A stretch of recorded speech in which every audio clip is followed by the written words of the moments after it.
the basically what I've heard now in the last couple of days that I would put in the mix.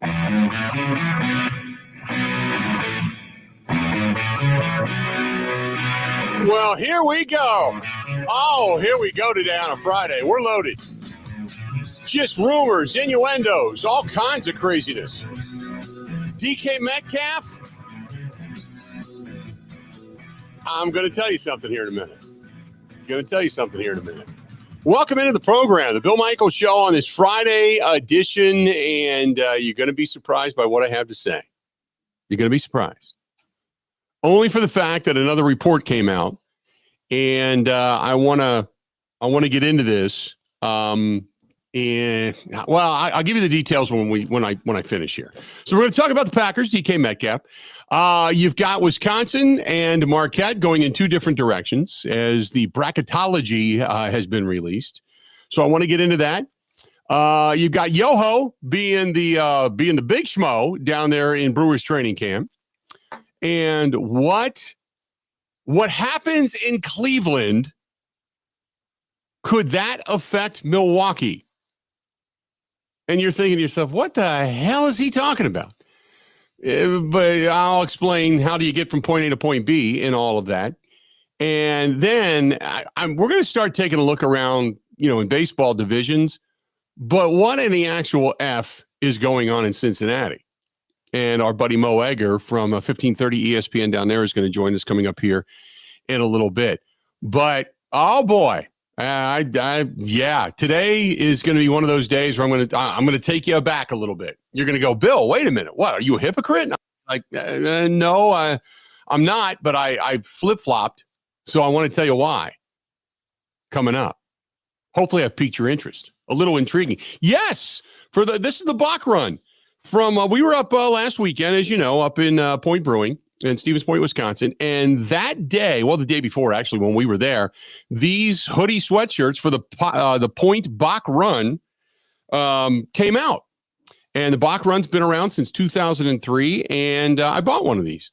And so today I thought, you know what? It's been a week. I'm going to sport it. And so I'm wearing a hoodie today, which I did not realize at the time that the memo had gone out that today is hoodie day, as I now look at Grant Bills, who is also wearing a hoodie today. It's just an unspoken thing on the show. We just kind of catch the vibe and we understand the assignment every day. So that's today's deal. So there you go. All my collared shirts were wrinkled. That's basically what it came down to. Yeah. Speaking Speaking of that, I went and picked up my laundry today, and I gotten for our trip to Punta Cana coming up in May, I had bought some shirts online.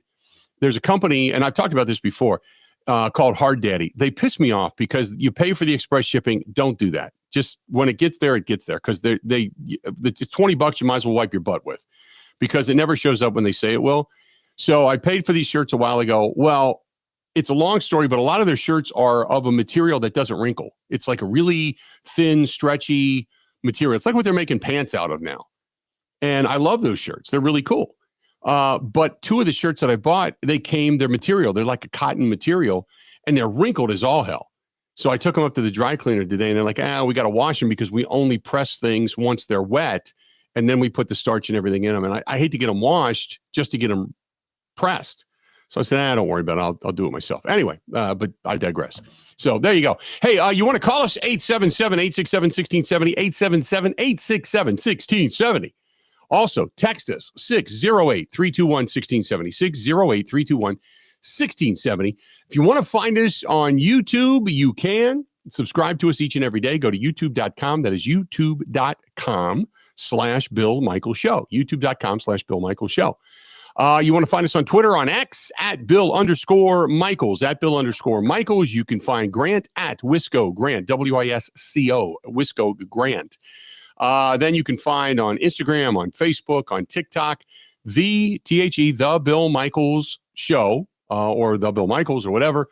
You can find us on the Twitch app, the Kick app, the LinkedIn app as well. Email the program, thebillmichaels@gmail.com. The website, simply thebillmichaels.com.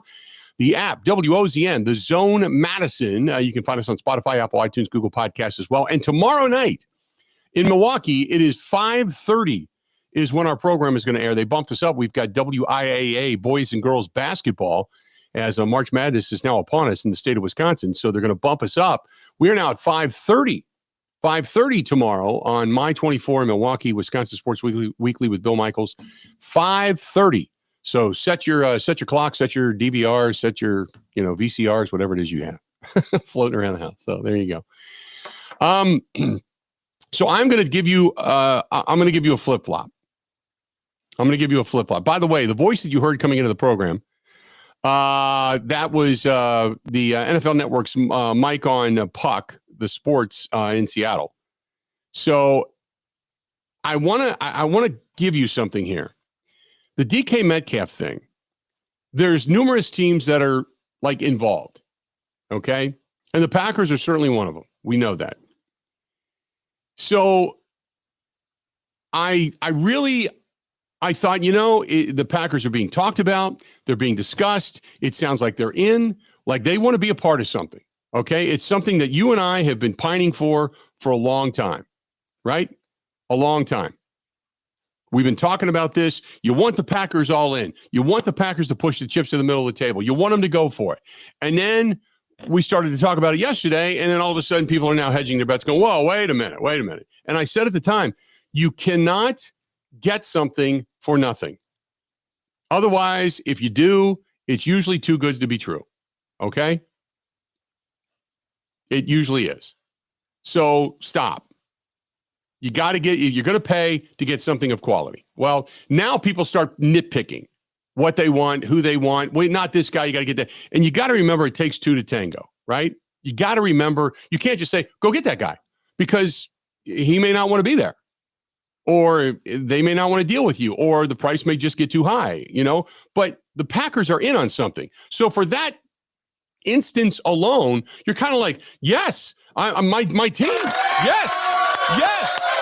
Finally, the Packers are in. They're being discussed, right? So that's what you want. That's what you want. So the argument is whether or not DK Metcalf wants to be here. I don't think he does.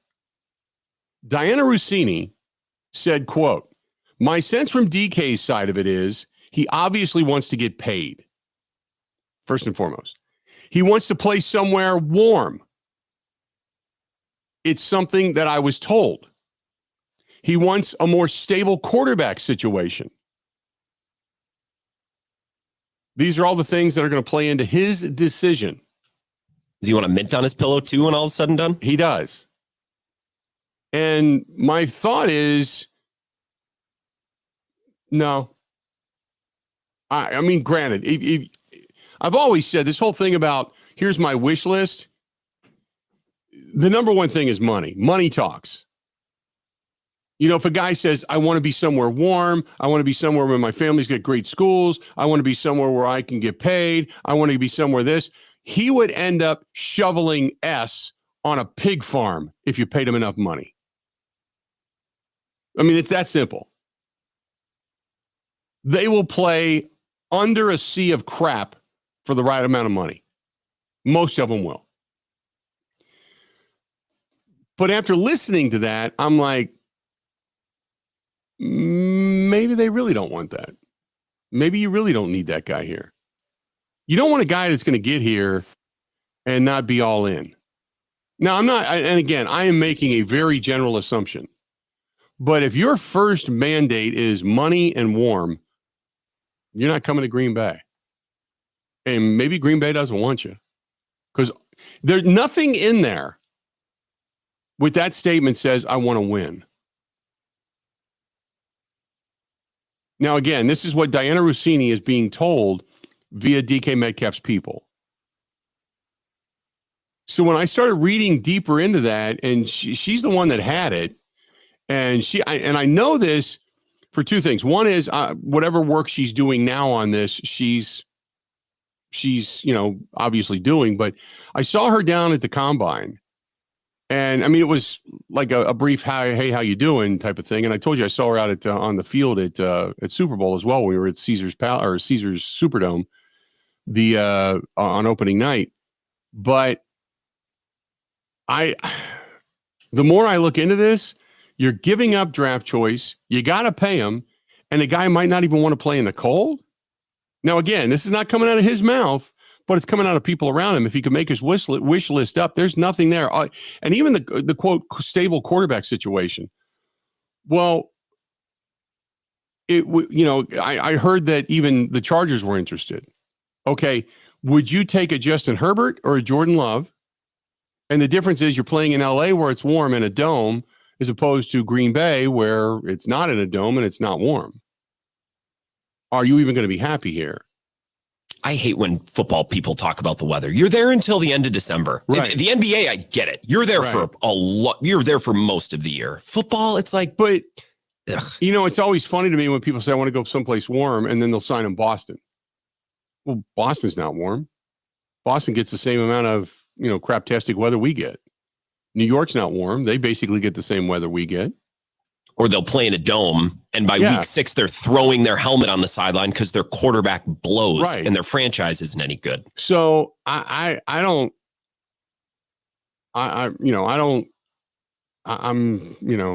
not overwhelmingly thrilled by what I'm hearing. I can give you Diana Russini's report from yesterday on with the Golics. It's about 60 seconds of her explaining the details if you want it. That's part of, let's hear it because it's part of what this came from. Yes. Yeah. Now. There's a lot of teams interested, but after I put that out, I started to get texts from those teams like, yeah, right. Way too much. Look, good for John Schneider and the Seahawks for asking for a lot right now. We all know that can change. That's just the starting asking price at this moment as they're trying to gauge, okay, what's the real interest here? How can we make this work? And then, there's always a scenario where they keep the player. That could always happen as well. My sense from the DK side to it, he obviously wants to get paid. He wants to play somewhere where it's warm. It was something I was told. Warm weather. He wants a more stable quarterback situation. So these are things that I think will play into some of the decisions here when we see if the Seahawks are able to really get what they want here for a player like DK, who, you look at those numbers, that's an AJ Brown trade number, like we were just talking about. So I don't think they land on that. I just think that for right now, that's the asking price. And so we'll see if they lower that a little bit to move their top receiver. She's talking about a first and a third is the report she's talking about, which was what Seattle originally put out, or their camp put out. Right. Yeah, they're going to come off of that because I can't imagine, unless it's the absolutely positively perfect scenario for DK Metcalf, I can't imagine that that's what's going to happen. I'm likely to think that price is going to come down. But as she said, the word teams, plural, there's more than a few teams in on this. So we'll wait and see what happens. But I'm kind of thinking that is starting to, I don't want to say fade, but just from what she said about he wants to play somewhere warm, he wants to get paid, he wants, all this different stuff. And when she says a stable quarterback situation, well, that would then eliminate the Raiders, right? Because the Raiders don't have one of those. I mean, I know that there was some talk about possibly the Chargers. I don't know what other teams are involved. Garofalo said the Panthers and the Raiders and the Packers were the three big ones. The Panthers have a legit quarterback. The Panthers, don't you think they proved to be respectable down the stretch last year? Like, if they're going to pay me a lot of money, I'd go play in Carolina with Bryce Young. Well, before I played for like Aiden O'Connell in Vegas, right? I mean, obviously, I'd rather play for Mahomes, but Packers can't be choosers sometimes. Yeah, that's a great question. I mean, Bryce Young finally has started to look like, but Bryce Young has never lived up to that pick, and I don't know if he ever will. Quite honest with you. Now, it's maybe like Jared Goff. Like, can he be good? Probably, but is he going to be like otherworldly, like you'd expect from a number one pick? Yeah. Probably not. To your point, yeah. But just now again, this is probably Diana Russini talking to the agents and saying that this is their perfect landing spot. And the whole thing about being warm, that's the first thing that comes up. Is that a shot like saying, "Hey, Green Bay, don't get involved. We're not going to come there. We don't want to come there." So, but Carolina, I wouldn't go. The Raiders, Aiden O'Connell with the Raiders, they're not going to go into the season with Aiden O'Connell. It's either going to be Russell Wilson, Justin Fields, maybe Sam Darnold, or Aaron Rodgers.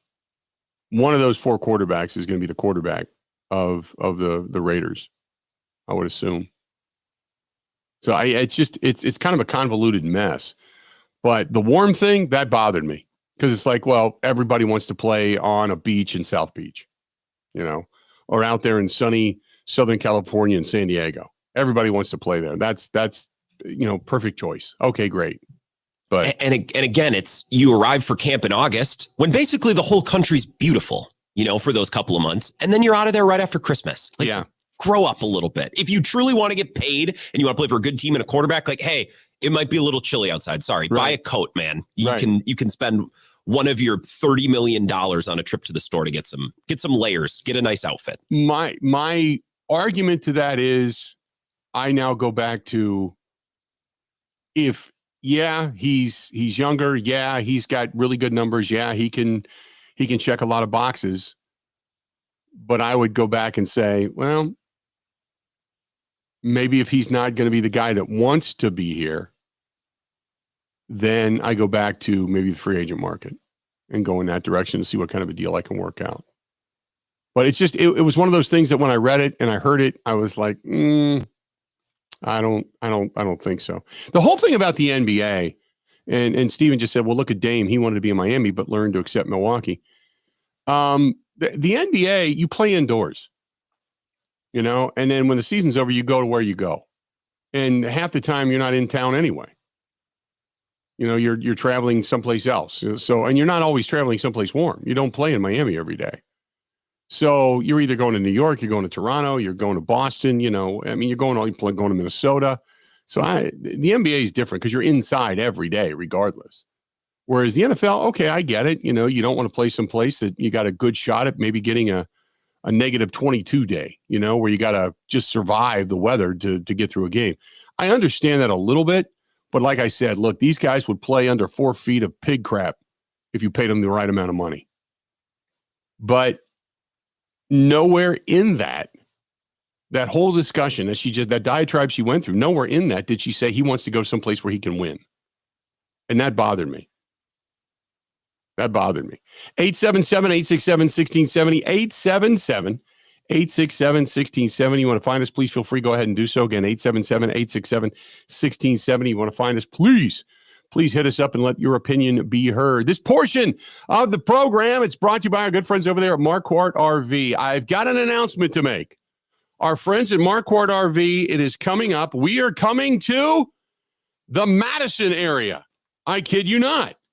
For those that have been pining for us to get out to Madison to do a live broadcast, we're going to be doing it coming up on Friday, April 4th, and it's in the Columbus area. And Marquart is opening a new location, and we're going to be live there that day. They open up actually on Thursday, on the 3rd, but we're going to be there with our live broadcast on Friday the 4th. So, Grant, if Kate or somebody can cover, come on out and do the show with me. I don't see why not. Think about that. Columbus, which is not far from Madison. Just an FYI. So Marquart RV opening up yet another location in the state of Wisconsin, which will make their 8th location. And we are at that point in time, from what I understand, that is going to be where we are going to debut the brand new big unit cruiser. And it's going to be shown off that day. So I'm hoping to do a show in it. Like when we talked yesterday, that's what I'm hoping to do, is to do the show actually in the new RV, which would be cool as hell. But yeah, we're going to be heading out there on Friday, April 4th. Mark your calendars. There's an old Costco that closed, and they bought it and they renovated it into this massive showroom, RV showroom. So kudos to our friends at Marquart RV, and they are thrilled to be a part of our foundation and thrilled to be a part of one of our live auction items, which is going to be taking you and a friend, somebody and a friend, to Lambeau Field, tailgate, the whole thing, all included, the whole experience. We're going to pick you up in the RV. We're going to take you to Lambeau. You're going to go have fun, check out the game, join us afterwards over at Burkle's, one block over. Maybe we'll even put you on the air for a couple of minutes and talk about the charity, about what you spent and why you did it and whatever your story may be. And then we're going to bring you back to your location. And that way you don't have to drink and drive. We're going to take care of you. And it's all because of our friends at Marquart RV. So we are going to Madison. We're coming. Mark it down, April 4th in Columbus, Wisconsin. We are going to be out in that area. Compliments of our friends at Marquart RV for the best in service and all the selection that they have. Go to Marquart, MARKQUART, MarquartRV.com. That is MarquartRV.com. BengalsandNL.com. Covering Wisconsin sports like a blanket. This is the Bill Michaels Show on the Wisconsin Sports Zone Radio Network.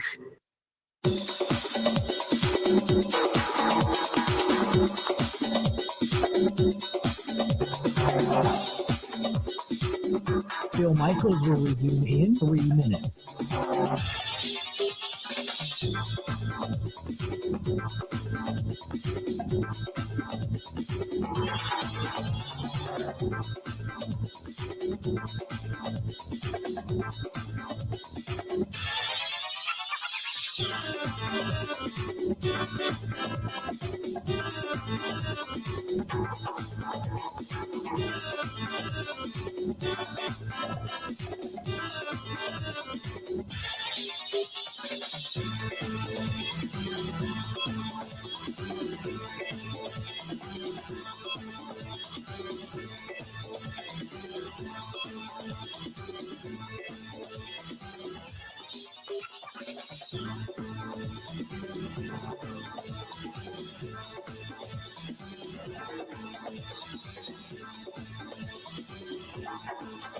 Bill Michaels will resume in 2 minutes.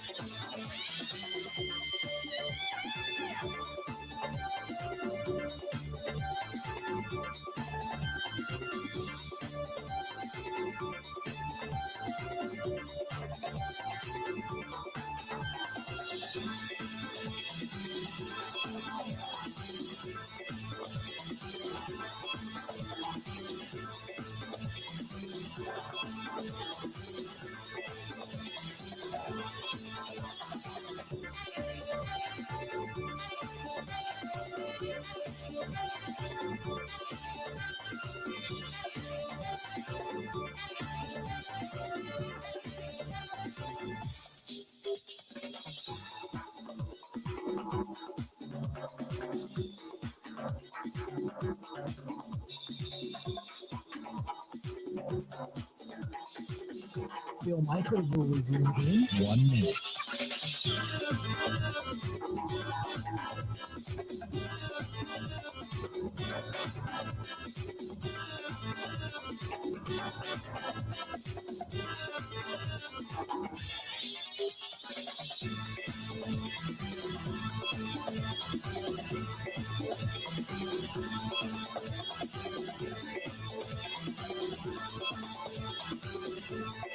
Bill Michaels will resume in 30 seconds.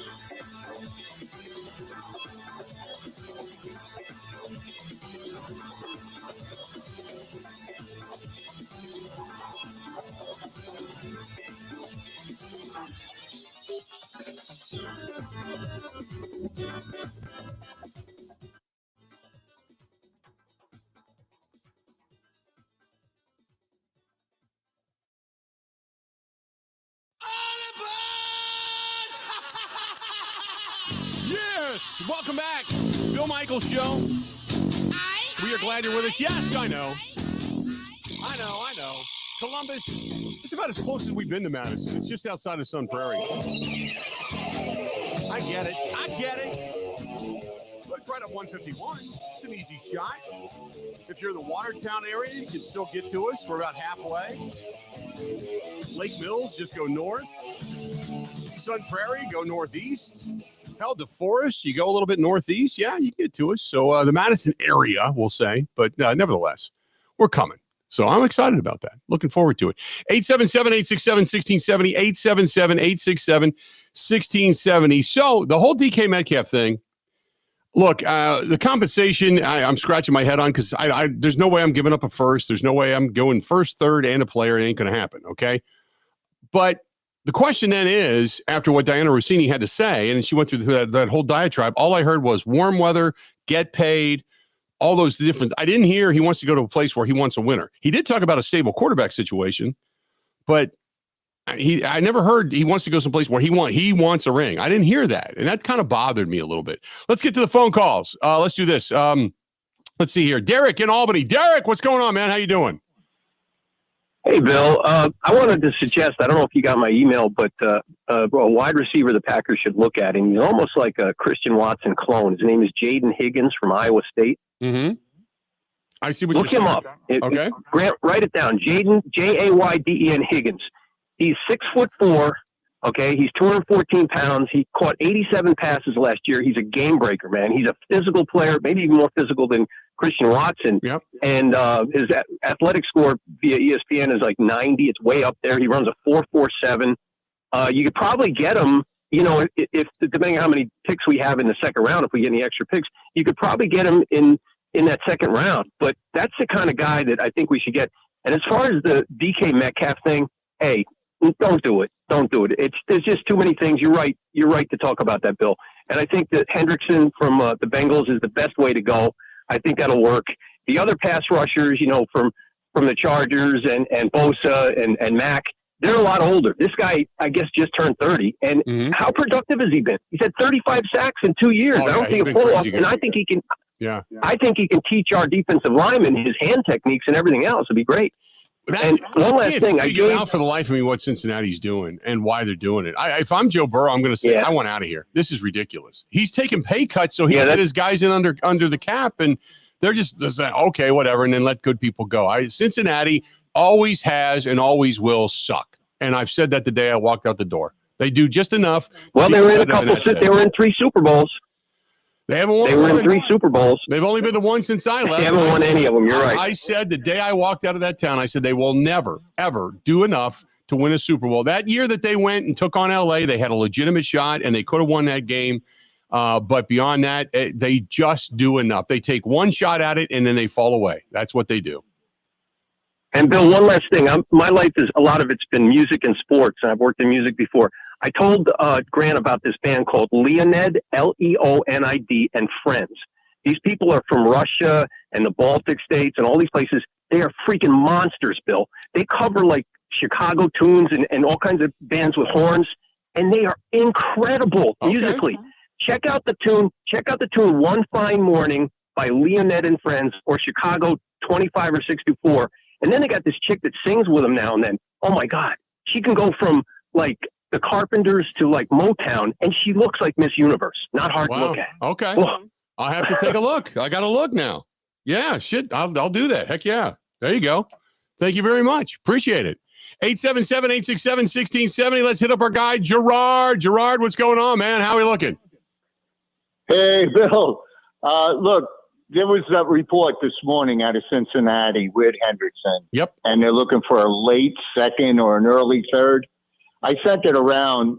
That's a no-brainer to give up your late second to him. No-brainer. I mean, then look, he's just below Garrett, and he's a little above Crosby, and he's better than Sweat. And look, like you said, he's played with nobody around him, this guy. Right. I mean, he's just, if that's accurate, the trade should be made. I mean, it should be made already. Goody should be making that move. I mean, I don't understand this thing with Van Ness. I don't understand how he thinks he knows that Van Ness is going to be a different player. We don't know that. You know what I mean? So, and the thing with Metcalf, he's another guy, body like Tarzan, game like Jane sort of attitude. He's become the prima donna now with his, with the whole thing. I want to play in warm weather and everything else. There's so many guys. You don't need guys with drama. And for everybody who wants Adams back, he left Green Bay. He wanted out of Green Bay. Why would you want him back? Why? Why would you want him back? I've said that before. It depends on how much water's under that bridge. If he wanted to come back and desperately wants to be here, wants to win a ring and the whole thing, I don't have a problem with it. If he doesn't want to be, and that's the one thing we don't know, if he doesn't want to be here, then no, I don't want to go in that pool either. It's very unlikely they bring somebody back, but it's happened before. I mean, people have gone back and played, after bad blood. They've gone back and played well, but I agree. It just depends if he wants to be here. Yeah, but I don't sort of like that attitude as far as, okay, I'm near the end. I want a contract now. So, okay, I'll go back to Green Bay. And then, I don't sort of like that game that these guys play. I understand it but I don't sort of like that. You know what I mean? I'm more a traditional guy. If you want out, you're done, the whole bit. But I don't know too many players that ever came back to Green Bay, Bill, after they left. I don't know any really. It doesn't happen very often that players go back to the team that they were with. It does happen, but it doesn't happen very often. I mean, the Packers, that's not usually their bag either. I agree with you. It's very rare for that to happen. But like I said, if he wants to come back, I'm good with that. But if they're just like, hey, just pay me and whatever, if he's got the attitude, then no, I wouldn't want him back. I agree with you. Did you notice the mock drafts they have? Usually Green Bay, they have them picking still with that pass rusher from Texas A&M or Simmons, the offensive lineman from Ohio State. Yep. Now the guy Stewart, I don't think he even had a sack. You know what I mean? Right. He's super athletic, but I mean, he's like a Gary type, I think. Right. And the, Simmons, I don't know much about, but, I noticed him during I don't think did he play in the Notre Dame championship game? I don't think he did. I can't remember. I have to go look. Look, the guy they got to be going after, and I'll repeat it again, it's Hendrickson. I mean, it's just a no-brainer. I mean, so what? You got to pay him. I agree. I mean, I would do it in a heartbeat. If Hendrickson would just cost you a 2 or a 3, and then you just got to get him in under contract. Now he's 30 years old. I mean, that's the one thing you think about. He's only going to get you're getting what, a 3-year deal? 3-year deal at what? 85, 90 million, something like that, maybe, because he's probably looking now because Max Crosby, I appreciate the phone call. I didn't realize it was this late. Appreciate the phone call, Gerard. Because Max Crosby now reset the whole edge rusher market. And Trey Hendrickson, think about this, over the last 5 years, he had 13.5, 14, 8, 17.5, and 17.5 sacks. He's had 35 sacks in the last 2 years. 35. 89 tackles in the last 2 years. He's played every game that he's been asked to play in since 2020. The guy doesn't get hurt. It'd be something to consider. As a matter of fact, we're going to talk about this. I believe we're going to get Mo Egger. Our guy from 1530 ESPN down in Cincinnati. We're going to talk with Mo Egger coming up next. Don't go anywhere. We'll get his opinion on all this. Plus, we'll talk a little bit about the National League Central. And because I think he's out in spring training, if I'm not mistaken. I saw him taking some pictures out there in Goodyear for a Reds Indians game, or Reds Guardians game. So I think he's out in spring training out in Arizona as well. Stay tuned. We got a whole lot more of the Bill Michaels Show next. This is the Bill Michaels Show on the Wisconsin Sports Zone Radio Network.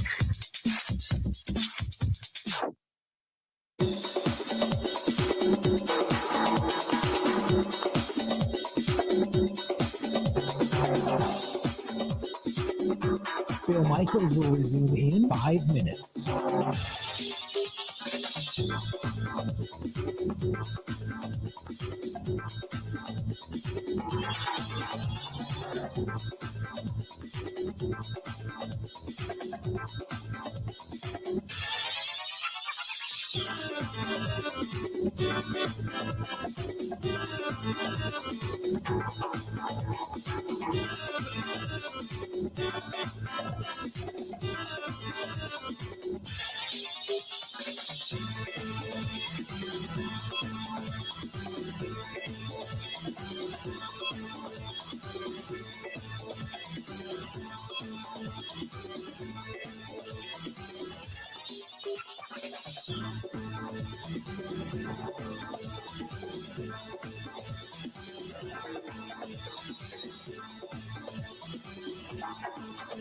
Bill Michaels will resume in 4 minutes.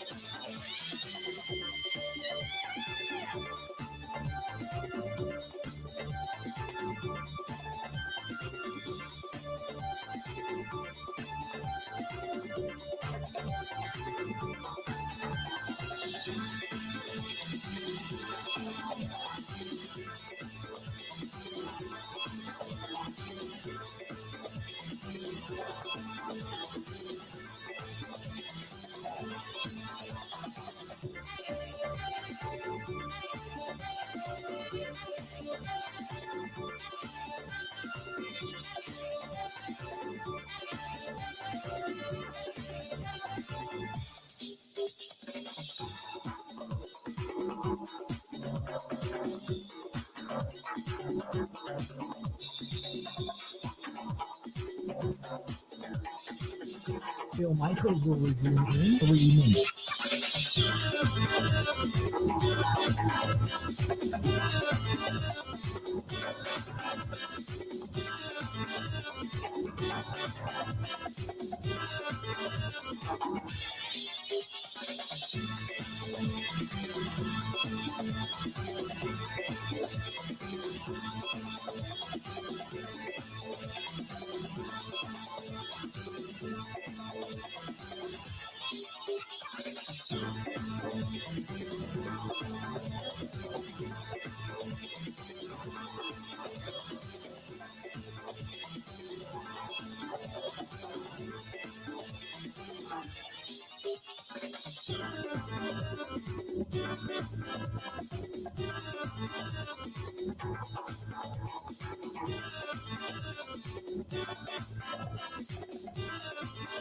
Bill Michaels will resume in 2 minutes.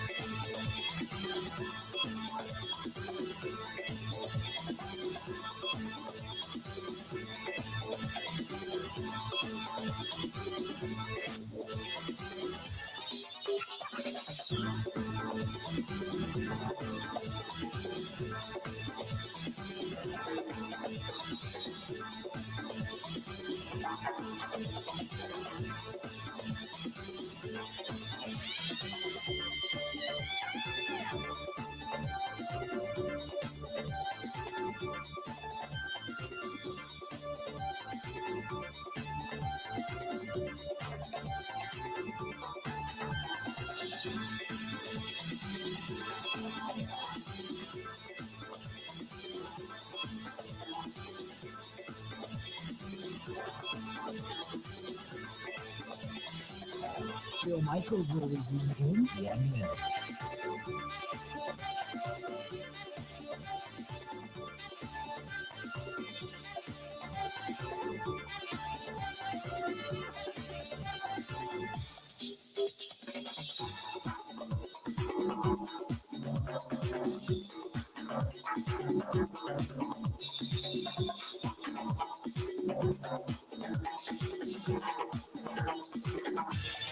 Bill Michaels will resume in 30 seconds.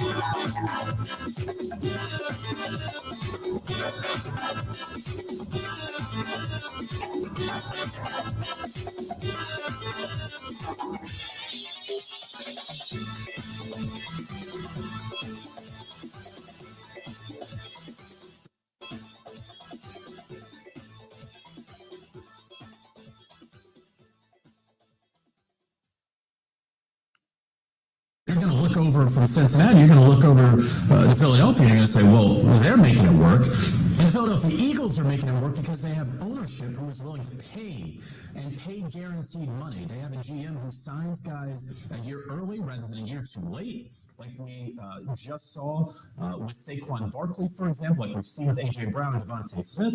The Cincinnati Bengals do not do that. In fact, they don't guarantee money beyond year one for anyone who is not a quarterback. That's not the way to do business in today's NFL, but that's the way the Cincinnati Bengals do business. They are, by and large, one of the cheapest and certainly one of the cheaper franchises in the NFL when you consider how they do contracts. Welcome back to the program. That is CBS's Jonathan Jones talking about Cincinnati. And look, I applaud what you've got going on there with Joe Burrow, who has basically said, look, I'll pay for a bubble, and then the Browns ended up paying for it. I'm going to take a pay cut or less money so I can make sure I get my guys, Jamar Chase and T. Higgins, around me. And he's done that. He's put a lot of pressure on that organization. And now Trey Hendrickson looks to be, at least be able to shop himself. What the hell is going on in Cincinnati? The guy that someday when I grow up, I want to be Mo Egger. Why? Because not only is he a very brilliant guy and very smart and got his own radio show, but he's also sponsored by Skyline Chili. That to me, and he's got cigars in his life. So I love that stuff. Mo, how you doing, my friend? I'm well, Bill. What's going on? It was great to see you at the Elder Stag, buddy. It was always nice to see your face when you walked through the door. That was a good time and good to see you as well. And I need to know where you got that dashing sport coat you had on. that was picked out for me by my other half because I don't have that kind of taste. I'll tell you that. Hey, are you in Arizona right now? I am in Cincinnati, Ohio. Okay. I got back from Arizona on Tuesday night. Okay, I saw some pictures of you out there. I wasn't quite sure if you were still out there or not, so I didn't know what kind of time zone you were in right now. Hey, what the hell is going on with Cincinnati? Look, it's like you take a step forward and 2 steps backward. Trey Hendrickson is a hell of a player. Why are they letting him go to the open market and shop himself? Well, I think, a lot of folks are going to make this about the fact that they have franchise tagged T. Higgins and they want to get a long-term deal done with him. And they still have to get a long-term deal done with Jamar Chase. And I sort of think this Trey Hendrickson thing is independent of those two guys. I think, frankly, neither side is wrong here. Trey Hendrickson was a Defensive Player of the Year finalist in 2024. He led the league in sacks. He has more sacks than any NFL player over the last 2 years. He might be the greatest free agent signing in the history of the Cincinnati Bengals. He wants a deal close to what Max Crosby just got from the Las Vegas Raiders. Can't blame him, can you? Right? No, he was awesome last year. You can't blame him. From a Bengals perspective, number one, they've been burned a few times by players in a similar situation as Trey. They gave Geno Atkins a huge contract at age 30, and they paid for past production and didn't get it in the future. And they've had a handful of players like that. The Bengals look at Trey and say, well, number one, you are under contract for 1 more year, which he is. Number two, while we still think you can be an effective player, we are betting against you having a 17.5 sack season in 2026 and being as productive as you have been maybe down the road in 2027. And frankly, I don't think that's an incorrect point of view either. What I wish would happen, or what I think would be the best outcome, is for Trey Hendrickson to say, you know what, I'm going to play this season, play out my contract, my last year. I'm going to help this team win a Super Bowl. I'm going to help them remake their defense. And if I go and have a great year, I'm going to hit the open market and go do my thing. I think what has forced the Bengals' hand here and has put them in a position to do something that I don't believe they've ever done, which is allow a player on their team to go find a trade partner and negotiate with another club. I think Trey is willing to sit out games once the regular season begins. Jamar Chase did this to a degree last summer, right? Mm-hmm. He did the hold in, and he came to practice, but he didn't dress for practice. But at no point did anybody think he was willing to sit out games, and obviously he didn't and had a great year. I think there is a genuine belief, and I talked to somebody maybe 30 minutes or so ago who kind of confirmed this, that if push came to shove and they didn't give him a contract extension, didn't give him a pay raise, that Trey was going to sit out games, plural. So I think that's why we are where we are. Again, I don't think Trey Hendrickson is wrong, and again, I don't think the point of view is incorrect. If you want to suggest that paying Trey in 2026 is not likely to yield the production the Bengals got from him in 2024. If you get, say, half of his production, it's still great production. 17.5 sacks is amazing. Most guys would kill for 8. You know what I mean? No question. And I think that's kind of where I sit, where it's like, even if you're not getting the type of production you're getting from Trey right now, you're still getting really good production. Your defense is going to be really, really cheap. Forget this nonsense about how they can't pay Trey, they can't pay Jamar Chase, and they can't pay T. Higgins. They've got a lot of cap space. Also, the NFL gives you 7 new players in the draft every year. I think you build around Trey Hendrickson and you go, look, we're going to overpay a little bit for our defensive end, but we're gonna do well in the draft. We're gonna find some value free agents, and the overall cost of our defense isn't going to be that much. It's also, you have to consider what the new defensive coordinator Al Golden walks into. Bengals defense, top to bottom, last year was terrible. Right. Trey Hendrickson led the league in sacks, and still 20 NFL teams had more sacks than the Bengals did. And so that illustrates how just sort of absent of talent that side of the football is. So you're Al Golden, you come back to Cincinnati, you're told you got to fix this defense, but what we're going to do is take away the only good player the Bengals had on defense last year. It's a pretty tough equation. Yeah, what do you think? The rumor is that a second-round pick or a third-round pick would do the deal. Is that it? Do you think that's it, or do you think that there's more to it than that from Cincinnati's point of view? I think they would be very, very happy if they got a second rounder for Trey Hendrickson.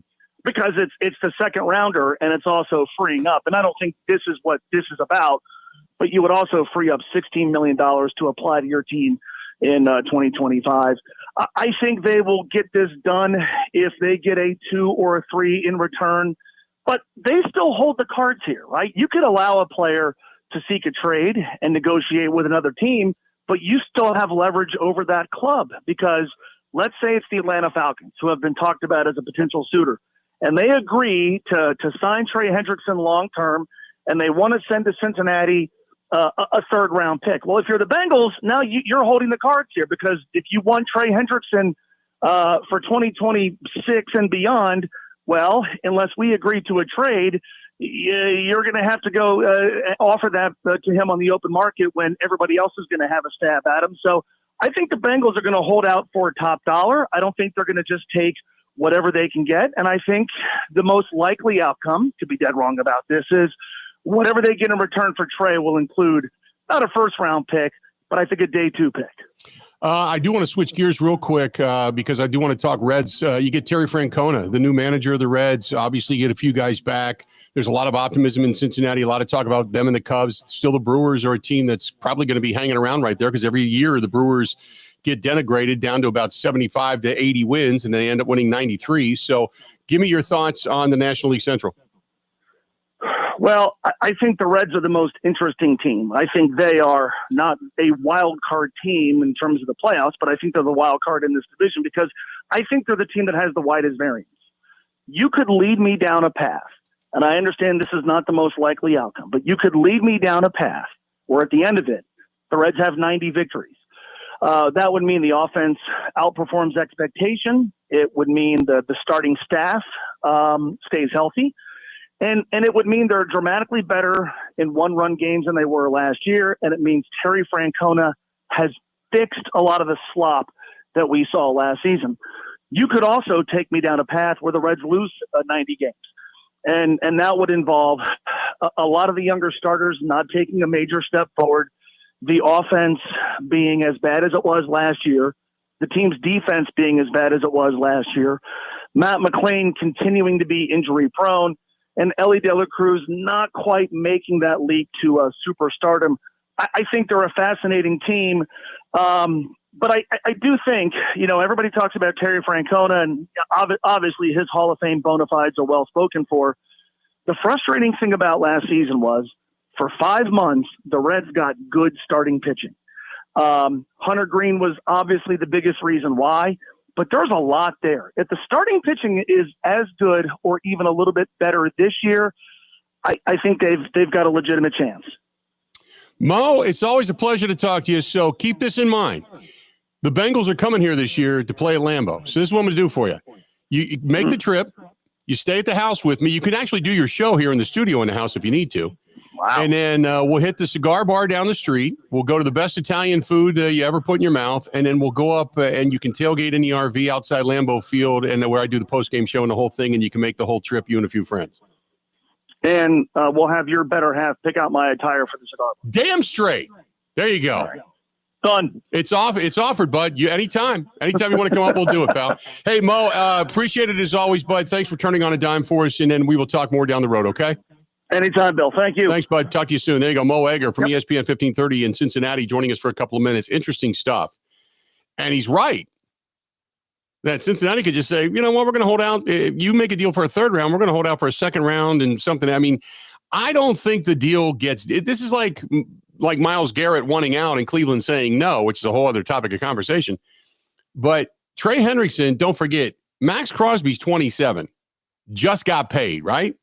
Trey Hendrickson is 30. He's 30 years old. That's the reason they're kind of betting against him. 30 years old. And he turns 31 in December.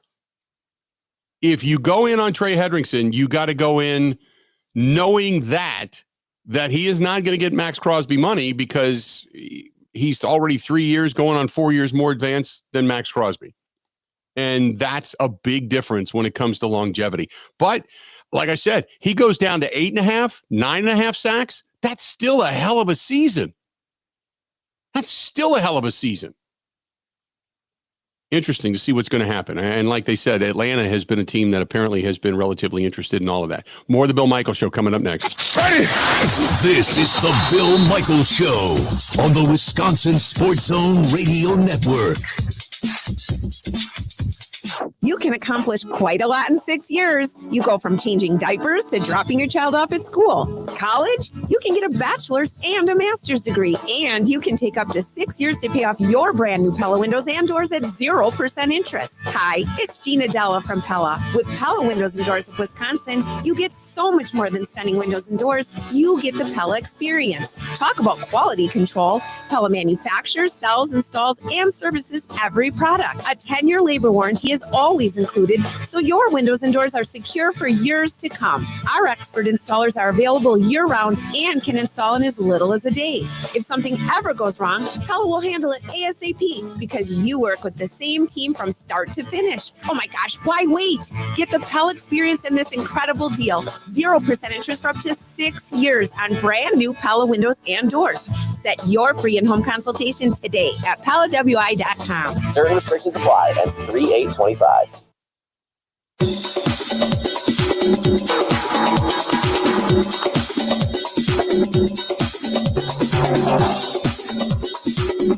Bill Michaels will resume in 3 minutes.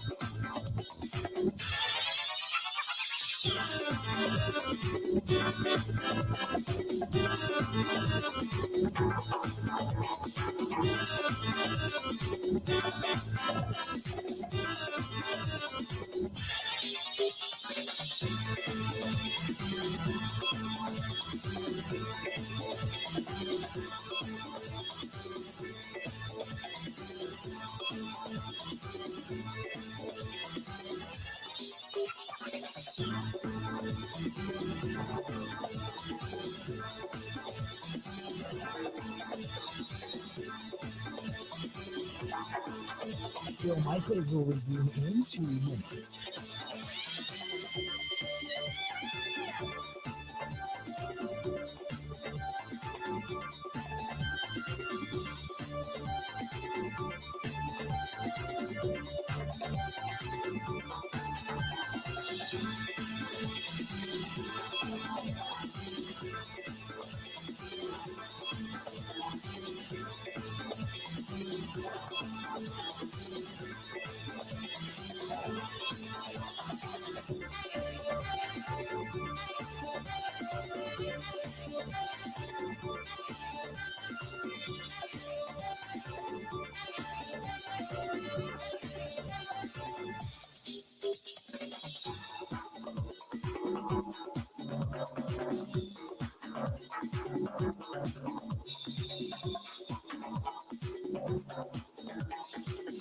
Bill Michaels will resume in 1 minute.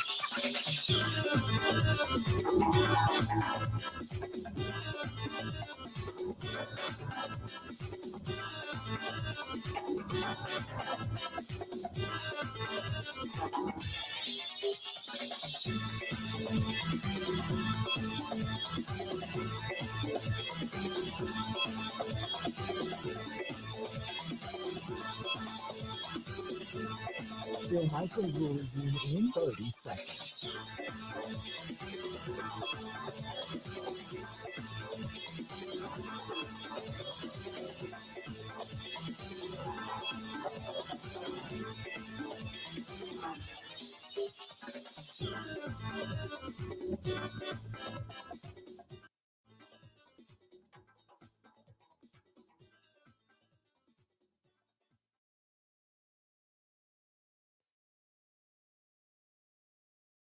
But you could lead me down a path where at the end of it, the Reds have 90 victories. And the offense outperforms expectation. The starting staff stays healthy. And it would mean they're dramatically better in one-run games than they were last year. And it means Terry Francona has fixed a lot of the slop that we saw last season. I got to read out on a tweet from our own people in here that we don't have a player. How the does that benefit the Reds? I love it. Love it. Welcome back. Has Terry Francona fixed the idiocy that at times has plagued Cincinnati? We'll see this year as the NL Central continues to play out. Hopefully the Brewers place in it is again on the top spot of that particular division. Hey, by the way, speaking of some news, breaking news out of the NFL, Jonathan Allen, the big defensive tackle for the Commanders, who tore a pectoral muscle this past year. He tore his pec, and I think he was out like 8 games, something like that. He was out quite some time, and he ended up coming back at the end of the season as the Commanders ended up winning in Detroit in the postseason before they ultimately went to Philadelphia and got knocked off. But Jonathan Allen clears $16.5 million in the cap space. Their big Pro Bowl defensive tackle is now out on the market. 6'3", 310 pounds. And he has played almost every game except for this past year. He's 8 years in the league. He's 30 years old.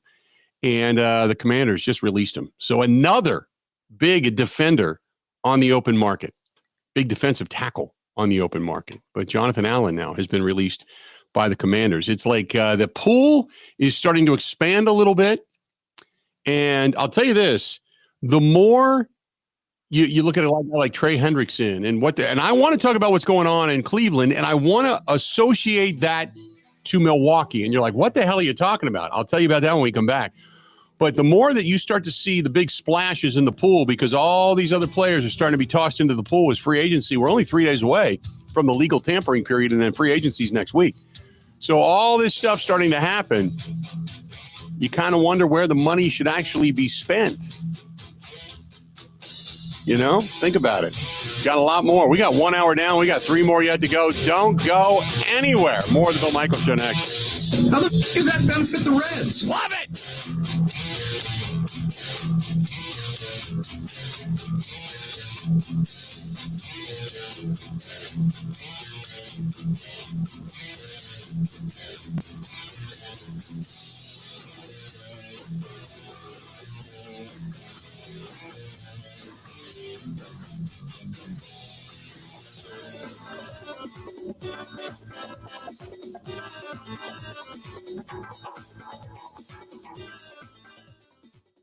You can accomplish quite a lot in 6 years. You go from changing diapers to dropping your child off at school. College, you can get a bachelor's and a master's degree. And you can take up to 6 years to pay off your brand new Pella windows and doors at 0% interest. Hi, it's Gina Della from Pella. With Pella Windows and Doors of Wisconsin, you get so much more than stunning windows and doors. You get the Pella experience. Talk about quality control. Pella manufactures, sells, installs, and services every product. A 10-year labor warranty is always included, so your windows and doors are secure for years to come.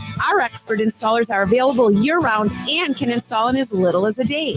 If something ever goes wrong, Pella will handle it ASAP because you work with the same team from start to finish. Oh my gosh, why wait? Get the Pella experience in this incredible deal. 0% interest for up to 6 years on brand new Pella windows and doors. Set your free in-home consultation today at PellaWI.com. Certain restrictions apply. Ends 3/8/25. Are you ready to shake things up at Potawatomi Casino Hotel, Milwaukee? All you gotta do is toss your rewards card into your favorite slots for drawing entries and a chance to be in the Roll for Riches game show. What's on the table? Oh, just $300K in cash and prizes. Play this March, and Thursday nights, you could get on the winning streak that, frankly, you deserve. Let it ride and roll for riches. Only at Potawatomi. More info online. Must be 21 and a rewards member to play. Rural Mutual Insurance, keeping Wisconsin strong. Rural Mutual is the #1 farm insurer in Wisconsin for a good reason. As a company founded by farmers, they understand the ag industry and its challenges. Local agents offer farm families the best advice and personalized coverage. Visit ruralmutual.com to find an agent near you. Rural Mutual Insurance, keeping Wisconsin strong. In terms of trade compensation to secure Trey Hendrickson, talked with a couple of executives via text earlier, and it actually came back almost unanimous, where it would be the Khalil Mack-like trade. So go back to when Khalil Mack was dealt to the Chargers. The Chargers got Khalil Mack.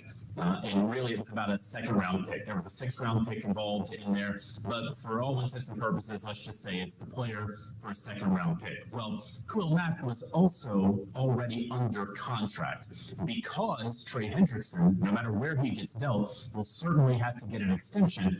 You're probably going to lessen the trade compensation. So let's just say it's a 3rd-round pick.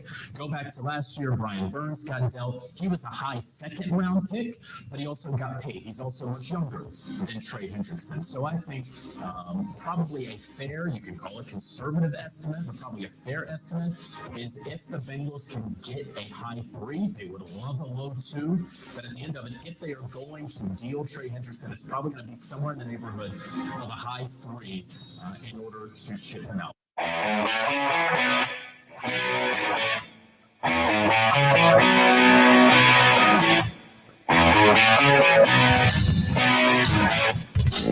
Welcome in the biggest, the baddest, well, depending on who you are, I guess. But we keep kicking ass in the state of Wisconsin, and we love it. Welcome back to the Bill Michaels Show. Yeah! Yes! You want to chime in? 877-867-1670, 877-867-1670. If you want to find us via text message, you can. Go to 608-321-1670, 608-321-1670. You can hit us up over on YouTube. Go to youtube.com. That's youtube.com/Bill Michaels Show, youtube.com/Bill Michaels Show. You can find us on Twitter, on X, at Bill_Michaels, at Bill_Michaels. You can find Grant over at Wisco Grant, at Wisco Grant, WISCO at Wisco Grant. We are on Instagram, Facebook, TikTok. We're everywhere. The Bill Michaels Show on many of those platforms. And I do want to go back to that today, too, because I got something I want to talk about real quick. You can find us on the Twitch app, on the Kick app, on LinkedIn. You can email the program, as many do, the Bill Michaels at gmail.com, thebillmichaels@gmail.com. You can find the website simply thebillmichaels.com. You can find us on the app, which is great. You can take us anywhere and everywhere, and many people do. And you can download us and all that kind of good stuff. WOZN. The Zone Madison. You can find us on Spotify, Apple, iTunes, Google Podcasts as well after the fact. And don't forget, they bumped our time up because you've got WIAA boys and girls basketball. March Madness is here in the realm of high school hoops, which is fantastic. But on My 24 in Milwaukee, instead of airing at 8 o'clock, we are going at 5:30 because, like I said, you got hoops going on. Yes, I love it. Love it. You got March Madness here in the state of Wisconsin going on. We said yesterday, congratulations to the Hatchets.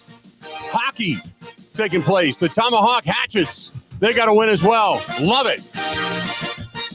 I'm excited. It's that time of year. And Stacy, I know you're driving around out there. You've got an entire case of Thin Mints for me. I appreciate it. And I am going to get with you probably on Monday or Tuesday. And I'll get you your money, and I'll get the Girl Scout cookies from you because that's coming up fast and furious as well. So there you go. Bobby Buckwheat says, Bill, do you have any extra cars laying around? I don't want to take out the Camaro yet because the weather's still iffy. You know what, Bobby? I do. I got a used car lot at my house. Come on over and pick one. What the hell? No, I don't have cars laying around. I don't.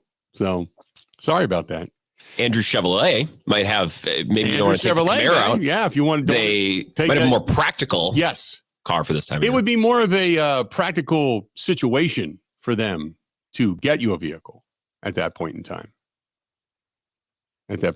Oh, they are a dealership. I'm going to do something. I'm going to do something completely unorthodox here. This is Friday Craptastic Radio. Grant, you're going to have to talk for a minute, okay? Okay. You talk for a minute. And I'm going to literally run away from the micro. I should never do this. The only time I've ever done this in my life is when I had a bad burrito, and the next thing you know, there was poop soup coming, and I had to head down the stairs. Beyond that, so I'm going to do this. And Bobby, I'm doing this specifically for you on the live stream. So Grant, you talk for a minute. I'll be right back. I actually have a little bit of news I can pass along. This will fill 30, 60 seconds of good news. I walked into work this morning. The vibes are very high. It's Friday. Sometimes I'm burned out by Friday. But good news, Adam McKelvey just tweeting more progress for Brandon Woodruff after navigating another live BP 2 days ago. He got the green light yesterday during a visit with his surgeon. He expects his next outing to be a minor league spring game at spring training. So Brandon Woodruff continues to progress. How's that for good news? Are you going to eat Thin Mints? Are you going to eat Thin Mints on the air? Nope. I'm going to do this. It came yesterday. Oh, God. There it is. That's the leprechaun outfit. Does it come with the hat? It came with the hat. It comes with the hat, the bow tie, necklaces, a green jacket, pants, and the shirt. So it's got everything with it. And the beard and the extra hat and the red eyebrows, they are on their way. They'll be here today. So I will be swinging a shillelagh, baby. There you go. Are you going to put it on, or are you going to do that during a commercial that's or for next week. That's St. Patrick's Day. That's Monday the 17th. But I got it. And I got to be honest with you. It showed up at the house. Kristen got it. And she goes, "What the hell is this?"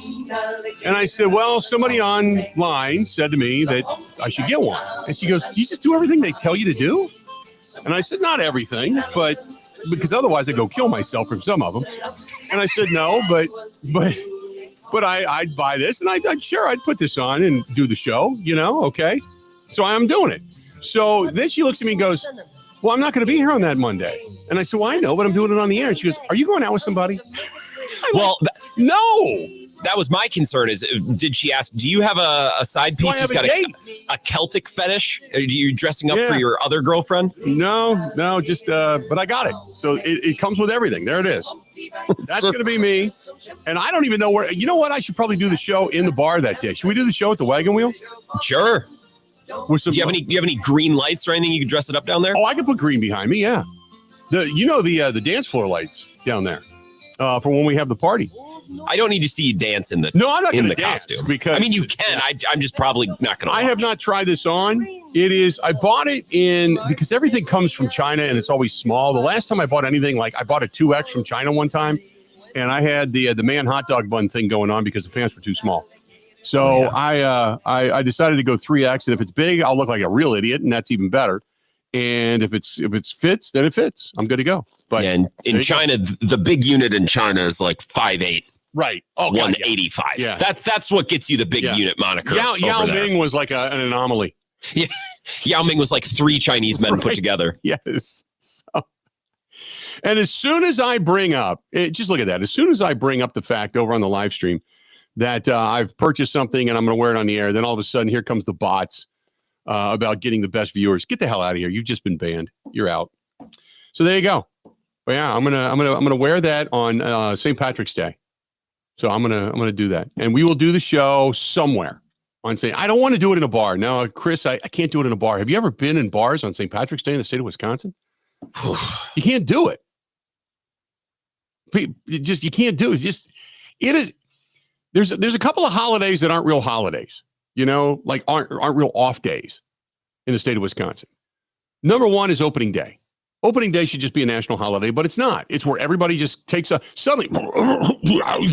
work and you're sick, and yet everybody's at the ballpark. There's 827,000 people that end up in the parking lot, and only 32,000 or whatever it is, 38,000 actually go to the game. The rest of them are all laying there like dead bodies and speed bumps by the end of the day. So that's one. The next is usually the beginning of March Madness, where I'm going to take an early lunch, and then everybody ends up not coming back to the office. And the next one is St. Patrick's Day. St. Patrick's Day is always where I can't come in that day. I got corned beef stuck somewhere, and so nobody shows up at the office that day. Or if they do, they're smashed, and you got to send them home. So I can't do it in a bar because it just ends up with just hammered drunk people. And most of them come up to me and go, I'm a buddy of Ebo's. And I can't understand them after that. And they'll bring you beer. That's the other thing when you do live broadcasts. Yes. Listeners be like, can I bring you a beer? Yes. And so one wonderful to sip on is great, but you got to realize that over a 4-hour show, you can't be sending them down the hatch one after another. So, some of them, they're great, and I love it, and I appreciate it. I always tell people, because I'm not a big drinker, and I have sat and done shows where I'll get you a beer. And I'm on the air. I'm like, okay, thank you. And the next thing you know, I've got like 8 full beers sitting in front of me by the end of the day. And I'm trying to sip them. And then you go, you start talking, you walk away, you go to the bathroom, you dump it out. I can't drink that much. I'm not that guy. But I love having a beer or a bourbon, a cigar, and just relaxing and chilling and chatting. That's what we do. So I know it's been long-winded in the first segment of this particular portion of the program, but there you go. One little sports nugget that I was about to let you know, and then you stepped away from the mic. I'm like, perfect. Well, I'll share this with the listeners, but I don't think you heard. Brandon Woodruff is actually going to throw in a minor league game next week because he met with his surgeon and everything is progressing. Knock on all the wood around you, but it seems like everything's progressing well for him. So that's great news. Yeah, Adam McKelvey just putting that out. That was really good. I'm excited about that.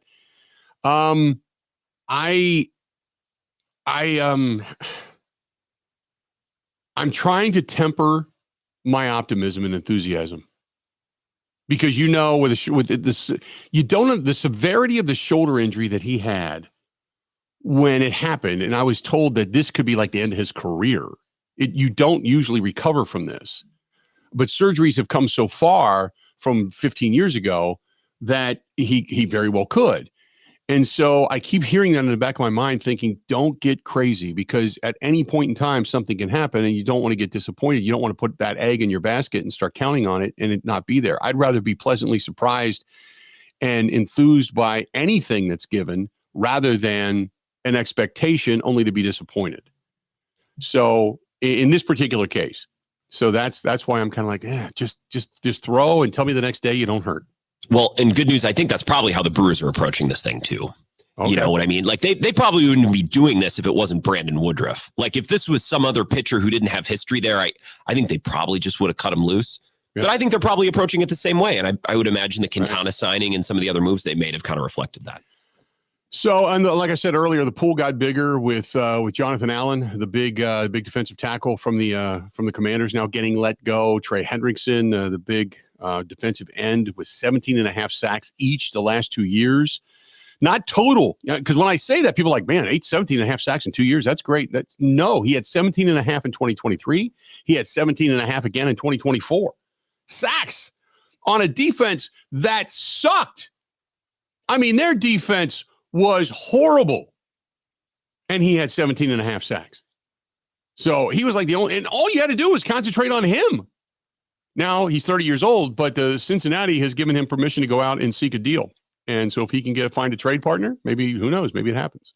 Well, and another thing, and I hate to keep bumping in here, but think about this. The Bengals were so porous defensively that Joe Burrow and the Bengals were trailing in most of these games. It's not like the Bengals were leading and Trey Hendrickson just got to pin his ears back every play. Teams probably wanted to run the ball because they were leading against the Bengals most of the season. So that makes it even more impressive. That's the thing, is that he was a bright spot in a very dismal shine line when it comes to the defense. It was terrible. And it was really so mind-boggling. First of all, the minute they let DJ Reader go and Reader got picked up by the Lions, he anchored the middle of the Lions defense. DJ Reader was so tough, and they didn't realize how much they were going to miss him in Cincinnati, and they just let him go because they didn't want to pay him. Another just cheap move. And it's kind of like the 72 Dolphins, Grant. Every year that a team finally gets beat, the last unbeaten team, who's ever left of the 1972 Dolphins undefeated championship team, they always pop the champagne, I'm going to start doing that. I've been here now 26 years in the state of Wisconsin. I came here in 1999. We're going on 26 years. This will be my 27th season of Packers football, I believe. I think, if I did the math correctly. Anyway, I'm going to start doing that because the day my last broadcast on the mighty 700 WLW out of Cincinnati. And I said at the time, as I did the mic drop and walked out the door, that the Cincinnati Bengals will never, ever win a championship with Mike Brown owning that team and his family. Never. They take one step forward and two steps backward. They are, whether it's true or not, depending on whatever perception it is you believe, the perception is they are cheap. They are like Jerry Jones, but to the cheap side. They are Jerry Jones in a cheap suit is what they are, with stupidity. and they will never, ever win a Super Bowl. So the day I walked out of the doors of 700 WLW to take the job with WTMJ and the Green Bay Packers, the day I walked out the door, I said that. And I got a lot of heat when they faced the Rams in the Super Bowl out in LA. And I was rooting for them. I was rooting for them to win. You know, I was originally from there. I've got a lot of friends that are back there. I was kind of rooting for my friends. And I thought they might, but they still didn't. They didn't win a Super Bowl. So I am holding steadfast to that they will never win. They've been to 3 of them. They've never won one. As long as Mike Brown and that Brown family owns that team. It is not going to happen. And so I think I'm going to start toasting champagne bottles and breaking them open every time Cincinnati is eliminated from postseason play, because I'll hold steadfast. I'm going to do that, you know? So there you go. This is a good one. Steve says, who do you think is going to win a championship first? Cincinnati or Minnesota? Oh, Minnesota. If I had, look, do I want to see Minnesota win one? Of course not. But if I had to pick a franchise that could win one first, it would be Minnesota.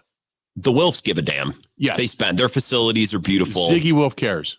They care a lot. Yep. And from what I understand, Mike Brown has a heart. He's very loyal to his people. He is still wearing the same hat and suit coat that he probably had given to him via the NFL or something back in 1977. He's probably still got leftovers, because I'm sure when his dad died, Paul, who was an innovator in the NFL, when Paul Brown passed, I'm sure he just kept his clothes, and he's probably still wearing his dad's clothes.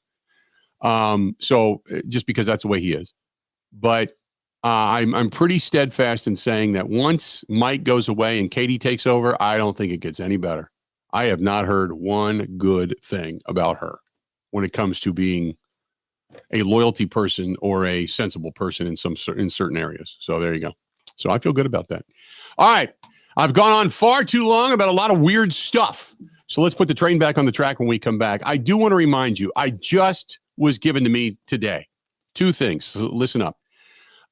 We have our black tie optional big unit gala coming up, fast approaching. The ticket sales end next week. Okay. I think they end like next Friday. So we're a week away from ticket sales shutting down. But listen to this. If by chance you can make it, we have just been given to us some really good bottles of bourbon. We just had an artist give us a painting that's valued already at about $2,000. And today I was given 2, I think it's 2 or 4, I got to check, VIP passes and experiences to the biggest bourbon festival in the country in Louisville, Kentucky, coming up. It's in September of this year, if I'm not mistaken.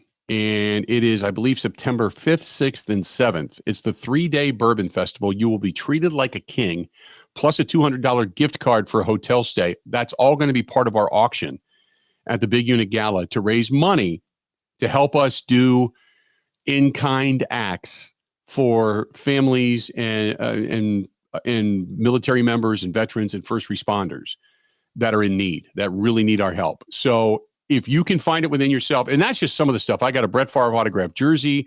We've got diamonds, earrings, necklaces. We've got Bucks packages. We've got all kinds of stuff in our auctions, but you got to come and join us. Please come out and just have a party with us. If you do, and if you want to sponsor a table, which is $5,000, you sponsor a table, I will then change halfway through the gala into the leprechaun outfit.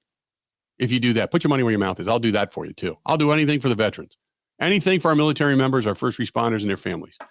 I'll even do that. I'll come out in the gala. Anyway, which Kristen will kill me and it'll automatically end my engagement, but I'll do it for you.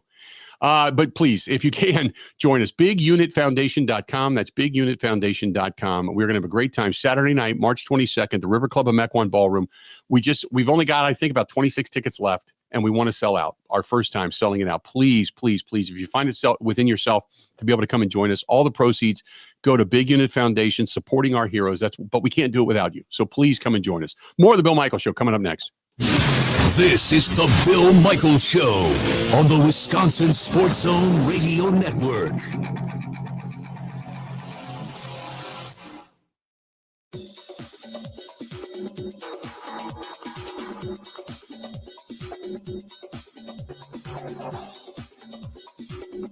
Bill Michaels will resume in 3 minutes.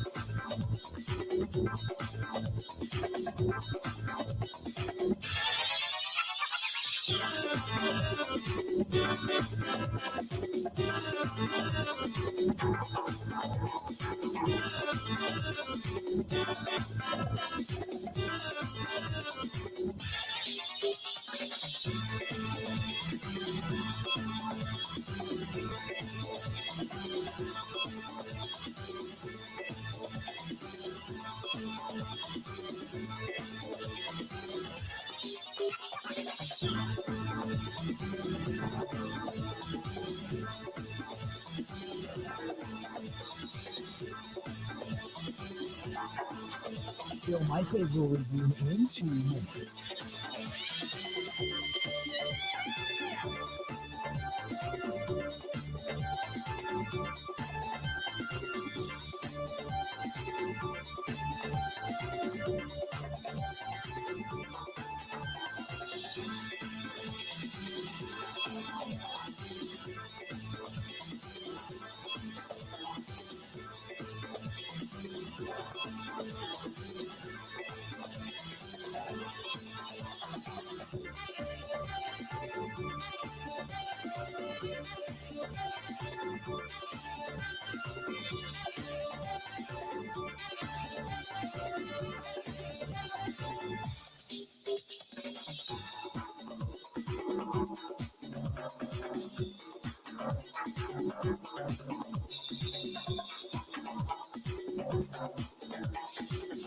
Bill Michaels will resume in 1 minute.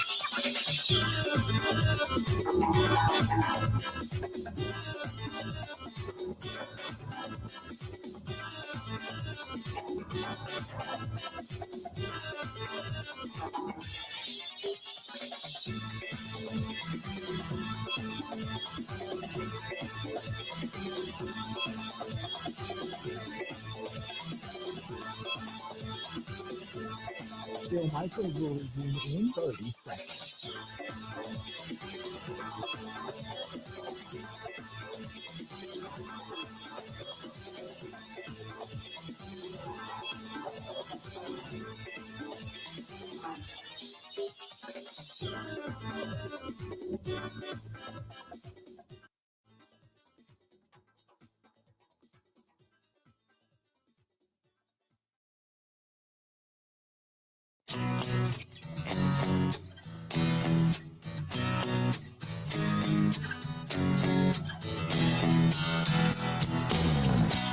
Welcome in the Bill Michaels Show. On this Friday edition, I cannot wait for warmer weather. It's snowing here right now. Believe it or not. It's a wet snow, but it's snowing. But coming up, Saturday, May 10th, we're going to be in Viroqua Hills Golf Course. My buddy Ernie Betts, I have not talked to Ernie in a while. Ernie, if you're listening, let me know how we're doing via the golf outing. I know that the spots are selling fast. If you have not gotten yours yet, you need to do it. Call our friend Ryan out there. Ryan runs the whole thing at Viroqua Hills Golf Course. It's a hidden gem in Wisconsin. Beautiful, beautiful course. Saturday, May 10th, it's the 3rd annual Bill Michaels Open. You get the 18 holes. Plus, after the fact, we do a little Q&A if, people aren't, if they're interested. Otherwise, like last year, it was like, I'll tell a few jokes and get the hell out of there. But then after the fact, Kickapoo Corners will serve up. You can make your own Bill Michaels meatball sandwich. Oh, God, it's fantastic.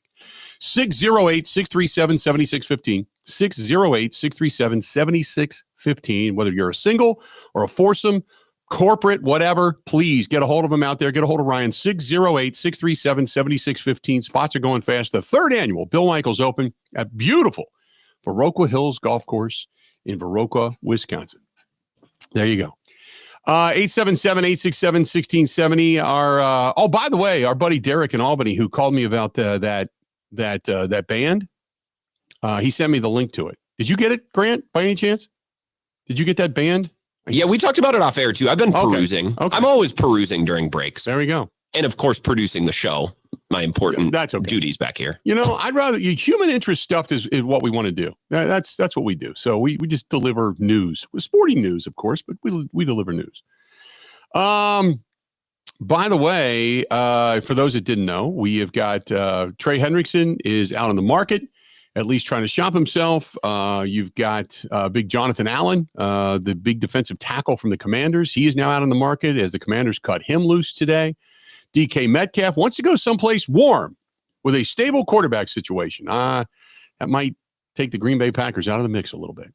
I would say that he is not a fit. Andy says, by the way, out of the email inbox, I'm out on DK. Every time we were willing to spend on DK, we need to invest in the D-line, blah, blah, blah. Trey Hendrickson, I would sell the farm to bring in Trey Hendrickson.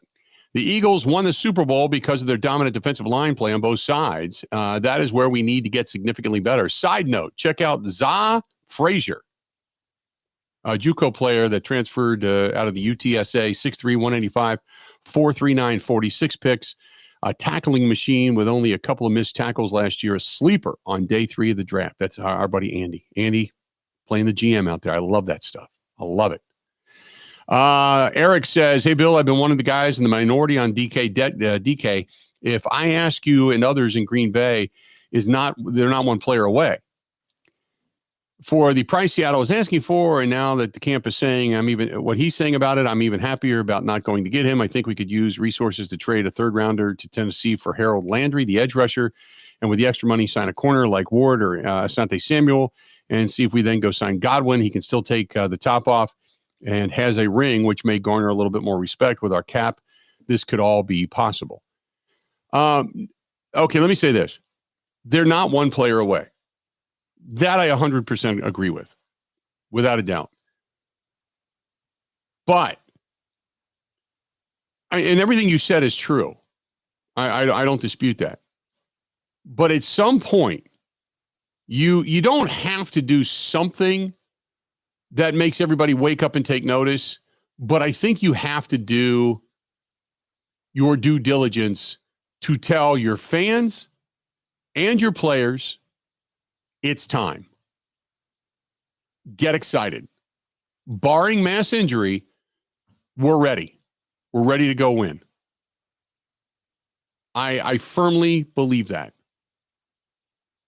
If you made a deal for DK Metcalf and the Packers' name was splashed everywhere, it puts the world on notice that you're going for it. Now, you don't do it ridiculously. You don't want to give up a ton of assets. And, again, you're not going to get something for nothing. But everybody's got a philosophy. Everybody's got the guy they want. Everybody's got the way they want to do it. Everybody wants to get somebody something for nothing. Okay? Doesn't happen. Very rarely do you fall ass backwards into an incredible deal. Now, when Ted Thompson brought in Charles Woodson, you fell ass backwards into you took a chance on a guy that a lot of people weren't wanting at the time. They thought, washed up. He came in here and said, no, let me show you in the world what I have. And he did it. You don't win a championship without Charles Woodson. You don't win a championship without Aaron Rodgers. You don't win a championship without the best year of his life out of A.J. Hawk. You don't win a championship without putting the pieces together with Clay Matthews, a elder spokesman in Chad Clifton, a younger Brian Bulaga after Mark Tauscher went down with all the wide receivers. You don't do that. It didn't take one guy. It took numerous, 100%. But at some point, as Brian Gutekunst stated, it is time to start getting serious about championships. And what a better way to tell everybody you're getting serious than to go out and make a couple of deals that are going to bolster your team. When we come back, speaking of bolstering your team, I've been saying this for a while. I don't want this guy anywhere near the players. And here's a perfect example as to why. When we come back, I'll tell you what I'm talking about. Don't go anywhere. Hey, this portion of the program brought to you by our buddy Gino and the whole gang down at Calderon Club. I'm going to be at San Giorgio tonight. It's not often that my son calls me and says, hey, Dad, let's go ahead and get dinner. And we probably meet up about 5 or 6 times a year. But we just saw each other about a month ago. He's like, let's go back out. I will let you know on Monday Kristen has an inkling that they have something they want to tell us.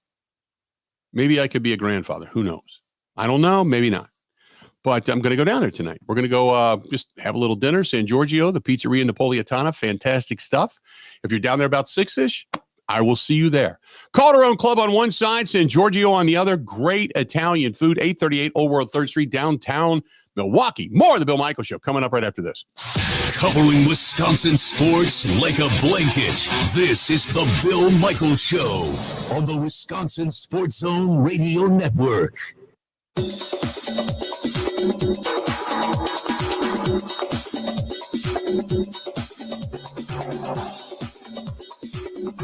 Bill Michaels will resume in 5 minutes.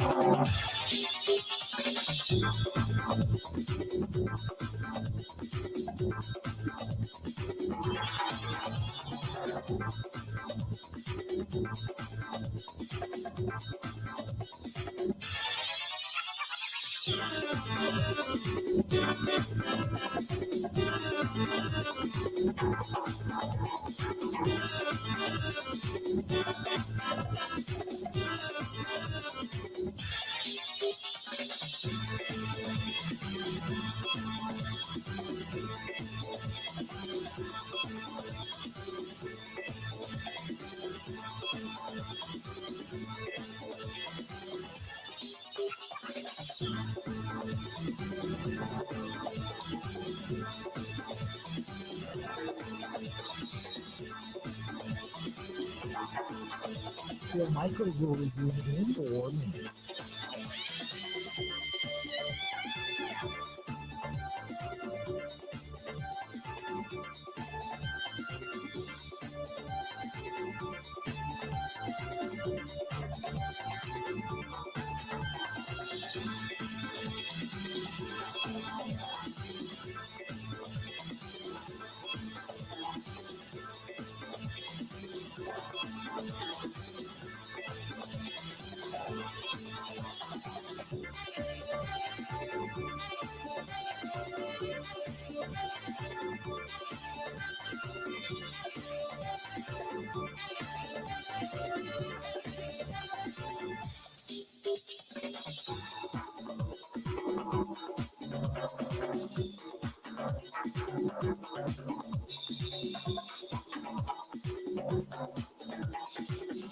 Bill Michaels will resume in 3 minutes.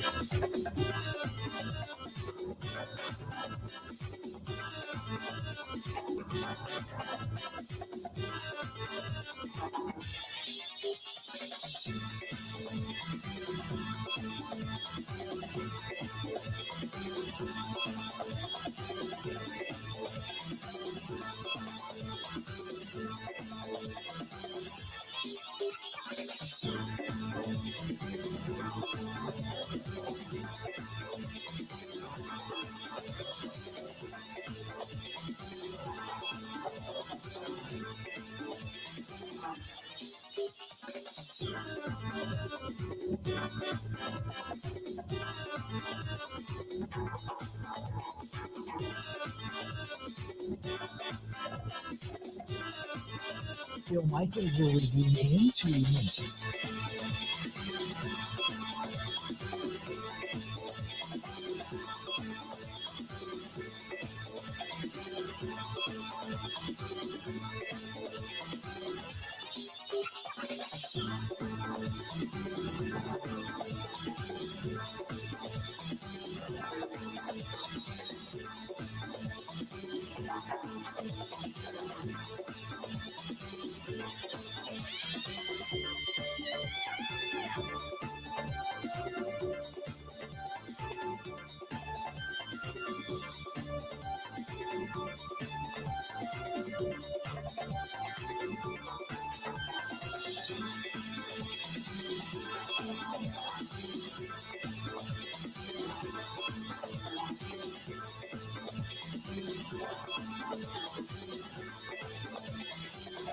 Bill Michaels will resume in 1 minute.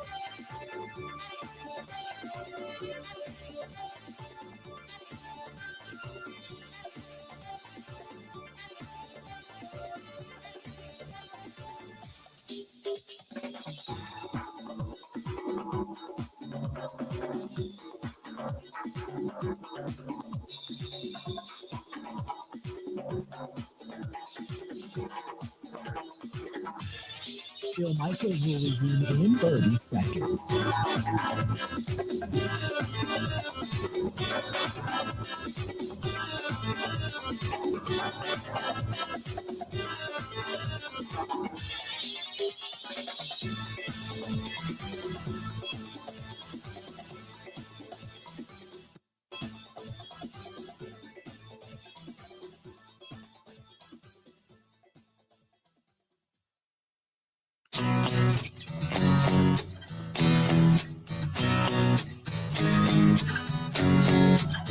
I'm starting to think about warmer weather. I cannot wait to go see my buddy Dwayne and Dwayne's Cover It All and get my boat back and drop it in the water.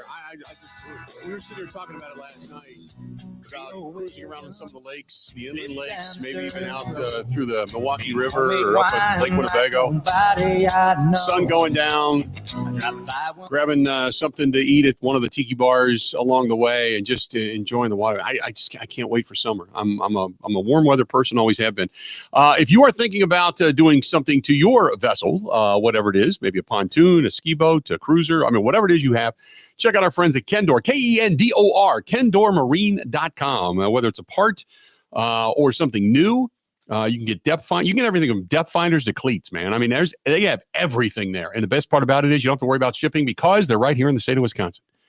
It's not going to get lost in China somewhere. Kendor, KendorMarine.com. That is KendorMarine.com. And I've never met a company so fast that said, hey, give me a call. I want to look into, supporting the veterans and helping you guys advertise that. I said, okay. And I didn't even finish talking to him.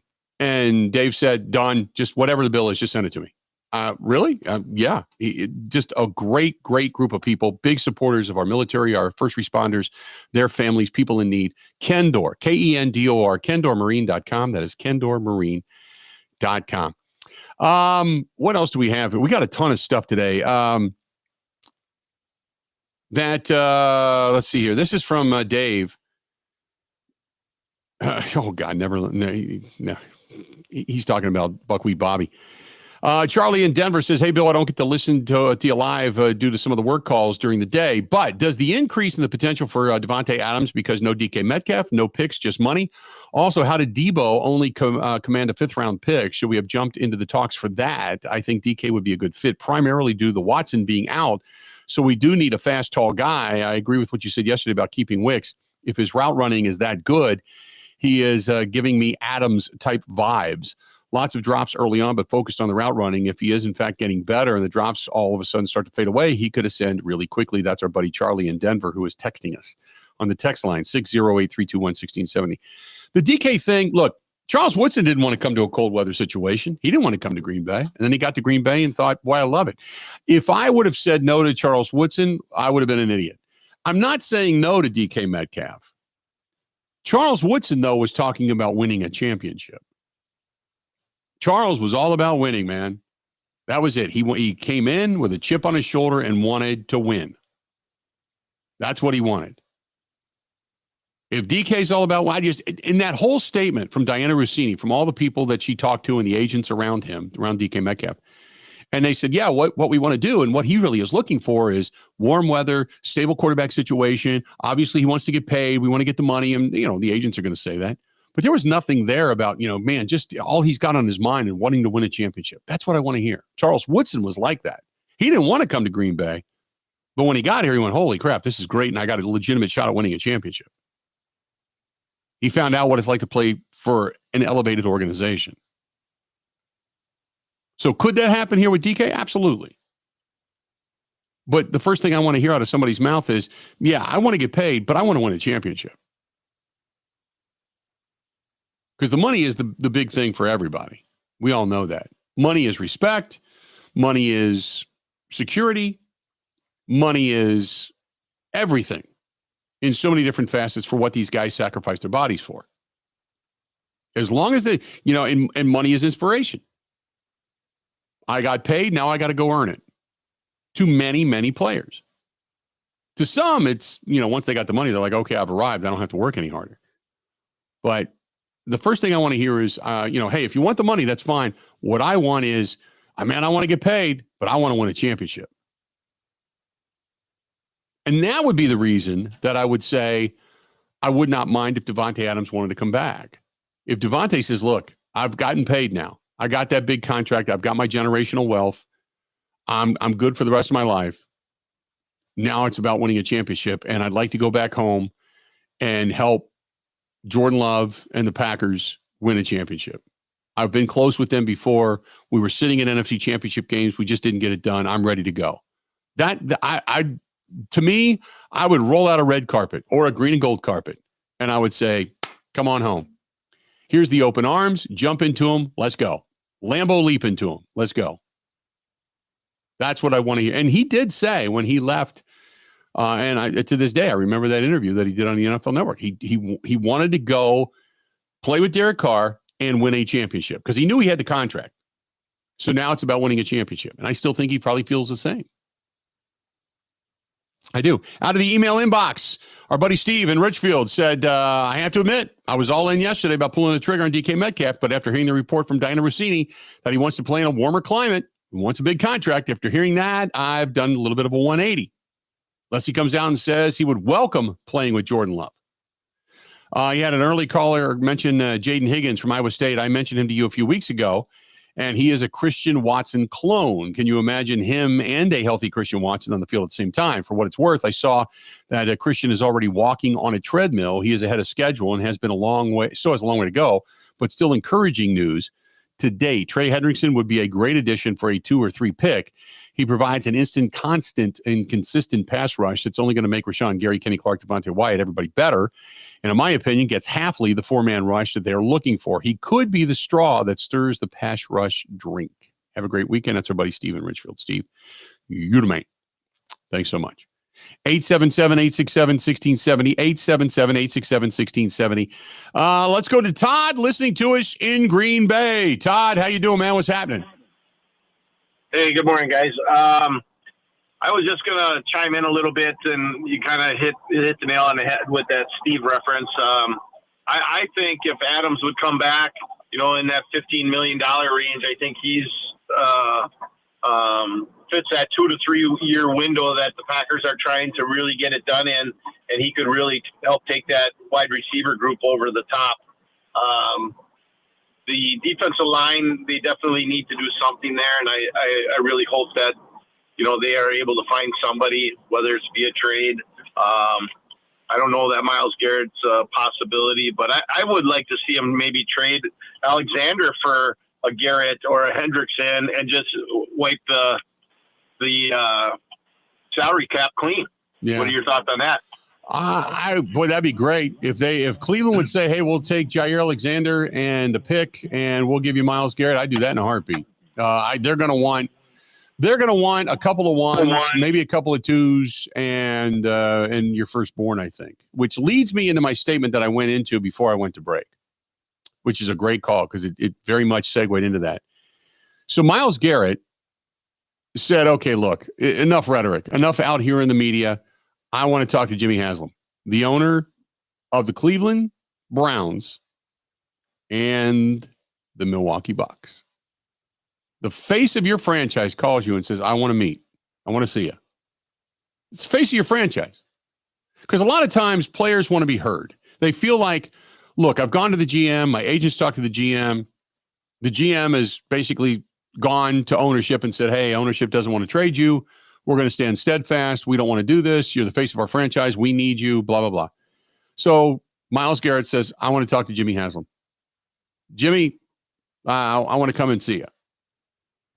If you're the owner, if I was disgruntled and I said, hey, I want to get out of the Bill Michaels Sports Talk Network, and, I go to Randy Hawk, I talk to Ebo and the gang, and I'm like, hey, I got to move on.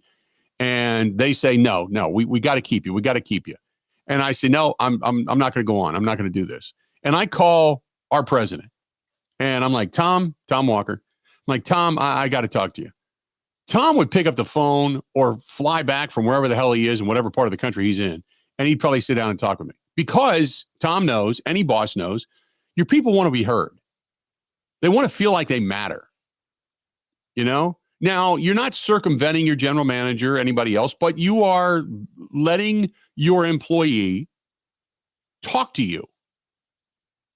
Man-to-man, conversation to conversation, owner to employee. Okay? Jimmy Haslam said, no, my GM can handle it. No, I don't need to talk to you. Now, this is where I track towards Milwaukee, because don't forget, he's a part owner of the Bucks. Can you imagine Giannis wanting out? You're not doing enough. I'm tired of this. We're not winning here. I don't think this will ever happen. Okay, by the way. But I can only imagine when the ownership and the governorship of the team flips and Jimmy Haslam has that 1 or 2 year window, whatever it is, for, then he becomes the guy. And where Giannis says, man, we've already talked to John Horst, and John's got our back, but John says, look, my hands are tied. Jimmy Haslam, the ownership's got it going on. And Giannis would say, now Giannis being the face of your team goes, Jimmy, I want to talk to you. And Jimmy then, wherever he's at in the world, picks up the phone, tells Giannis, no, go talk to John Horst. No, that don't fly. That's the only reason I throw up the cautionary tale. That's the interwoven, conspiracy theory, I guess, that I could weave towards Milwaukee. Again, there's not a lot that Jimmy Haslam has done where I've been impressed as an owner. He fell on his head and gave Deshaun Watson the worst contract probably in the entire NFL. He took a guy that was just a creep and paid him guaranteed money and completely threw away a franchise for years and years and years for people that just want to love football, and they know they're mired in the kingdom that has sucked them over there. Joe Thomas remained loyal to that organization. They didn't do much around him to give him at least a shot at a championship. Nothing. And now the face of your franchise who wants out, who publicly has written a statement wanting out, you're like, no, I don't need to talk to you. Talk to the GM. I don't got time for that. That's not good. That's not good. Not at all. In any way, shape, or form.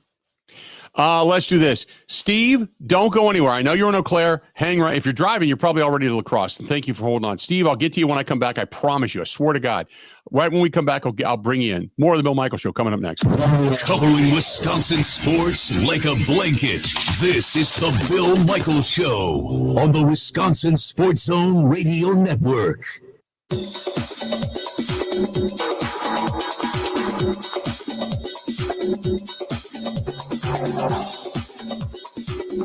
Bill Michaels will resume in 3 minutes.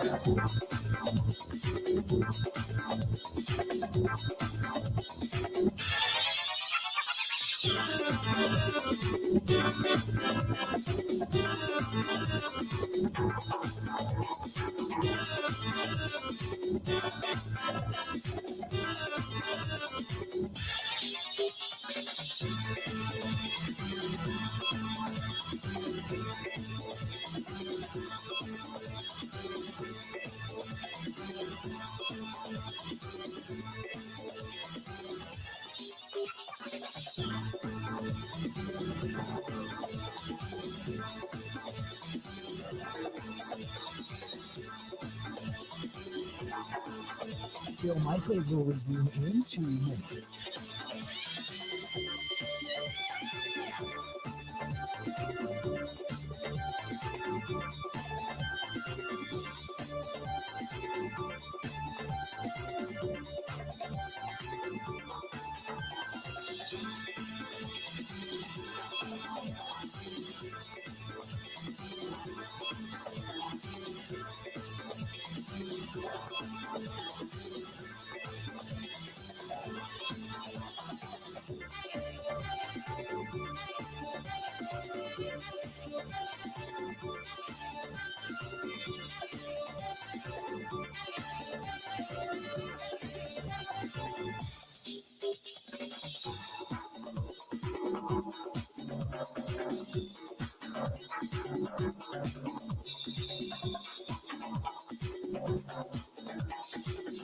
Bill Michaels will resume in 1 minute.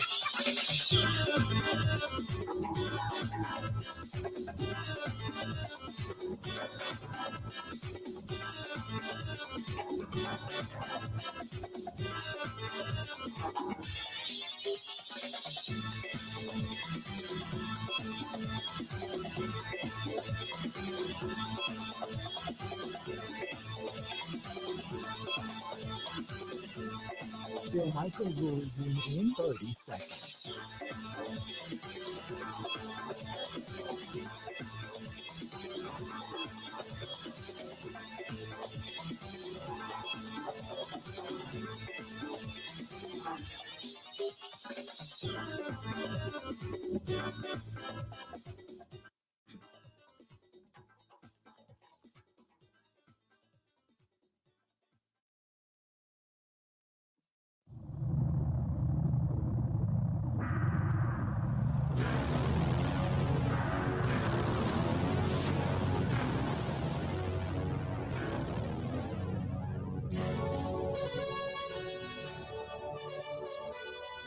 The Bill Michaels Show, brought to you by our friends at Burn Pit Barbecue. Veteran-owned right here in the state of Wisconsin. Go to burnpitbbq.com for the sausage, the rubs, the hot sauces.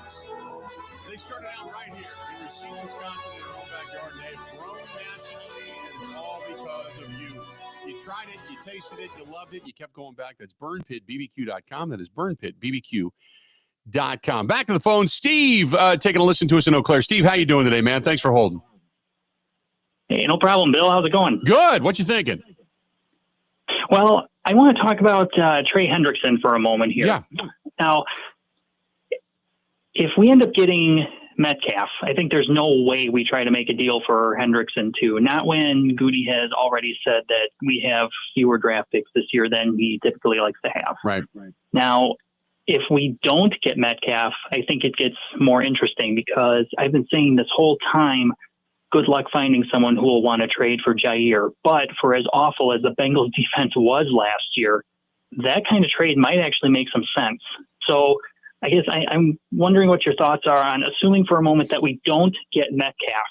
What is the most draft capital you would be willing to give up for Hendrickson in a trade that does not involve Jair and in a trade that does? Boy, that's a great question. Here's two things. First of all, I don't think, I could be wrong, but I think the likelihood of them trading Jair is relatively slim, which is part of the reason that Jonathan Allen is on the open market, because they tried to find trade partners with him, and most people knew that he was going to get let go because you're not going to trade for him when you can find him on the open market. I think the same thing is going to happen with Jair. So I don't think they find a trade partner for Jair unless it gets thrown into some kind of a deal that they're giving away draft choices for something like, some kind of a deal that they're going to make for somebody incoming. So I don't think they find a trade partner for Jair. I agree with you. I would rather, if I'm going to trade for somebody, the problem with Hendrickson is this: if you trade for him, then when you get him here, you got to pay him. So if I'm Green Bay, I'm looking at Cincinnati going, look, you want to pay him? Pay him. You can get one more year out of him because he's still in a contract there. You want to pay him? Pay him. Otherwise, we'll get him next year. But I'll give you a 4, a 3 or a 4. That's it. And Cincinnati may trade him. And that way you're not giving up. Where Gutekunst starts to think about it, he's 30 years old. He's going to get not Max Crosby money, but he's going to get a lot of money.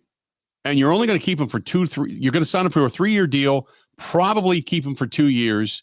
And then at 32, 33 years old, he's going to start to decline. And you're going to go, okay, we're going to cut him loose.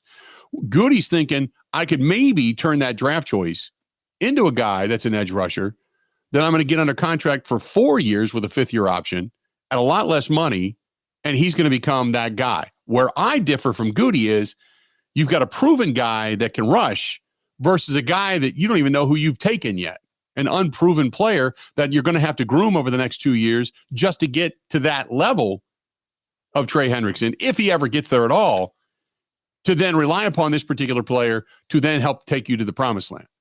So I get where he's coming from in the monetary aspect of it. But that's only if you get a guy of Trey Hendrickson's caliber. So if I could get him for a 3 or a 4, I'd do it in a heartbeat. Do it in a heartbeat, but you're going to have to sign him. You're going to have to sign him to an extension, and not only for this year upcoming, but then for the next 2 years after. So you sign him to a 3-year deal worth about $95 million, but the guaranteed money is going to be the sticking point. Because how much are you going to pay a 32 or a 30-year-old, going to be 31 in December, year-old guy to be an edge rusher when edge rushers, but we know like Julius Peppers went late into his career. Hell, now Reggie White, I'm not even going to use that as an example, as some people are, because Reggie was a phenom. But Trey Hendrickson could still be effective for the next couple of years. And that could put you over the top in the window that you're in. I do the deal. I would be more likely to do the deal with one trade involved for Trey Hendrickson than I would be for DK Metcalf. And you could still get Trey Hendrickson and find on the open market a wide receiver. So you take care of two needs, only lose one draft choice, and you've spent some money, but you haven't broken the bank. I'd rather do that than start worrying about, some of those other things that are out there. 877-867-1670, 877-867-1670. Yeah, Grant. Well, and I can play this audio maybe to begin the next hour again, but Jonathan Jones on CBS this morning, who's had a lot of reporting on this, said the Bengals are looking for a late second or an early third, which is, I think, less than a lot of fans probably thought when this first broke yesterday. Right. And it's not like the Bengals would come out and say publicly, you know what I mean? Like, you're never going to undershoot your value. If anything, you ask for a second and get a third, or ask for a third and get a fourth. So the fact that the Bengals are coming out and saying, we want a late second or an early third, means that teams are probably going to come in and offer a fourth. Right. You know what I mean? Like, that's pretty cheap. You got to pay them, but that's a lot less in draft compensation than what's being thrown around for DK Metcalf. If I'm the Packers, I would offer the third because it would be a late third. That's what I would offer. I'd offer the late third. I wouldn't go second. And even though a late second will be where the Packers will be drafting, I would go late third and see if they take it. I'd also say, like, Cincinnati, if that's all you're going to get for him, like, why don't you just pay him? You know what I mean? Especially when your defense sucks that bad. Right. It's not like you're going to be able to rebuild your whole defense with the haul you get from him. Why would they do that? And Mo Egger had a great point about it. We'll talk more about it coming up the next hour. More of the Bill Michaels Show coming up right after this.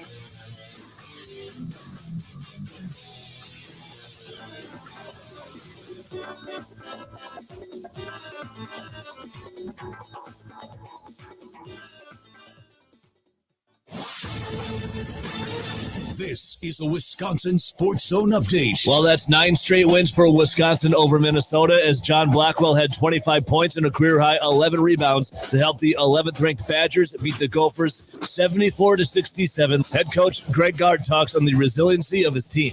Well, we were able to get stops. I think we buttoned up things defensively there, and then obviously we getting to the free throw line and scoring. I mean, we made a lot of big plays. Blackwell was huge down the stretch. Gilmore made a big play off of a shot fake and a drive, and then obviously the fact that Tanjay and Blackwell and Crowell could get to the free throw line was important. Up next for the Badgers, they'll wrap up conference play Saturday against Penn State. Turning to the Bucks, Giannis Antetokounmpo scored 32 points to bring his career total over 20,000. Damian Lillard added 34, and the Bucks would blow out the shorthanded Dallas Mavericks 137-107. At 30 years old, Giannis has scored 20,010 career points, becoming the 52nd player to reach 20,000. The only other players to get there at a younger age were LeBron James, Kevin Durant, Kobe Bryant, Wilt Chamberlain, and Michael Jordan. And now up next for the Bucks, they'll host the Orlando Magic at the Pfizer Forum on Saturday.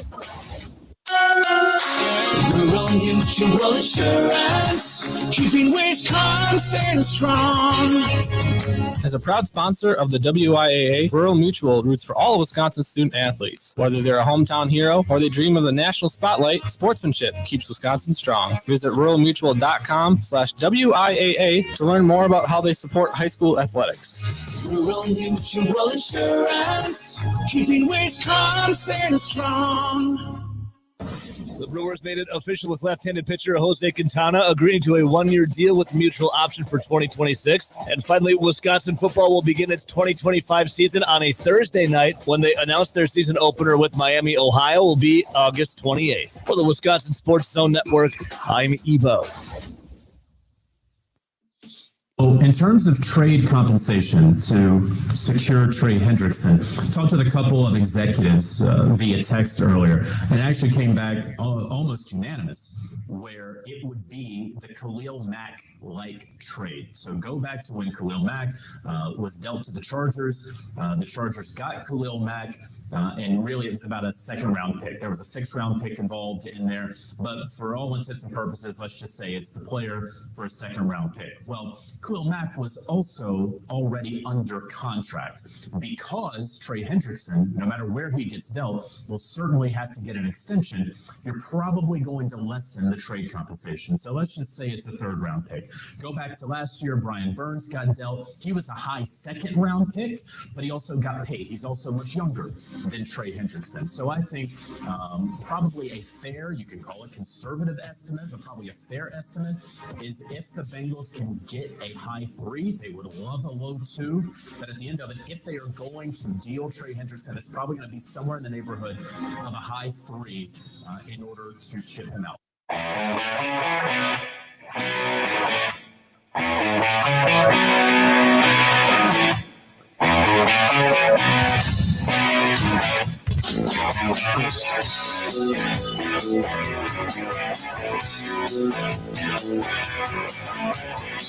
Welcome back.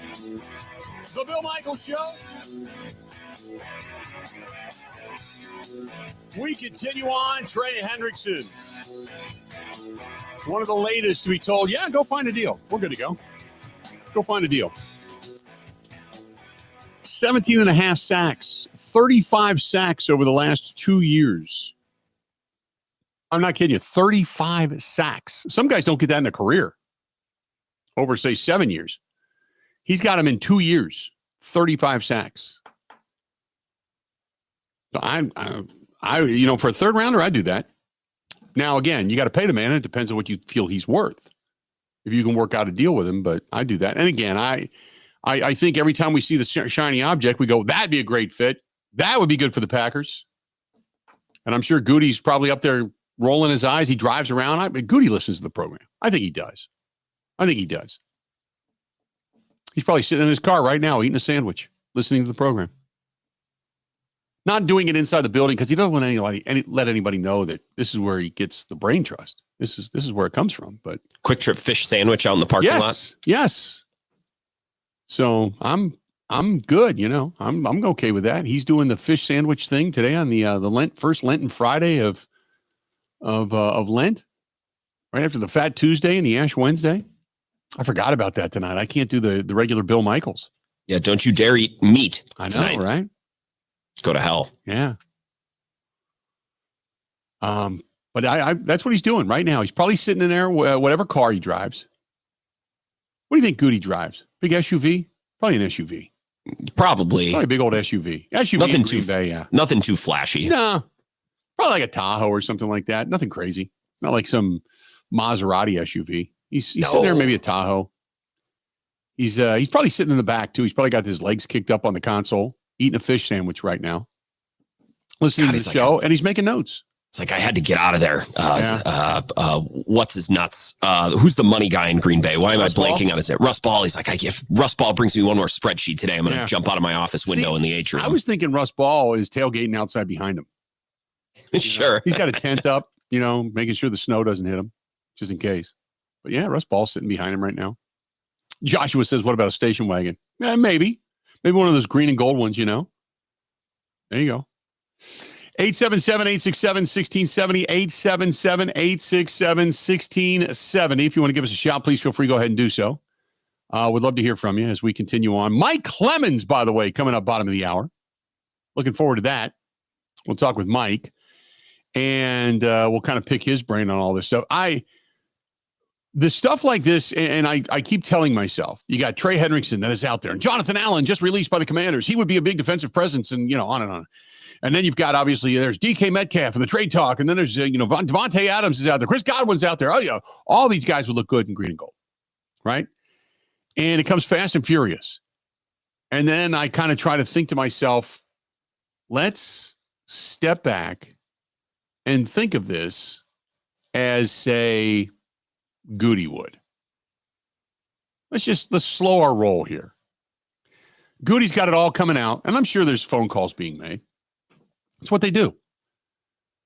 And it's in the office, and he's probably got Russ Ball that's come through the door, and they're sitting there, and I can picture this big mahogany table, and he's got them on speaker, and they're talking, and then he hits mute. Give me a second. He hits mute, and then they talk, and then he hits mute, and they talk again.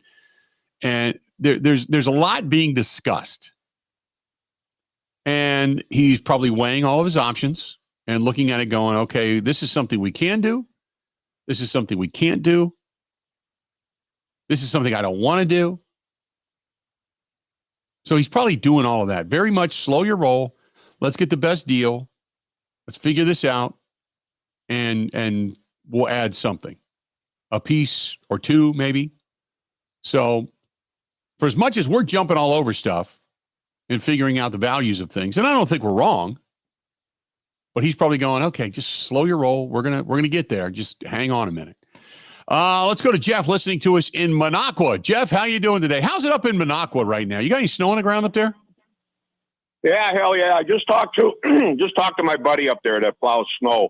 And he said they got like 10 or 12. Awesome. That was 2 days ago. Yeah. He said there's 3 or 4 left now. Yeah. So it's going fast. We'll be home week after next, and I won't have to get the snowblower or plow back out. So. Well, yeah, but it sucks because they're not even going to open up the snowmobile trails. You have what, 3 days of snowmobiling, and that was about it? Well, yeah. Correction to that is that they opened them today at noon in Oneida County, and they're closing Monday at 8:00 in the morning. What sense does that make? There you go. Well, at least you got a weekend. Okay, enjoy it. That's about it. So it's beautiful out here. 60s. Going to rain next week, but that's okay. That's better than being home. Right. So, anyways, you got Bill on with me here. I'm here. Yeah. Okay. Here's my thoughts. I've been giving it a heck of a lot since I heard this morning about DK's demands. My suggestion would be go after Trey Hendrickson, offer them a 2, throw in Dobbs, throw in Alexander, and maybe get like a 4th round back just to kind of keep the free agent and keep the numbers about the same as they usually are. I don't know if it would fly, but they still need to make somewhat of a medium splash either in free agency or in the trade market. So okay. I don't know what your thoughts are, Bill, but that's what mine are. So. Okay. No, I appreciate it, man. And good luck when you get back. Maybe you get a weekend's worth of snowmobiling in, and before you know it, the ice will be off the waters and you'll be out fishing again. Be good to go. Thanks for the phone call. So he's basically like, look, we got some trash we need to get rid of. Here's a big garbage bag. We're going to throw Dobbs in it just to kind of sweeten the trash up a little bit. We're going to give you Ja. And you give us Hendrickson. We'll give you the 2. You take this stuff off our hands. See, I wouldn't throw Dobbs into that mix. There's no reason to. I wouldn't even throw Ja into the mix. Look, I'm hanging on to everything I can possibly hang on to until I don't have to hang on to it anymore. I can't imagine any team calling you up and going, hey, Jerry Alexander, coming off a knee injury, owed a ton of money. We want him. Ain't going to happen. Ain't going to happen. He's going to end up getting, if you want to do the heartfelt thing for the Packers, then you cut him and you let him go. And then he's $6.1 million going back into the kitty for the Green Bay Packers. If you really want to do it business smart wise, you hang on to him till June 1st, and then you cut him and you get $17.1 million back. So you do that. But I can't imagine any team right now trading for Jair Alexander. I just don't think it's going to happen. But the Trey Hendrickson thing, if you can get him for that 3rd round pick, I'd do that in a heartbeat. I'd do it in a heartbeat. But the question is, what does he want in salary because he could technically say, hey, look, I'm not going to come play for you unless you give me a new deal. And that's part of the deal. So you gotta call his people and say, what is he looking for? Which is really, that's who's making the deal right now. Because they could say, look, we're going to give you a 3-year contract extension worth $90 million, 55 of it guaranteed. Salary bonus, signing bonus, the whole thing. We're going to restructure all that stuff. Here you go. And then we'll give the Bengals a late 3rd round. Great. Okay, great. But Mike Brown could go, no. Mike could say no to the whole deal by the time it's all said and done. Here's what I won't say, here's what I don't get. I'll say, Packers fans, this is something to keep in mind. I think a lot of us like the idea of Khalil Mack as a free agent, right? You're going to have to have a contract, and he'll probably get a nice number for 2 or 3 years. Yeah. So why not just acquire Trey Hendrickson if it's only going to cost you a 3rd round pick? He's 4 years younger. You know what I mean? So it's going to probably cost you a little bit more in average annual value, and you'll have to give up a pick. But if you're willing to give a free agent level money or a big extension to 34-year-old Khalil Mack, why wouldn't you just spend a little bit more and do it for Trey Hendrickson instead? Right. That all makes sense. 100%. It all makes sense. Completely agree. Assuming that you're okay with the idea of Khalil Mack. Maybe not everyone is, but I know a lot of Packers fans are like, we'll sign Khalil Mack as a free agent. Well, why not do the Trey Hendrickson thing? It's going to cost you a little bit more, but you're getting a player who's 4 years younger. I couldn't disagree with that at all. I would agree with everything you just said. I think you put Trey Hendrickson on this defensive front, it automatically makes Gary better. It automatically can make Van Ness better. And the fact that you've got the ability to rotate, it makes everybody better. Because you can play Hendrickson if you want to on just even pass rush downs. You know, and save you could rotate guys through. I mean, it could make everybody better, including Kenny Clark, including Devontae Wyatt, including, Edgerrin Cooper and Quay Walker. It would make everybody better. If you solidify your defensive front and you also in most likely free agency, you get yourself a wide receiver, you everything gets better. If you believe in what you have, even in the defensive backfield right now, then all you're doing is drafting for depth. You're just drafting. And if you find a bona fide starter along the way, great. But the only thing you're then drafting for is offensive line help, maybe a defensive lineman, another wide receiver, and defensive back help. That's it. Now, again, you're looking at it going, well, we only have 8 draft choices this year. We don't want to give up one of them. That'll leave us with 7. But, so what? You automatically got better with a Pro Bowler in your defensive front. You're not going to find a Pro Bowler right here, right now, as a rookie. At least the chances are highly, highly, highly stacked against you. It just takes too long to find a pass rusher to get to that level in the NFL coming out as a rookie. You can find an all-pro wide receiver as a rookie. You can find a guy that can play defensive back as a rookie. It's very tough to find a legitimate pass rusher as a rookie. 877-867-1670, 877-867-1670. Hendrickson will be a great addition. He made an average defense at Cincinnati much better. That's from Doug. Hendrickson, big-time vocal leader as well. That's from Joshua. This is from Jeff, who said, I like that idea, Bill.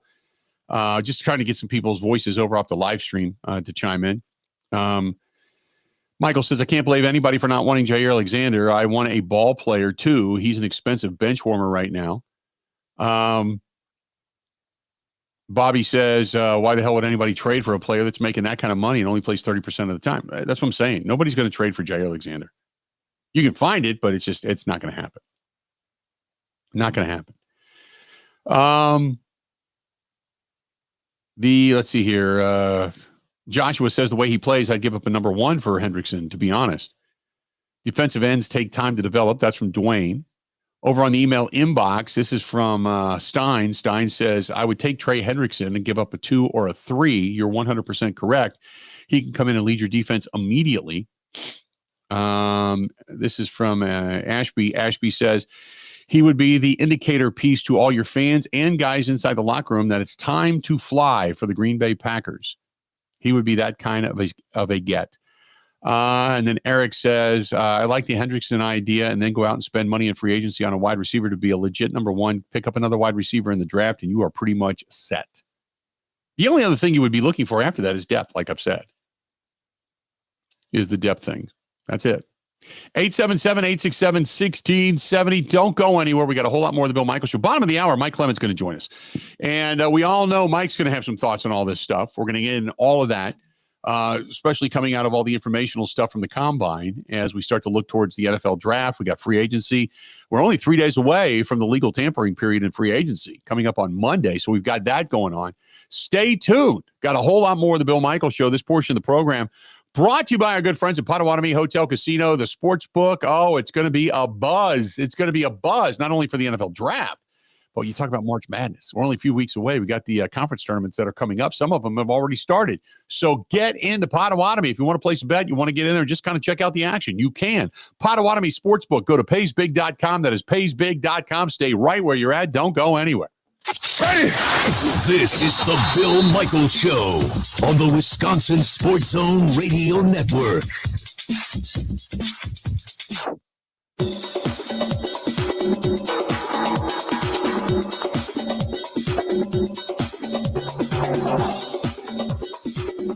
Bill Michaels will resume in 3 minutes.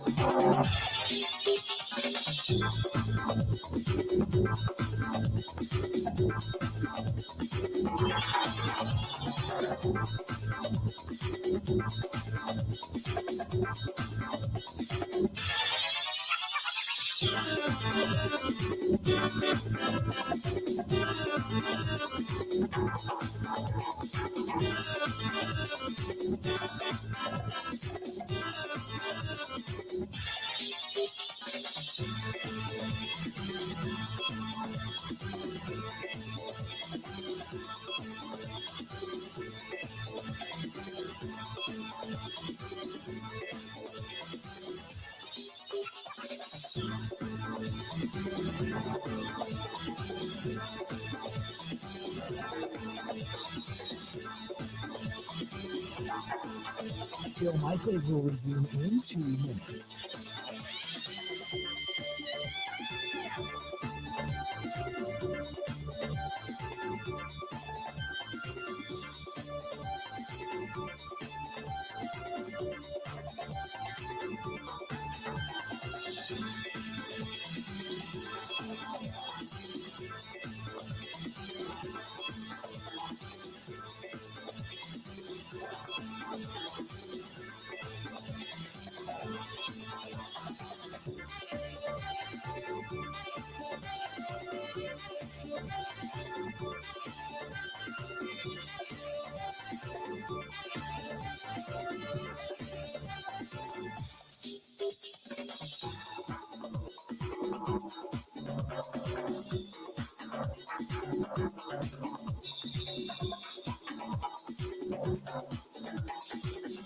Bill Michaels will resume in 1 minute.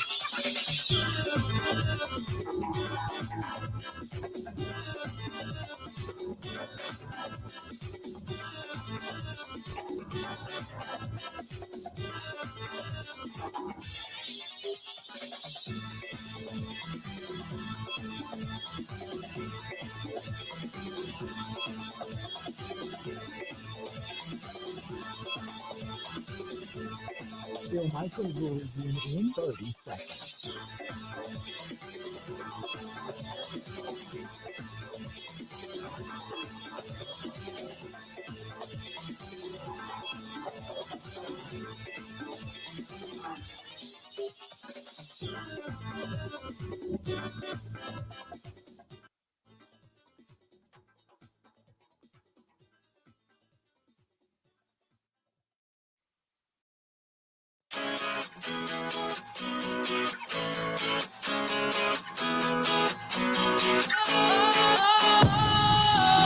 Sometimes I get a good feeling. Yeah. Welcome in. Bill Michaels Show.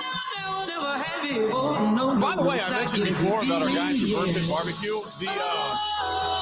The Milwaukee Sports Show is taking place this weekend at the Wisconsin Expo Center, the Wisconsin State Fair Park. And they are there. So stop over and tell them hi. I just saw that they did a live video from there. So say hi.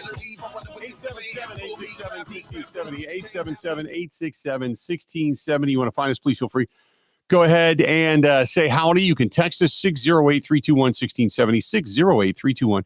608-321-1670. Say hi to Adam from Chippewa Falls, listening to the programs.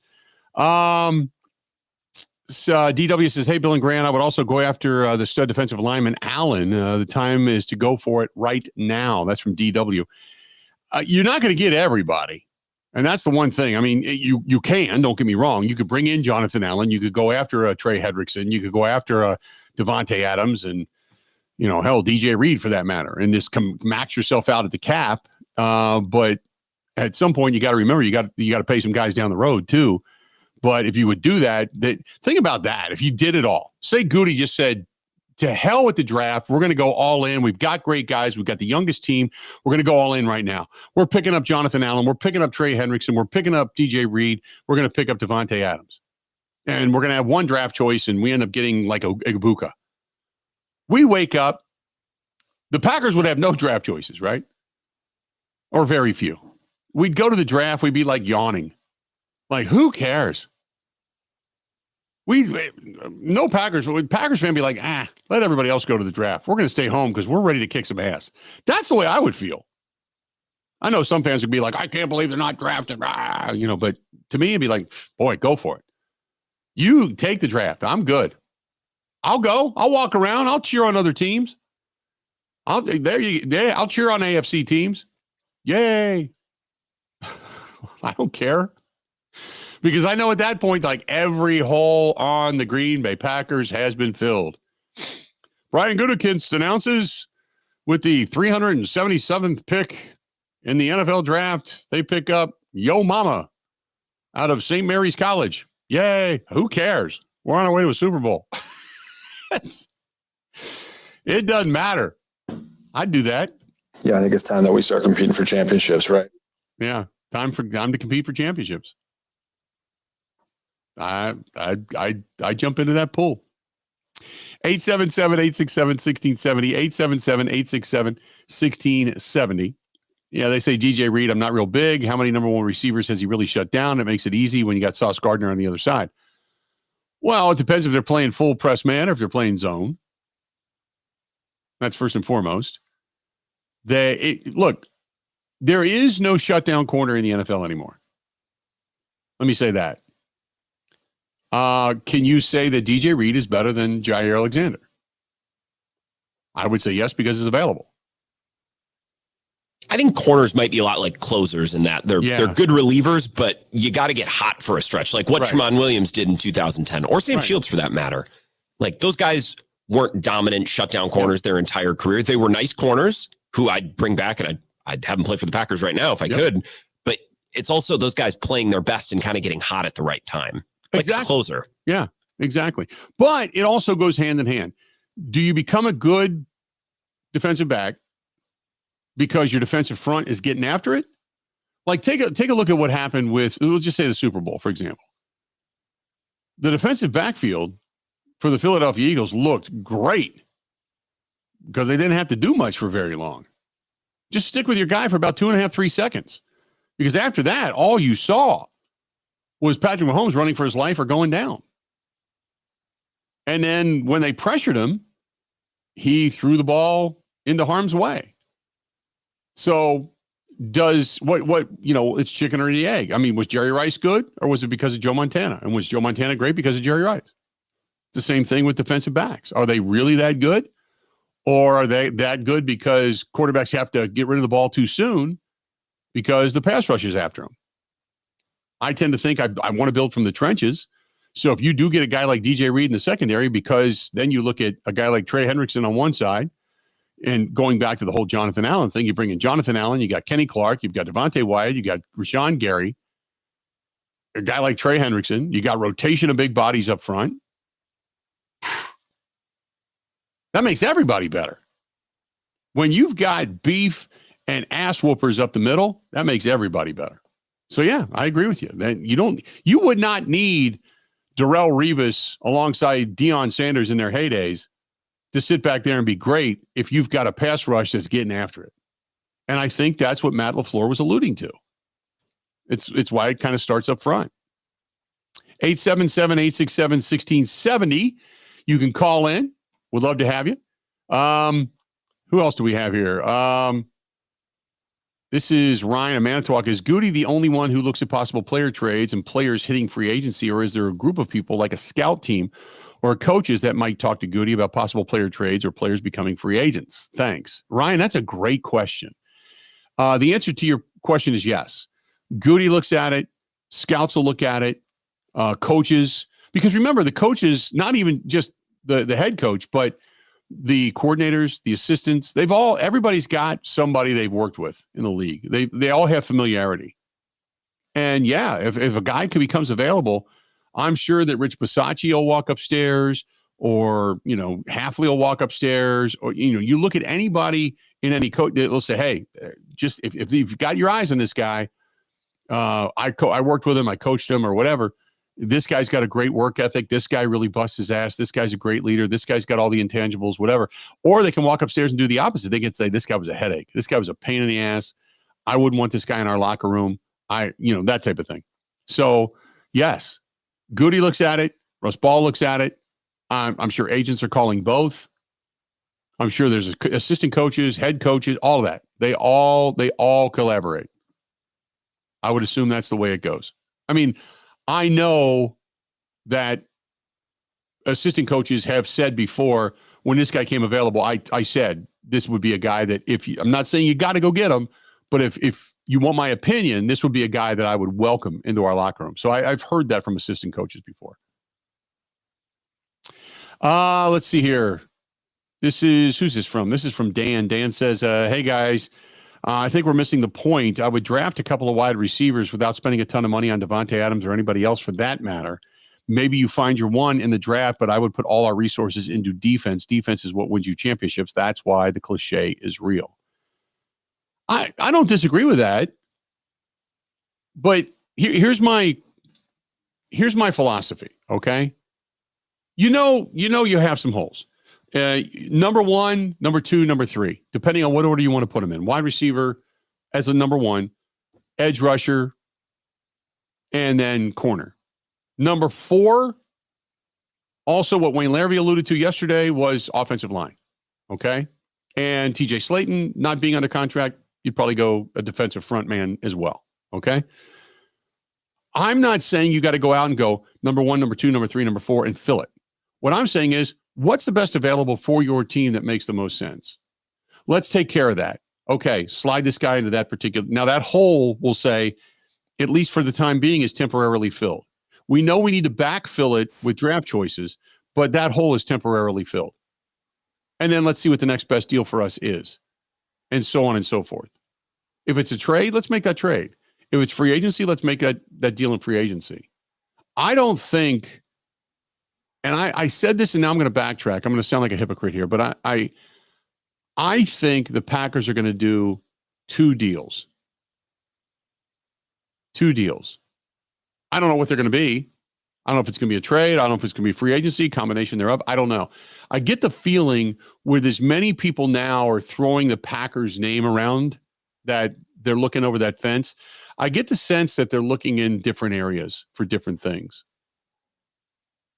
So I think they're going to do two deals. I would most likely say maybe two minor signings that turn out to be major, like last year with Josh Jacobs and Xavier McKinney, or one trade and one backfill with free agent. But I get the sense that two deals are in the works. I just don't know what they're going to be by the time it's all said and done.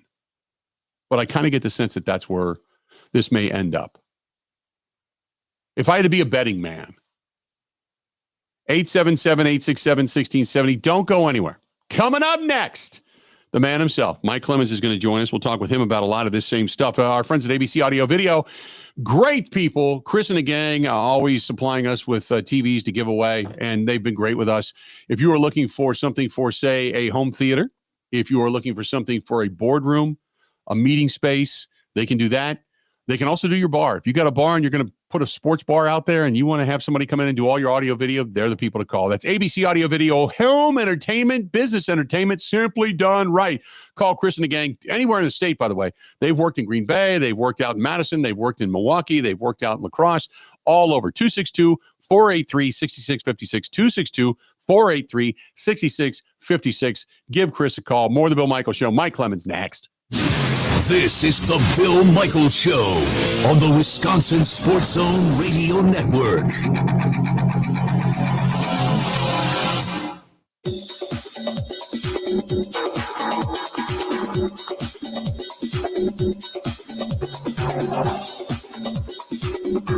Bill Michaels will resume in 5 minutes.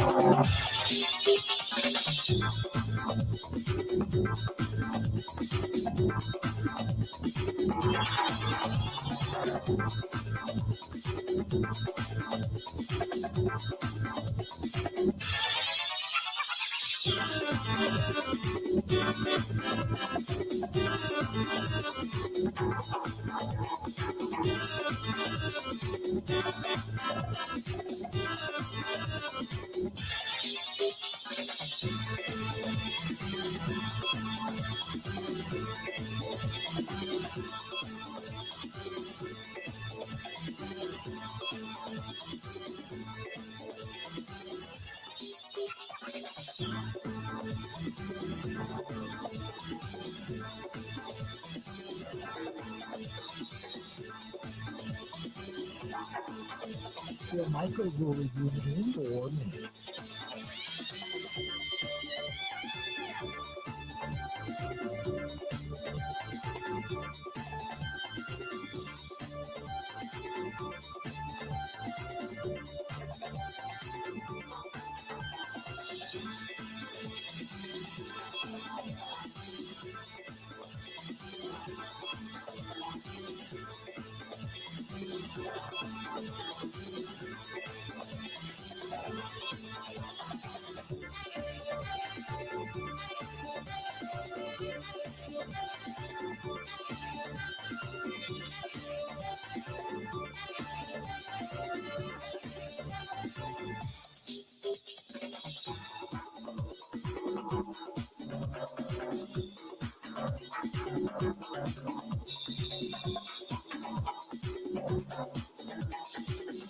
Bill Michaels will resume in 3 minutes.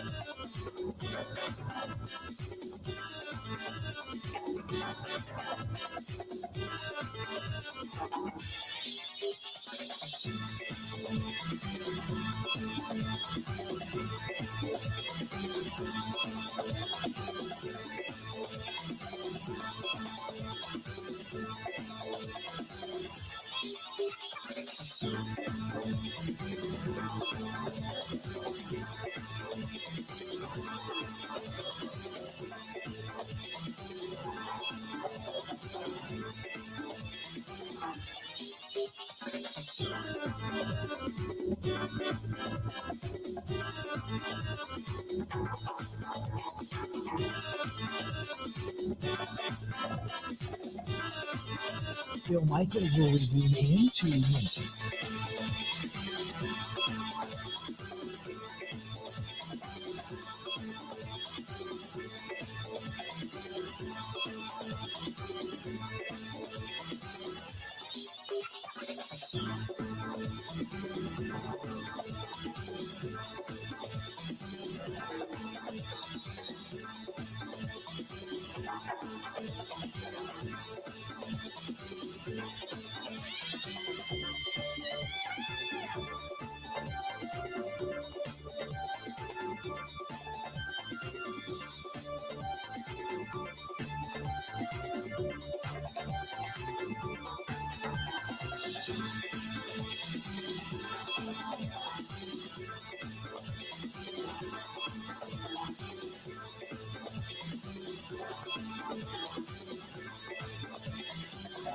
Bill Michaels will resume in 1 minute.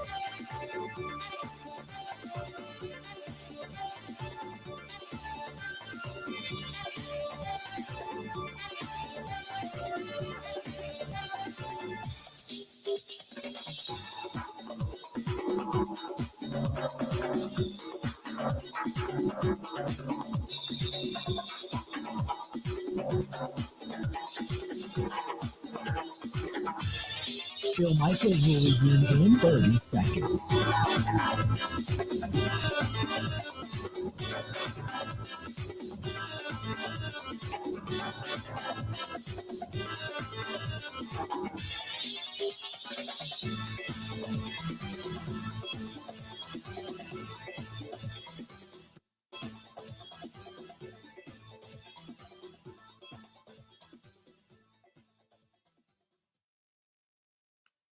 You always have some disappointments in the year. I think for me, the thing that's been on my mind, I think as we've concluded this season, is we need to continue to ramp up our sense of urgency. These opportunities don't come, the life of a player in the National Football League is not very long. We got a bunch of good guys in that locker room. We got a bunch of talented guys in that locker room. And yeah, I think it's time that we start competing for championships, right? It's time to compete for championships. Brian Gutekunst said it. Welcome back to the Bill Michaels Show. Mike Clemens' portion of it brought to you by the Bay Motel in Green Bay. And, oh, by the way, yes, if you're just looking for a place to stay, to lay your head, you want to go up for the draft, they still have a few rooms available for the NFL draft. They have some packages. Call them right now. Right now. If you've been looking for a place to stay, here you go. 920-494-3441. Clean, quiet, cozy. You can get in there, sleep. You can go in there and shower. You're good to go. Back over to Lambeau Field. It's only a mile away. Only a mile away. Call them right now, 920-494-3441, 920-494-3441, or go online at baymotelgreenbay.com. That's baymotelgreenbay.com, or call them direct, 920-494-3441, right there on South Military Avenue in Green Bay, and the Bay Family Restaurant attached to it with really good food. Mike Clemens joining us on the hotline. Michael, how you doing today, man? Pretty good. So where do you think things stand right now in the NFL free agency market? The tampering period begins, the negotiations on Monday, and then free agency kicking in later next week. Where do you think it sets right now at wide receiver for the Packers? I think the Packers need help. I think, whether or not, Christian Watson, even though he's walking on a treadmill and he's ahead of things, I'm still worried about Christian. I am still worried about the depth. I think they need the number one. I think they get a wide receiver either in free agency or a trade. That's what I think. So, yeah, Christian Watson, ACL. Early predictions are, October or November they could come back. Romeo Doubs, the 2 serious concussions, even wearing a Guardian cap during games. Brian Gutekunst, though, telling us last week, in conference, saying we don't think he's concussion prone, but Jaden Reed, number 11, your punt returner, and another great wide receiver, a gadget guy. He's going to have surgery on that shoulder that he dislocated in the loss against the Eagles, and he's going to miss some OTA time. Yeah, you think that the Packers are in the market to bring in some experience and to answer what the things that Josh Jacobs, your star running back, was saying to you at Super Bowl, when he was doing the media interviews, like, hey, Jordan Love needs help. You need a number one. You need one more guy in that receiver core that's got some experience. So then the DK Metcalf thing comes up. Now, that dude is huge. He's 6'4", 235. And of players that I've interviewed post-game, when I've been in the Seahawks locker room, there's only one other offensive player that he reminds me of, and that's Derrick Henry, the running back now with the Ravens. So John Schneider, long time now GM of the Seahawks, took the Seahawks to a couple of Super Bowls with Pete Carroll and Russell Wilson back in the day, grew up in De Pere, grew up as part of the Ron Wolf and Ted Thompson era, went down to the Chiefs for a while, and now the GM. He was on the radio yesterday, does a weekly radio hit out in Seattle, and he was saying, okay, this DK Metcalf story is coming out. What's been your experience in trying to trade away a player who wants out? The negotiation part with a number of teams, God rest his soul, Ted Thompson. When I worked with Ted in Green Bay, and I was really the point man for the Brett Favre negotiation. So, big time negotiations like that. Yes, I've been through the communication and trying to keep things as tight as you possibly can, and trying to be as professional as you can, and through the whole process.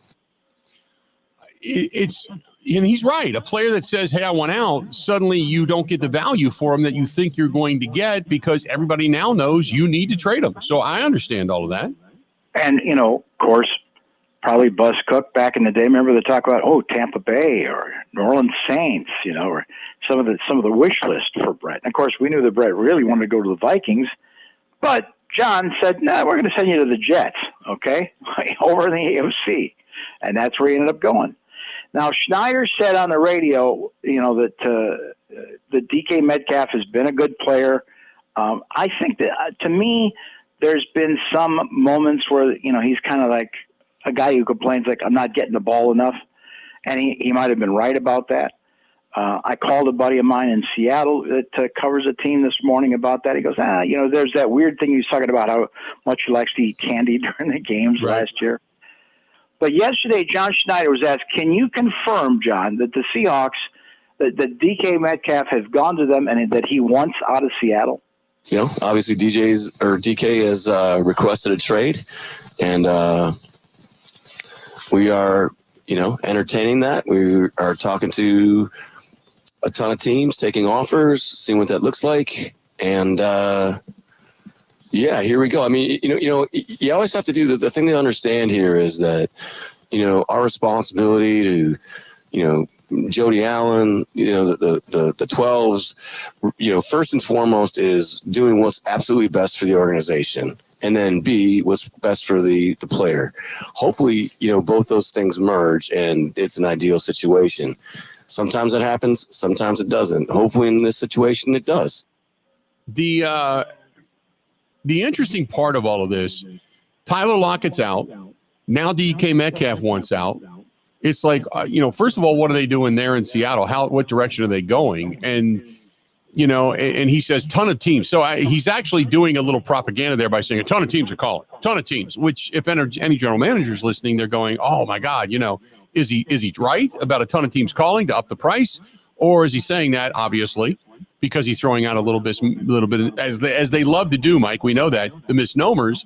So maybe he's trying to get more out of that particular trade. But once a guy says, I want out, it's tough, man, because it drives that value down. Well, John Schneider's always been very straightforward. John Schneider's one of those guys you can actually talk to on the sidelines, at practice. So the way I'm reading John, who's across the table, and he's got his cards, and you have yours, is he's like, 27, and we're kind of rebuilding here in Seattle. And don't play with me. Ask Russell Wilson how that worked out. Ask Pete Carroll how that worked out. Right. Don't be playing with me. I'm in charge here. The Allen family's got me fully in charge of football operations here. So, DK at 27, if you're really not that happy, we can work something out for you. Now, it may not work out, and if I don't get enough value for you, you're going to still be playing for the Seahawks next year. So I don't want to ruffle feathers. And now, while he says that DK Metcalf has been, he's a businessman. He's professional. He works out like crazy. He's also building up this guy's reputation, right? Like if some team is really salivating and say, oh, man, we want to get DK Metcalf. Well, he's building it up. But listen to this. So Tyler Lockett is a guy that they kind of like a Donald Driver for them, speedy, reliable, variety of things, community, and all that. And they decided this week they were going to have to release him to make room on the salary cap. Okay, he's a salary cap hit, and that's what Schneider called it. So then Schneider said, are you a little disappointed that DK Metcalf's agents are calling The Athletic and calling ESPN and said, hey, our guy wants to be traded out of Seattle, while you're trying to have this, you're trying to put a nice release and thank you for your service to Tyler Lockett, and listen to what Schneider said. Yeah, probably not intentional, but very disappointed in the timing. We wanted this to be a very special day. We wanted it to be, Tyler Lockett Day. We've had cap casualty, very famous, extremely important legends that have been cap casualty individuals that we probably could have handled a little bit different in the past. So we wanted to handle Tyler's situation as classy as we possibly could. So yeah, we all were very excited for to have this really nice day for Tyler, to celebrate Tyler. And I'd be lying if I felt bad for Tyler. The TV's all about DK instead of Tyler Lockett. Yeah, but on one hand, it's a business. On the other hand, it's not. You know what I mean, Mike? It's kind of like business gets kind of in the way at times. It's a business until it's not. And then when it's not, then it's a business. And I get it. I get where he's coming from. He's trying to be the the good guy general manager that you would want to come and play for, the guy that cares about the organization and cares about the player. But on the other hand, there's players that, we all know when they talk about respect, it equals money. Well, the Packers keep on saying, whether it's Ted or like John said, going out to Seattle, or like Brian Gutekunst says, what's the best thing we can do for the team right now? Right. But I will tell you that in just a brief chat with Brian Gutekunst last week in Indianapolis, fit means everything. And when you think about the guys they brought in last year, was Xavier McKinney, yep, and then Josh Jacobs at running back. Not only were they good players, not only were they hardworking, to the point where other players are saying, dude, you work at a different level we didn't know existed. They became the leaders of the team. Yeah. So is DK Metcalf, how much are you going to have to give up to bring him in? Is that the kind of move that you see the Packers actually making if fit matters that much to them? This part I don't see. Yeah. This part of the equation I don't see. And even with Devon, a model citizen and, the 32-year-old veteran in there and probably demanding the football, but if at least he could be back on a winning team and have a shot at a Super Bowl, he'd be along with it. But what's he going to ask? Or does that just put the whole thing that you've tried to build out of balance right now? Rob Reichel put a great piece up this morning. He's got an interesting list of free agents that to me sound more like Green Bay Packers, candidates, like Chris Godwin from Tampa Bay, who, even though he had a dislocated ankle, last year, he's been available. He's been healthy in most of his seasons for Tampa Bay over 6 years. Or Carlton Davis, a corner that can help out the Jair thing. Maybe an outlier is Khalil Mack at 34. Yeah. That would be like a Julius Pepper signing, right? Right. But think about this. Rasul Douglas and the things he was saying in the locker room, what happened to him? They got rid of him. Right. And Jair running out in the field in Carolina, what happened to him? Well, he got suspended. And Dobbs didn't show up for a day the week of the Rams game, and what happened to him? Mm-hmm. I mean, they're not putting up with those kind of shenanigans in Green Bay. And I don't know if DK Metcalf is right. I don't know. I could be wrong about this, but what do you think? No, I agree. And I said, hey, if you got to trade for me and give up picks, you better be getting a guy that wants to be here. And then when I hear Diana Rossini's report of he wants to go someplace warm, he wants a good quarterback situation, he wants to get paid, nowhere in any of the, the demands is I want to go someplace, I just want to win a championship. By the way, those are my demands too. I want to cover a team with a good quarterback. Yeah, that's what I want to be in warm weather. Yeah. Yeah. Get paid. I get it. I know. I've seen you at the club. You bring the money gun with you. Hang in there. We got more of Mike Clemens joining us on the hotline, and we got another segment to go with Mike before we cut him loose. Stay tuned. This portion of the program brought to you by our friends over there at DJ's Goalpost. You're going to be out and about this weekend, maybe doing a little Lent today. Just want to do a regular cheese pizza, fish fry, all that kind of good stuff. Or just catch some of the sports. You got Wisconsin, Marquette, the Bucks, all that kind of good stuff. DJ's Goalpost right there on Appleton Avenue in Menominee Falls. And let's say you're not going up to the draft, but you want to watch it, DJ's is going to have it on each and every day. DJ's Goalpost, Appleton Avenue, Menominee Falls. Tell them we said hi. More with Mike Clemens coming up next. This is the Bill Michaels Show on the Wisconsin Sports Zone Radio Network. You can accomplish quite a lot in 6 years. You go from changing diapers to dropping your child off at school. College, you can get a bachelor's and a master's degree. And you can take up to 6 years to pay off your brand new Pella windows and doors at 0% interest. Hi, it's Gina Della from Pella. With Pella Windows and Doors of Wisconsin, you get so much more than stunning windows and doors. You get the Pella experience. Talk about quality control. Pella manufactures, sells, installs, and services every product. A 10-year labor warranty is all always included, so your windows and doors are secure for years to come. Our expert installers are available year-round and can install in as little as a day. If something ever goes wrong, Pella will handle it ASAP because you work with the same team from start to finish. Oh my gosh, why wait? Get the Pella experience in this incredible deal. 0% interest for up to 6 years on brand new Pella windows and doors. Set your free in-home consultation today at PellaWI.com. Certain restrictions apply. That's 3/8/25.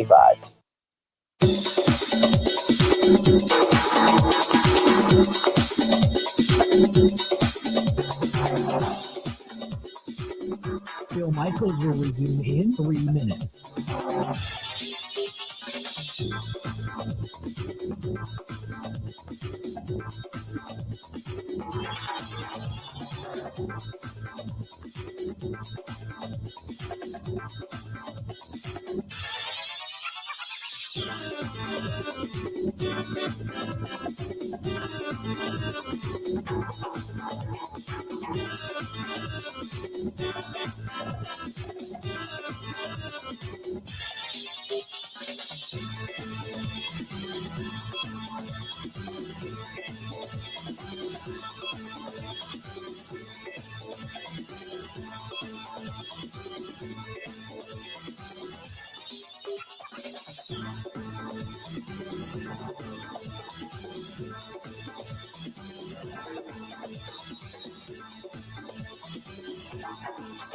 Bill Michaels will resume in 2 minutes.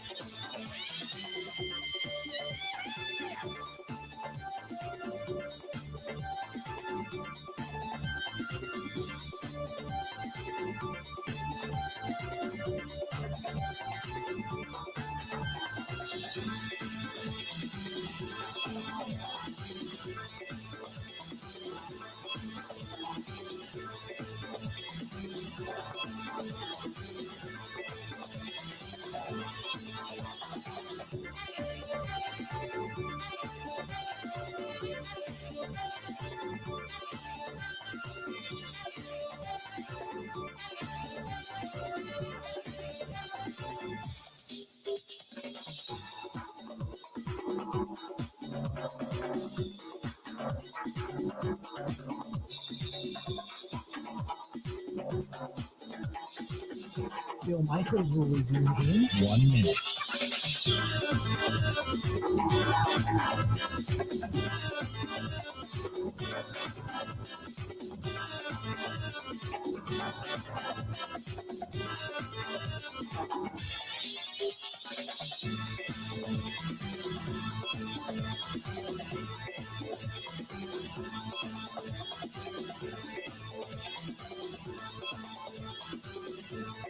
Bill Michaels will resume in 30 seconds.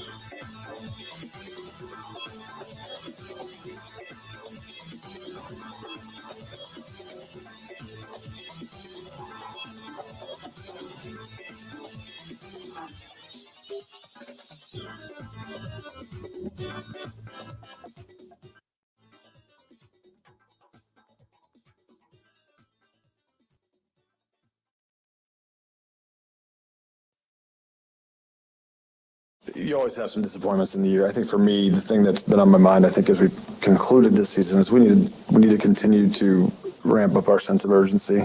These opportunities don't come. You know, the life of a player in the National Football League is not very long. We got a bunch of good guys in that locker room. We got a bunch of talented guys in that locker room, and yeah, I think it's time that we start competing for championships, right? Fish Fry Friday, Steady, second and national Walker's Point, also the new one out in Lake Country. Both places can't go wrong, but if you have not been to, they've got a phenomenal fish fry. People always talk about their burgers and their wings, which are great. The Bill Michaels garlic cheese bread, but their fish fry with potato pancakes and such is outstanding. So check out our friends at Stenny's. Second and National Walker's Point, also the new one in Lake Country on Watertown Road in Pewaukee. As they say, you should be here. Don't forget, Mike Clemens brought to you by the Bay Motel in Green Bay. They have a few rooms available for the draft. If you're looking for just a place to stay, bed down, it's clean, you can get some shower, all that kind of good stuff. And they've got the restaurant right there. Oh, that's where you go. BayMotelGreenBay.com. That is BayMotelGreenBay.com. Check it out for yourself. Mike Clemens joining us on the hotline. So, Mike, I don't know what the Packers will or won't do. But like I said earlier, I get the sense that they're going to do something, and it might be two moves. It might be, like you said, it might be like a free agent move, and then they don't like parting with draft choices. But if there's a good trade there that fits and makes sense, they could do it. But I get the sense that there might be another, like two moves, maybe one bigger one minor one, fill a couple of holes, and then here comes the draft. We do know they're re-signing some of their guys, like Isaiah McDuffie, who did a great job for them last year filling in at inside linebacker. He gets a 2-year deal. And then they went on and got Brandon McManus. And, when it comes to that character thing, I forgot about this. The day that they signed Brandon McManus in season last year, remember, Goody came down to practice and talked to us. So there was no worry about issues about, well, who's this guy who may have sexually harassed a couple of flight attendants on a Jaguars team flight? And he came down and cleared that all up, okay, because he wanted it. So that's where that character thing comes into play. Yeah. They've also tendered the backup safety, Zane Anderson. But I'm telling you, Bill, when you watch that Eagles game again, a huge turning point is in the first quarter when Nolan Smith, the linebacker for the Eagles, and I mean Vic Fangio had guys. If you don't hit anybody, if you don't have anybody to cover, hit somebody before they blow the whistle. He had hitmen going in that game, like Nolan Smith drilling into Elton Jenkins, who was just standing there after pulling into his shoulder, neck stinger, and they put in the rookie Travis Glover in there, and he gets 3 penalties, 2 holding penalties. He's in over his head. Then they put in the backup tackle, Kadeem Teleport. That was a turning point in that game for the Packers offense. I think the Packers have got to pick up another veteran offensive lineman like they have in years past. And the other thing is, I wouldn't be surprised if I think their best offensive lineman is their right tackle, Zach Tom. And they'll probably try and work out a deal with him starting around training camp or so. Yeah. And then that gets down to the Josh Myers question. And when we asked about that, Goodkin said last week, right, that's what Russ and I are working on right now. We're kind of sniffing around the market, seeing what the price is going to be. And then we have to decide, what is our walkaway money? In other words, how much is Josh Myers going to have to get in terms of years and a contract and guaranteed from some other team at some point when we say, we got to walk away and find a new center for ourselves. Yeah. Mike, I would agree with all of that. And I still think that, do you think, though, that they bring in Elton Jenkins and move him into center and then they, Jordan Morgan becomes your guard? Or Zach Tom to center. Or and Zach give him Tom a big fat deal.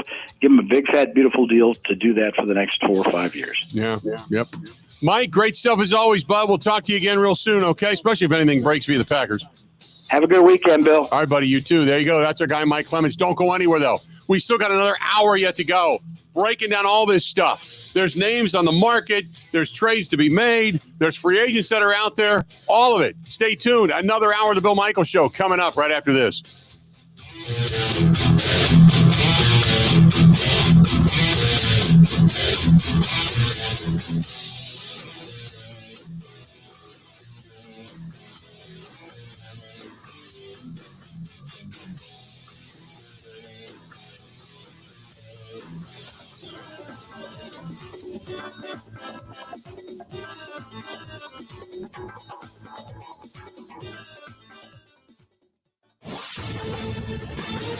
This is a Wisconsin Sports Zone update. Well, that's 9 straight wins for Wisconsin over Minnesota as John Blackwell had 25 points and a career-high 11 rebounds to help the 11th-ranked Badgers beat the Gophers 74-67. Head coach Greg Gard talks on the resiliency of his team.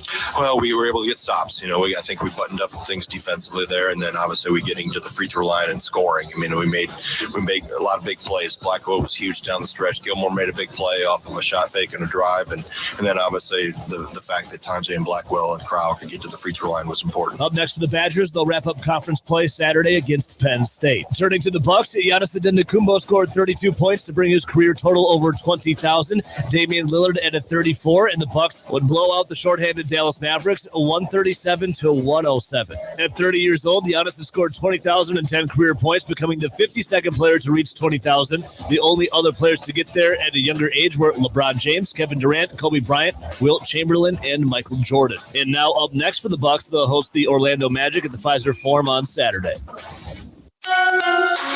Rural Mutual Insurance, keeping Wisconsin strong. As a proud sponsor of the WIAA, Rural Mutual roots for all of Wisconsin's student athletes. Whether they're a hometown hero or they dream of the national spotlight, sportsmanship keeps Wisconsin strong. Visit ruralmutual.com/WIAA to learn more about how they support high school athletics. Rural Mutual Insurance, keeping Wisconsin strong. The Brewers made it official with left-handed pitcher Jose Quintana agreeing to a one-year deal with the mutual option for 2026. And finally, Wisconsin football will begin its 2025 season on a Thursday night when they announce their season opener with Miami, Ohio will be August 28th. For the Wisconsin Sports Zone Network, I'm Ebo.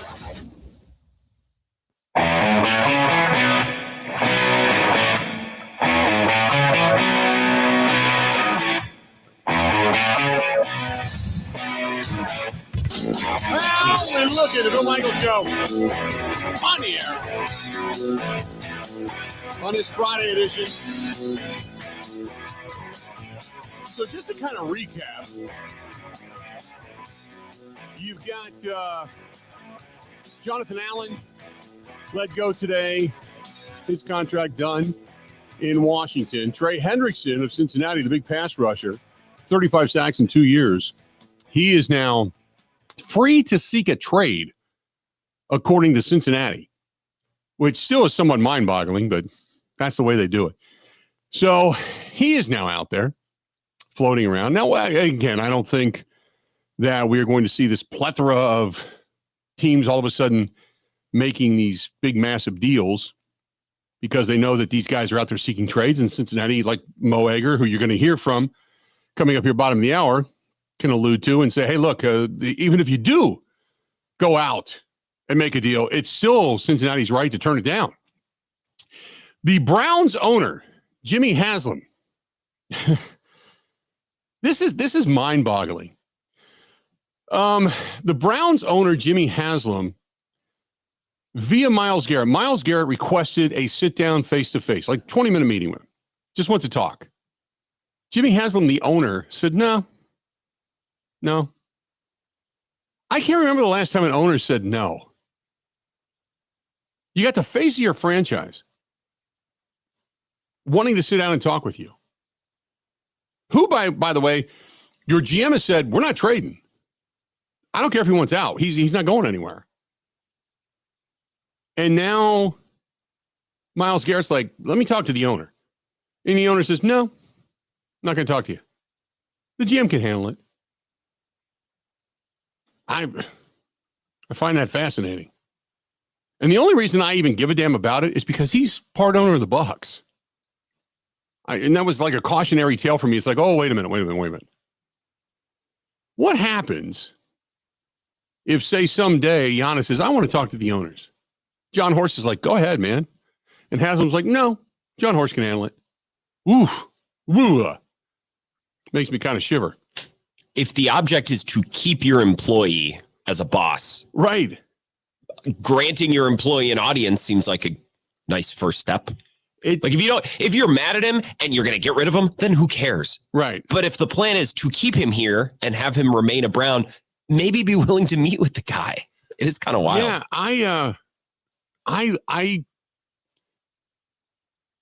I appreciate because the way Haslam can put it is, well, I'm not going to circumvent my general manager. That's what I'm paying him to do. And I appreciate his authority and what I've given him. I don't want to undercut him. And I don't want players to undercut him. That I appreciate. But when you're the guy that's already told the GM, no, we're not getting rid of him. He's staying. And now you're like, no, I don't want to talk to you. We got you. We own you. It's like, wow. I mean, I don't know the parameters of all of that, but it's not a good look. It's not a good look. Then you got John Schneider saying the other day on Seattle Sports 710 AM, which we just heard from Mike Clemens, everything is very cordial. It's in a professional place. Obviously, DK has requested a trade, and we are entertaining that. We are talking to a ton of teams, taking offers, and seeing what that looks like. Now, Schneider would also not rule out the possibility that Metcalf, he's under contract this year, he still could play for the Seahawks. He made it clear that if the two-time Pro Bowl selection is dealt, it would be a team that gives Seattle the best offer and not necessarily where Metcalf wants to go. Keep that in mind, because Diana Russini said his people say he wants to go someplace warm, someplace he's going to pay the man, and someplace with a stable quarterback. There you go. Schneider goes on to say the thing to understand here is that our responsibility is to the owner, Jody Allen, the 12s, meaning the fans, first and foremost, in doing what's absolutely best for the organization. A and then B. What's the best for the player?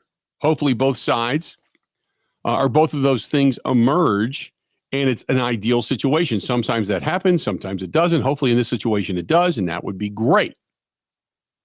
But worst case scenario, we're having an amazing, explosive, powerful athlete playing receiver for us again in 2025. So we'll see where this goes.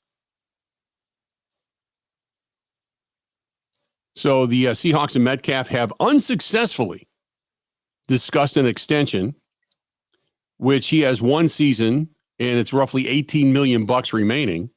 Schneider was asked whether he's concerned about the possibility of Metcalf's attitude becoming a problem if he's forced to play out the final year of his deal. He said, no, I think DK is a very good communicator. He's a guy that understands the business. He's a businessman himself. I think he understands that we're going to head down this road. He understands that we're going to do what's best for the organization. If that things don't fall in the way that he may want, that there's a good chance he could end up being here anyway. At that point, we'll all turn the corner and move forward. So that's the way it works. Through this whole process, he's been extremely professional and respectful, which, again, with what Mike Clement, and I agree with what Mike said, and we've talked about this, the Packers aren't likely to go get anybody that could possibly be a problem. Not usually. They like to have character fit because, and this is something that Josh Jacobs alluded to heavily when we were in Super Bowl, both on the air and off the air in our conversation. He loves the locker room. He's like, this is the best locker room I've ever been. This is the best group of guys I've ever been around. And so he has said that numerous times, again, both on the air and off the air. And we've had coaches reiterate that, but the guys in the locker room, that's what matters. And they have all said it's a great group of guys, great group of people. So, and Mike's right. Rasul Douglas wasn't a malcontent with other guys. He was just like, what the hell is Joe Barry doing?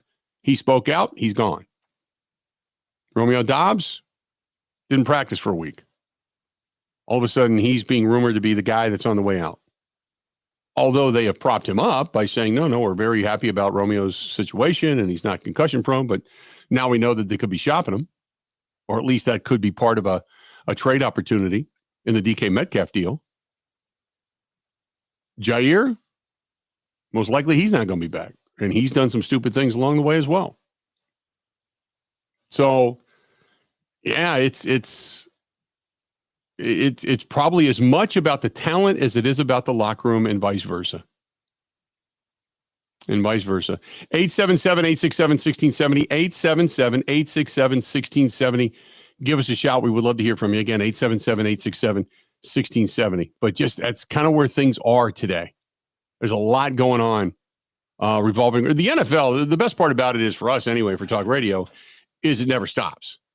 It just keeps churning out information and churning out things to talk about. But just a lot of stuff there. This is from Dak, who says, D-A-C-K, by the way.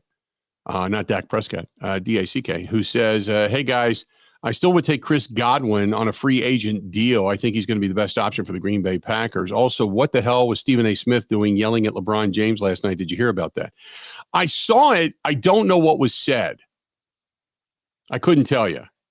I saw it, but I don't know what the argument was over, which is the reason I didn't address it today. And to be perfectly honest with you, I am up to here with the word LeBron. He is, and I've said this before, so I always preface it. He is an unbelievably talented guy.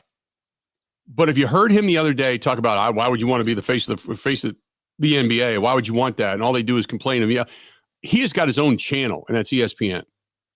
I was driving today, and I started counting how many times they said the word LeBron. Giannis gets 20,000 points the other night, a milestone. Only 54 players ever to play in the NBA have ever done it. They didn't even mention it. Mention it on Get Up or First Take. They talk about LeBron and him and Luka and how they're going to win the West and how they're going to be viable for an NBA title and what this means for his legacy and yada, yada, yada, yada, yada. They didn't even mention Giannis. ESPN has turned into the Cowboys, Lakers shill. That's what they do. And they try to figure out where LeBron goes or where Rodgers goes. Other than that, I try not to pay attention to it if I don't have to. They do a lot of sports stuff, so you got to watch it. You can't ignore it. But I really don't give a rat's ass about LeBron James. He has done a lot of things as a human being that I don't agree with. And I think, like I said, he's a tremendous talent. And what he's doing over the age of 40 is phenomenal. And I give him all the credit in the world. All the credit in the world. As a person away from the court, couldn't give two damns about him. Not at all. If he was on fire, I wouldn't pee him out. So that's just my opinion. 877-867-1670. 877-867-1670. Want to hit us up, please feel free. Go ahead and do so.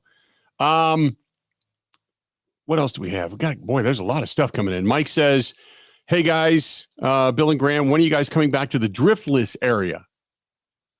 Well, we're going to be in Viroqua in May 10th. Going to be up for there for the golf outing. And that is considered the Driftless area. Correct me if I'm wrong, Grant.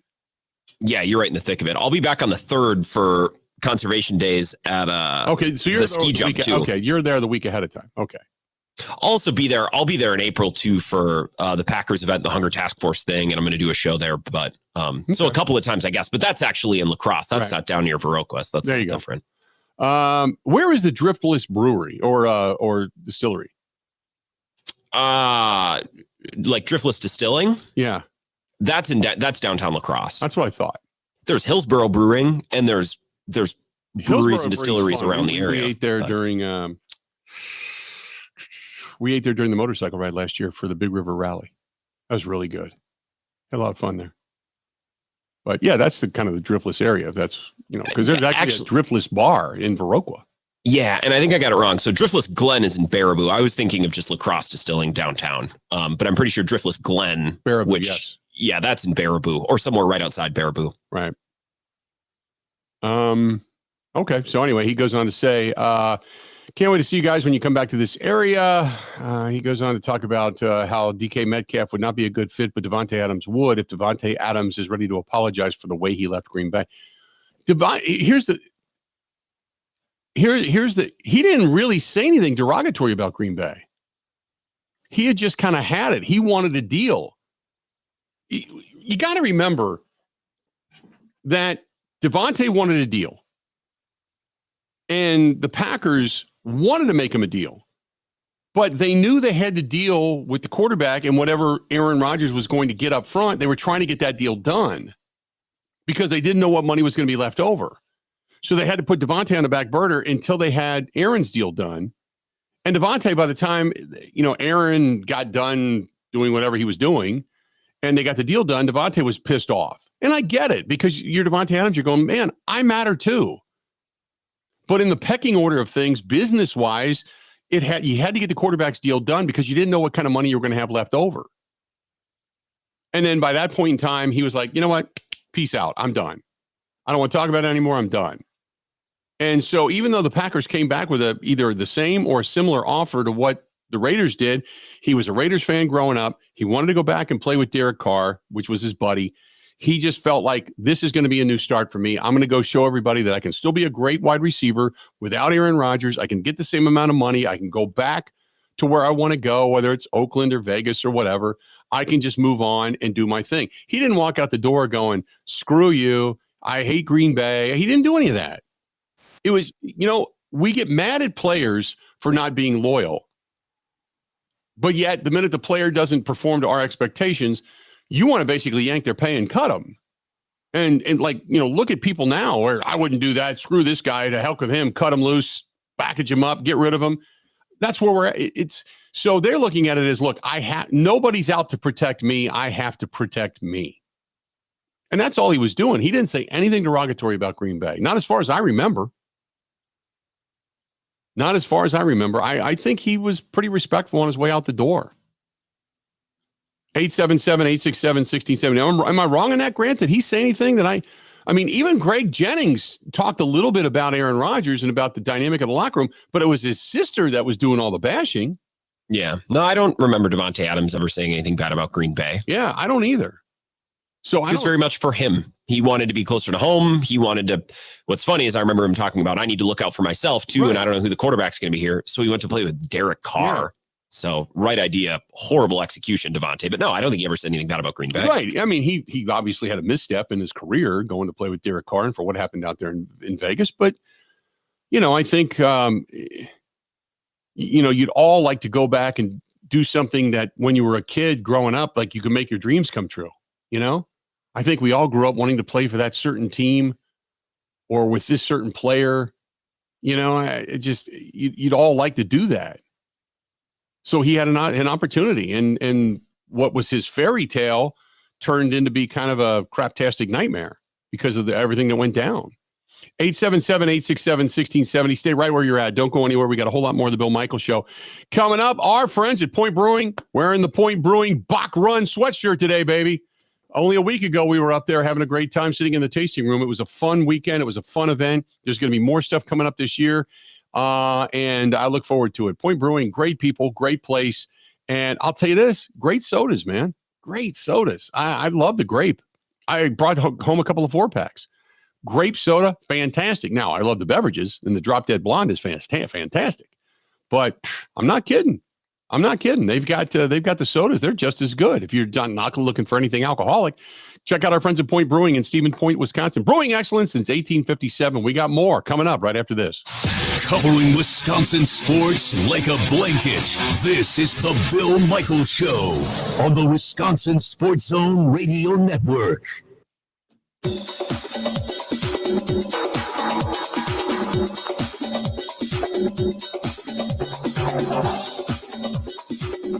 Bill Michaels will resume in 3 minutes.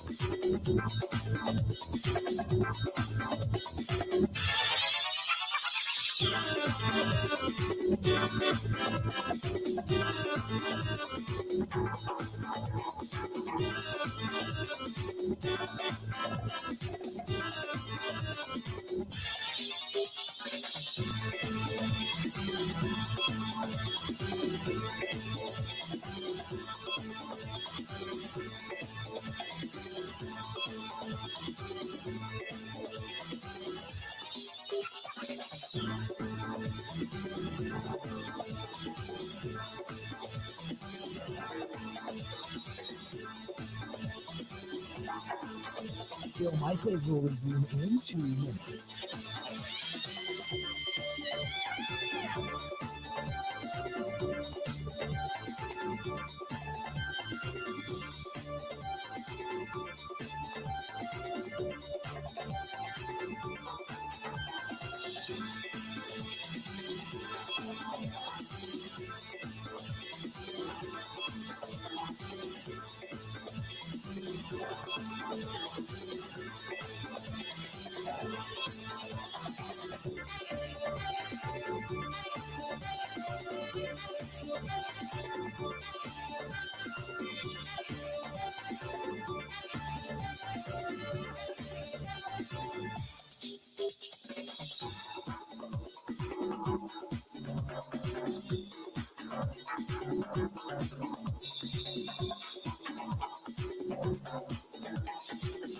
Bill Michaels will resume in 1 minute.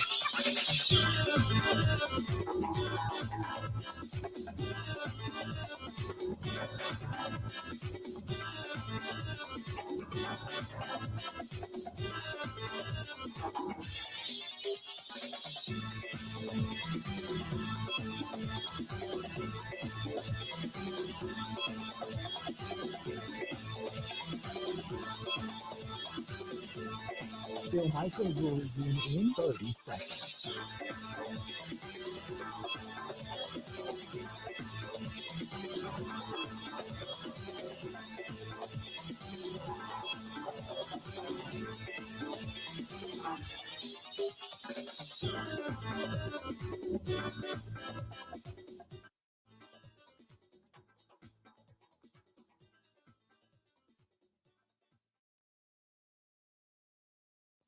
got two teams in the Eagles and the Chiefs, and I've been talking to players on both sides all week. They've got some violent dudes. I mean, they've got some players who enjoy this aspect of the sport. One that comes to mind, Jalen Carter. The scouts and execs did not have kind words to say about Jalen Carter. No. But he is a violent individual. He's somehow trickled on down to the Philadelphia Eagles. Of course, they're going to take him at whatever it was, number 9 overall. Here they are in the Super Bowl. So both teams have kind of taken chances on some personalities that other teams would not. We know the Chiefs always do with Andy Reid. And I live in Buffalo. I'm around the Bills a lot. I get it. Brandon Beane calls it the great chemistry experiment with this roster, and they want those bonds, and they want good character guys, and they want everybody loving each other because that can manifest to the field in a really powerful way. And we saw this problem with some of Ted Thompson's teams. Once in a while, you need to draft an ill-tempered individual. Let's just say that.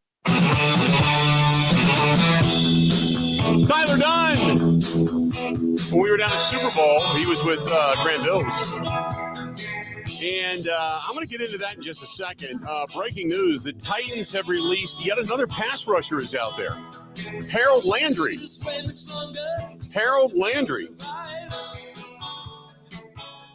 Harold Landry is now on the open market. He's another guy that's out there, 28 years old. So Harold Landry's now out there. And didn't play, had the torn ACL in 2022, but he's come back. He had 10.5 sacks a couple of years ago, 9 sacks this past year. But he's an edge guy. That 71 tackles, 42 solos. He had 1 safety this year, but 9 sacks, 4 passes defended that he got up in the face of the quarterback and knocked the ball down. But, for Tennessee, they have cut him loose. And he's played his entire career at Tennessee. His best year when he was a Pro Bowler was back in 2021, just before he tore the ACL. He ended up with 12 sacks that year, had a forced fumble as well, 75 tackles, his most tackles in his career. Now he's 71 this past year. But playing for Tennessee, 9 sacks this past year. Only 6 years in the league, a little bit younger. So he's a guy that's out there on the open market, and he's sitting there at now 28 years old. And by the way, he won't even be, he'll be 29, I think, in June. He'll be 29 in June. Yeah, 29 in June. But now he's on the open market. So there you go. This portion of the program brought to you by our friends at Pella Windows and Doors of Wisconsin. Go to PellaWI.com. That is PellaWI.com, whether it's the beautification on the outside, the nice economical factor on the inside, keeping you warm, toasty, and cozy, or maybe you're going to look in the area of beautification and value for your home. You can do that with a different line that may fit your budget, whether it's the vinyl, the Impervia, which is as strong as fiberglass, or the custom wood windows, whatever it is you want, the different innovations. All of that goes to PellaWI.com. All you got to do is call them. They've got something for everybody, including great financing right now. Great financing. 0%, as a matter of fact. Call Pella 855-PELLA-WI. That's 855-PELLA-WI. And have them put in by their certified installers. They work. They're secure. They're safe. When you lock them, they're locked. It's great. It's a great experience. That's PellaWI.com, or call them 855-PELLA-WI. Boy, I tell you what, the defensive players are starting to come fast and furious at this point. No wonder if you're Goody, you're sitting back right now kind of like a hockey goalie with the kick save going, yeah, here we go. Boom, kick save, boom, because you got a plethora of defensive guys that are out right now. And you're kind of thinking to yourself, well, here we go. We're going to have our choice. And the more guys that are on the market at that period of time, the easier it's going to be to get some of the prices to come down. Offensive guys, maybe not so much just yet. But another guy comes to the open market that just breaks a little while ago. So he is now out there. Man, a whole lot of stuff. A whole lot of fast and furious stuff hitting the open market for the NFL. Next week, between legal tampering on Monday and then I believe free agency opens Wednesday, next week's going to rule. It's going to be awesome. Absolutely. It's the gift that keeps on giving. And then once free agency settles, that'll take us right into the draft. And at that point in time, I'd say in the next, 3 weeks, we're going to get our lads draft guides that are going to show up. And then it's going to be like Christmas vacation. It'll be fantastic. This is from Rich, who says, do you believe that Jimmy Haslam is playing now a game of chicken with Myles Garrett?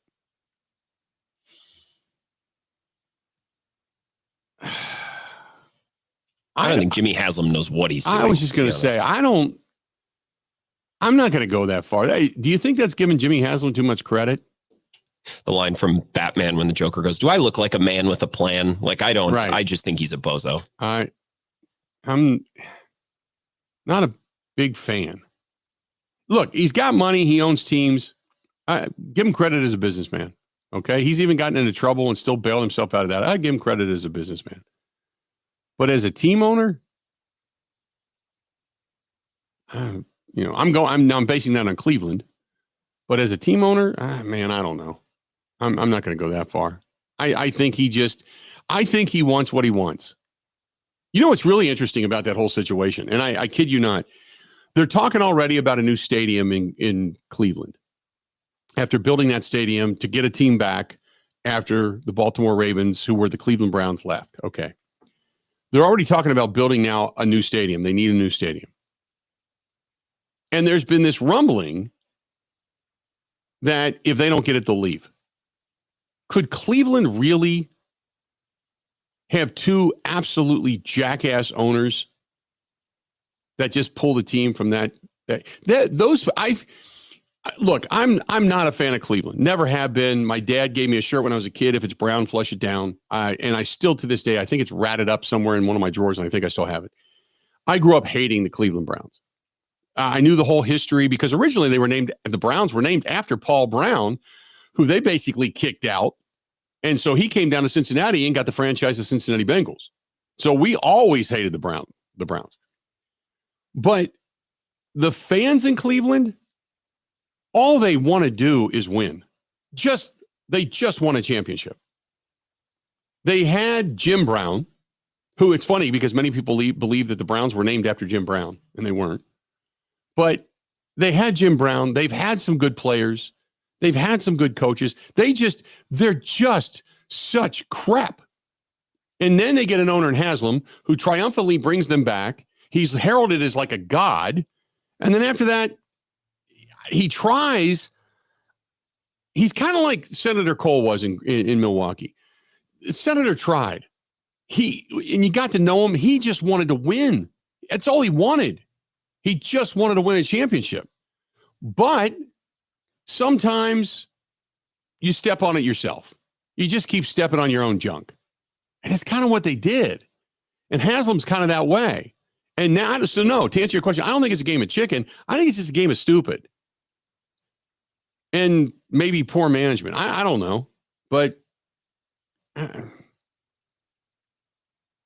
don't know. I don't think so. So I don't know. 877-867-1670, 877-867-1670. If you want to give us a shout, please feel free. Go ahead and do so.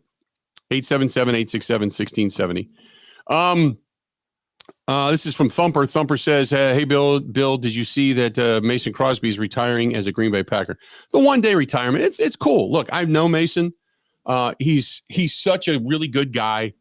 I like him. I know him. I know his wife, Molly. They're just great people. And I'm happy that for him, specifically being the all-time leading scorer in Green Bay Packer history, and you talk about a lot of names in Green Bay Packer history, when you're talking about the folklore of Green Bay, to be that guy, I mean, that's tremendous. And he's such a good guy. So I'm glad and happy for him. I'm glad and happy for him that it's kind of worked out this way. It's for lack of a better term, it's coming back home. And there's been a lot of positive stuff. Look, the Packers, there's the talk of DK Metcalf, and there's talk of them going out and getting other players. They re-signed McDuffie and McManus, and they've done some things to keep good players around. And so right now, it's just the Packers are a good story, just looking to be a better story. That's what I look at it as. But beyond that, I'm just happy for Mason. So kudos to him. But the one-day contract, it's a symbolic thing. It means to the organization and the player that they're happy that he's always going to be a Packer. He's probably going to go into the Packer Hall of Fame, all that kind of stuff. So it's good for him. I'm not downplaying it, because anybody that has a great career with one team and gets to come back and retire and will ultimately go into their Hall of Fame as that guy, then that's a great storybook ending. I appreciate that. 877-867-1670. Trey Hendrickson, the 17 and a half sack master from last season. He is now shopping himself. What the hell is going on in Cincinnati? Tell me. Mo Egger, ESPN 1530. You're going to hear his voice next on The Bill Michaels Show. Covering Wisconsin sports like a blanket. This is The Bill Michaels Show on the Wisconsin Sports Zone Radio Network.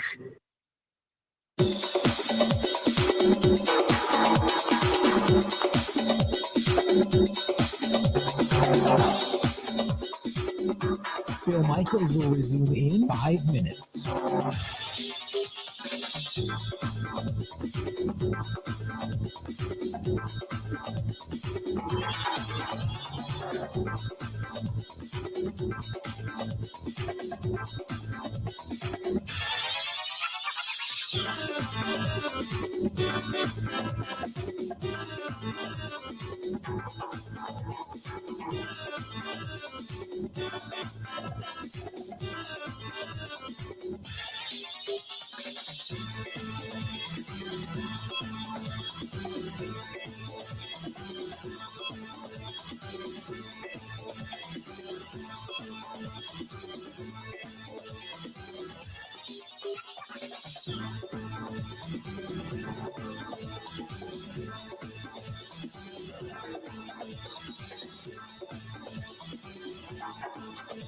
Bill Michaels will resume in 4 minutes.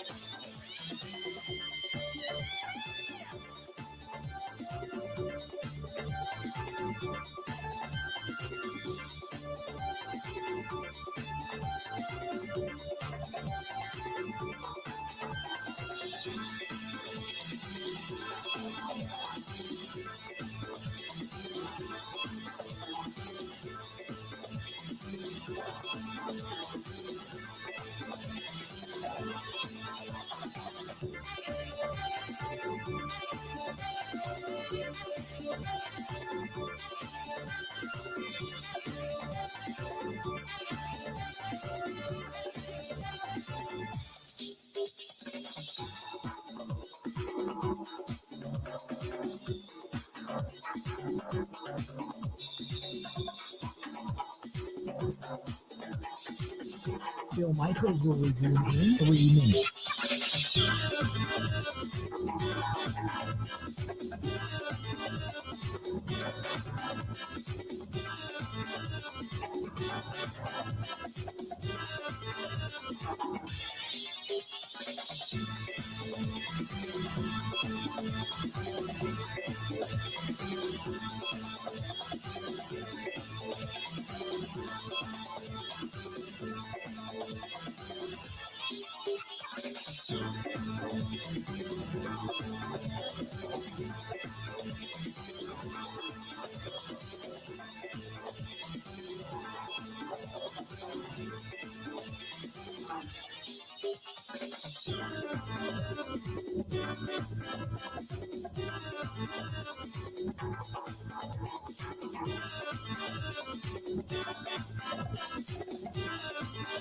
Bill Michaels will resume in 2 minutes.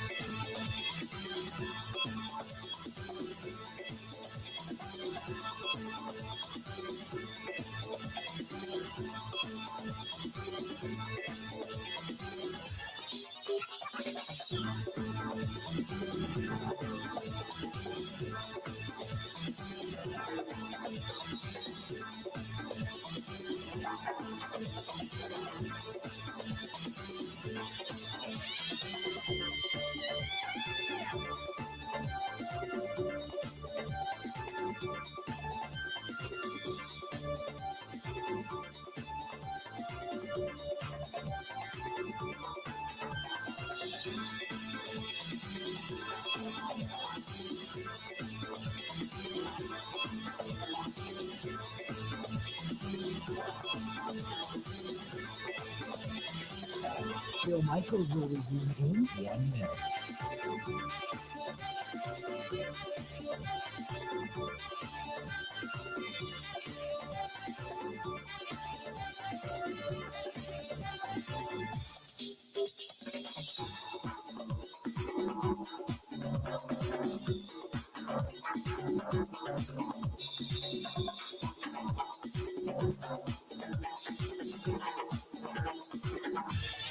Phil Michaels will resume in 30 seconds.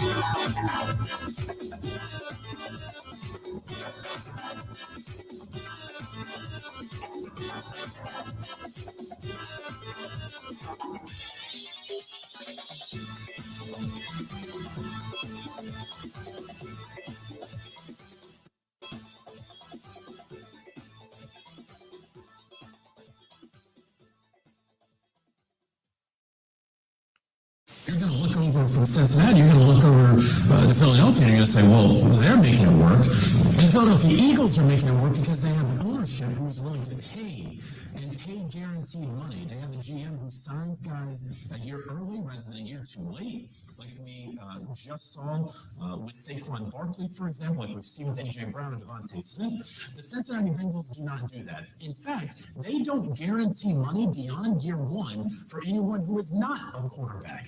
That's not the way to do business in today's NFL, but that's the way the Cincinnati Bengals do business. They are, by and large, one of the cheapest and certainly one of the cheaper franchises in the NFL when you consider how they do contracts. Welcome back to the program. That is CBS's Jonathan Jones talking about Cincinnati. And look, I applaud what you've got going on there with Joe Burrow, who has basically said, look, I'll pay for a bubble, and then the Browns ended up paying for it. I'm going to take a pay cut or less money so I can make sure I get my guys, Jamar Chase and T. Higgins, around me, and he's done that. He's put a lot of pressure on that organization, and now Trey Hendrickson looks to be, at least be able to shop himself. What the hell is going on in Cincinnati? The guy that someday when I grow up, I want to be Mo Egger. Why? Because not only is he a very brilliant guy and very smart and got his own radio show, but he's also sponsored by Skyline Chili. That to me, and he's got cigars in his life. So I love that stuff. Mo, how you doing, my friend? I'm well, Bill. What's going on? It was great to see you at the Elder Stag, buddy. It was always nice to see your face when you walked through the door. That was a good time and good to see you as well. And I need to know where you got that dashing sport coat you had on. that was picked out for me by my other half because I don't have that kind of taste. I'll tell you that. Hey, are you in Arizona right now? I am in Cincinnati, Ohio. I got back from Arizona on Tuesday night. Okay, I saw some pictures of you out there. I wasn't quite sure if you were still out there or not, so I didn't know what kind of time zone you were in right now. Hey, what the hell is going on with Cincinnati? Look, it's like you take a step forward and two steps backward. Trey Hendrickson is a hell of a player. Why are they letting him go to the open market and shop himself? Well, I think, a lot of folks are going to make this about the fact that they have franchise tagged T. Higgins and they want to get a long-term deal done with him. And they still have to get a long-term deal done with Jamar Chase. And I sort of think this Trey Hendrickson thing is independent of those two guys. I think, frankly, neither side is wrong here. Trey Hendrickson was a Defensive Player of the Year finalist in 2024. He led the league in sacks. He has more sacks than any NFL player over the last 2 years. He might be the greatest free agent signing in the history of the Cincinnati Bengals. He wants a deal close to what Max Crosby just got from the Las Vegas Raiders. Can't blame him, can you? Right? No, I'm right. Awesome last year. You can't blame him. From a Bengals perspective, number one, they've been burned a few times by players in a similar situation as Trey. They gave Geno Atkins a huge contract at age 30, and they paid for past production and didn't get it in the future. And they've had a handful of players like that. The Bengals look at Trey and say, well, number one, you are under contract for one more year, which he is. Number two, while we still think you can be an effective player, we are betting against you having a 17.5 sack season in 2026 and being as productive as you have been maybe down the road in 2027. And frankly, I don't think that's an incorrect point of view either. What I wish would happen, or what I think would be the best outcome, is for Trey Hendrickson to say, you know what, I'm going to play this season, play out my contract, my last year. I'm going to help this team win a Super Bowl. I'm going to help them remake their defense. And if I go and have a great year, I'm going to hit the open market and go do my thing. I think what has forced the Bengals' hand here and has put them in a position to do something that I don't believe they've ever done, which is allow a player on their team to go find a trade partner and negotiate with another club. I think Trey is willing to sit out games once the regular season begins. Jamar Chase did this to a degree last summer, right? He did the hold in, and he came to practice, didn't dress for practice.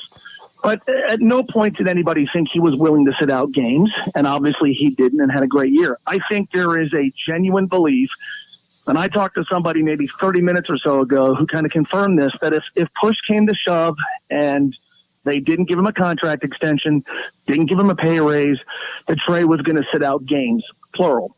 So I think that's why we are where we are. Again, I don't think Trey Hendrickson is wrong, and again, I don't think the point of view is incorrect. If you want to suggest that paying Trey in 2026 is not likely to yield the production the Bengals got from him in 2024. If you get, say, half of his production, it's still great production. 17 and a half sacks is amazing. Most guys would kill for 8. You know what I mean? No question. And I think that's kind of where I sit, where it's like, even if you're not getting the type of production you're getting from Trey right now, you're still getting really good production. Your defense is going to be really, really cheap. Forget this nonsense about how they can't pay Trey, they can't pay Jamar Chase, and they can't pay T. Higgins. They've got a lot of cap space. Also, the NFL gives you 7 new players in the draft every year. I think you build around Trey Hendrickson and you go, look, we're going to overpay a little bit for our defensive end, but we're gonna do well in the draft. We're gonna find some value free agents, and the overall cost of our defense isn't going to be that much. It's also, you have to consider what the new defensive coordinator Al Golden walks into. Bengals defense, top to bottom, last year was terrible. Trey Hendrickson led the league in sacks, and still 20 NFL teams had more sacks than the Bengals did. And so that illustrates how just sort of absent of talent that side of the football is. So you're Al Golden, you come back to Cincinnati, you're told you got to fix this defense, but what we're going to do is take away the only good player the Bengals had on defense last year. It's a pretty tough equation. Yeah, what do you think? The rumor is that a second-round pick or a third-round pick would do the deal. Is that it? Do you think that's it, or do you think that there's more to it than that from Cincinnati's point of view? I think they would be very, very happy if they got a second-rounder for Trey Hendrickson. Because it's the second rounder, and it's also freeing up. And I don't think this is what this is about, but you would also free up $16 million to apply to your team in 2025. I think they will get this done if they get a 2 or a 3 in return, but they still hold the cards here, right? You could allow a player to seek a trade and negotiate with another team, but you still have leverage over that club, because let's say it's the Atlanta Falcons, who have been talked about as a potential suitor, and they agree to sign Trey Hendrickson long-term, and they want to send to Cincinnati a third-round pick. Well, if you're the Bengals, now you're holding the cards here, because if you want Trey Hendrickson for 2026 and beyond, well, unless we agree to a trade, you're going to have to go offer that to him on the open market when everybody else is going to have a stab at him. So I think the Bengals are going to hold out for top dollar. I don't think they're going to just take whatever they can get. And I think the most likely outcome, to be dead wrong about this, is whatever they get in return for Trey will include not a first-round pick, but I think a day 2 pick. I do want to switch gears real quick because I do want to talk Reds. You get Terry Francona, the new manager of the Reds. Obviously, you get a few guys back. There's a lot of optimism in Cincinnati, a lot of talk about them and the Cubs. Still, the Brewers are a team that's probably going to be hanging around right there, because every year the Brewers get denigrated down to about 75 to 80 wins, and they end up winning 93. So give me your thoughts on the National League Central. Well, I think the Reds are the most interesting team. I think they are not a wild card team in terms of the playoffs, but I think they're the wild card in this division, because I think they're the team that has the widest variance. You could lead me down a path, and I understand this is not the most likely outcome, but you could lead me down a path where at the end of it, the Reds have 90 victories. That would mean the offense outperforms expectation. It would mean the starting staff stays healthy. And it would mean they're dramatically better in one-run games than they were last year. And it means Terry Francona has fixed a lot of the slop that we saw last season. You could also take me down a path where the Reds lose 90 games. And that would involve a lot of the younger starters not taking a major step forward. the offense being as bad as it was last year, the team's defense being as bad as it was last year, Matt McClain continuing to be injury prone, and Ellie De La Cruz not quite making that leap to superstardom. I think they're a fascinating team. But I do think, everybody talks about Terry Francona, and obviously his Hall of Fame bona fides are well spoken for. The frustrating thing about last season was, for 5 months, the Reds got good starting pitching. Hunter Green was obviously the biggest reason why, but there's a lot there. If the starting pitching is as good or even a little bit better this year, I think they've got a legitimate chance. Mo, it's always a pleasure to talk to you, so keep this in mind. The Bengals are coming here this year to play at Lambeau, so this is what I'm going to do for you. You make the trip. You stay at the house with me. You can actually do your show here in the studio in the house if you need to. Wow. And then we'll hit the cigar bar down the street. We'll go to the best Italian food you ever put in your mouth. And then we'll go up and you can tailgate in the RV outside Lambeau Field and where I do the post-game show and the whole thing. And you can make the whole trip, you and a few friends. And we'll have your better half pick out my attire for the cigar. Damn straight. There you go. Done. It's offered, bud. Anytime you want to come up, we'll do it, pal. Hey, Mo, appreciate it as always, bud. Thanks for turning on a dime for us, and then we will talk more down the road, okay? Anytime, Bill. Thank you. There you go. That's our guy, Mo Egger from ESPN 1530 in Cincinnati for a couple of minutes on the program. We're going to break. We're going to come back, and on this Friday, going to wrap it up. Don't go anywhere. Whole lot more of the Bill Michaels Show. One more segment, but a great one coming up. Ready? This is the Bill Michaels Show on the Wisconsin Sports Zone Radio Network. You can accomplish quite a lot in 6 years. You go from changing diapers to dropping your child off at school. College, you can get a bachelor's and a master's degree. And you can take up to 6 years to pay off your brand new Pella windows and doors at 0% interest. Hi, it's Gina Della from Pella. With Pella Windows and Doors of Wisconsin, you get so much more than stunning windows and doors. You get the Pella experience. Talk about quality control. Pella manufactures, sells, installs, and services every product. A 10-year labor warranty is always included, so your windows and doors are secure for years to come. Our expert installers are available year-round and can install in as little as a day. If something ever goes wrong, Pella will handle it ASAP because you work with the same team from start to finish. Oh my gosh, why wait? Get the Pella experience in this incredible deal. 0% interest for up to 6 years on brand new Pella windows and doors. Set your free in-home consultation today at PellaWI.com. Certain restrictions apply. Ends 3/8/25.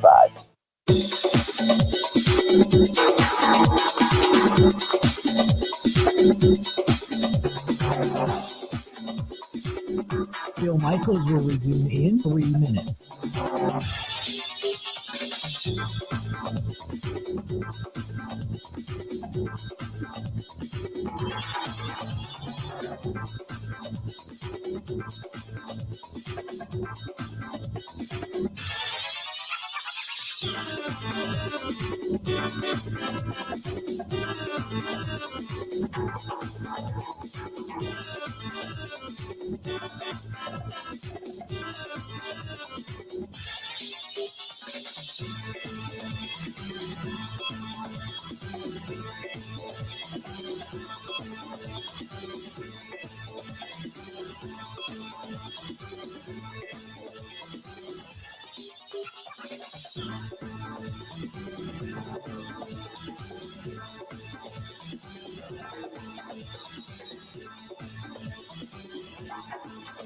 Bill Michaels will resume in 2 minutes.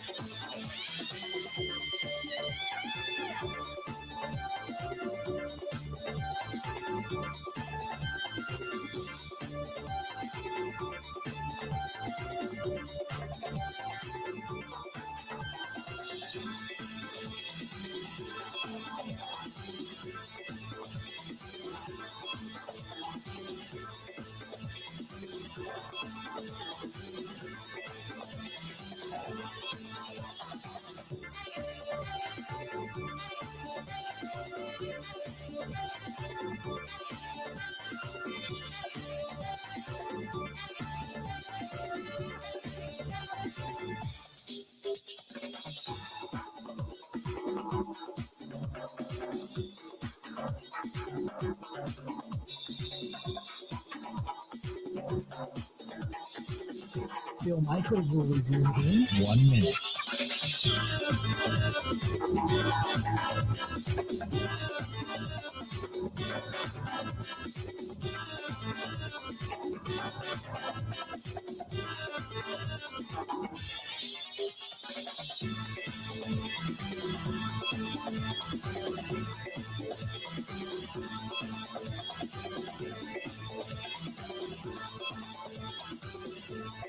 Bill Michaels will resume in 30 seconds.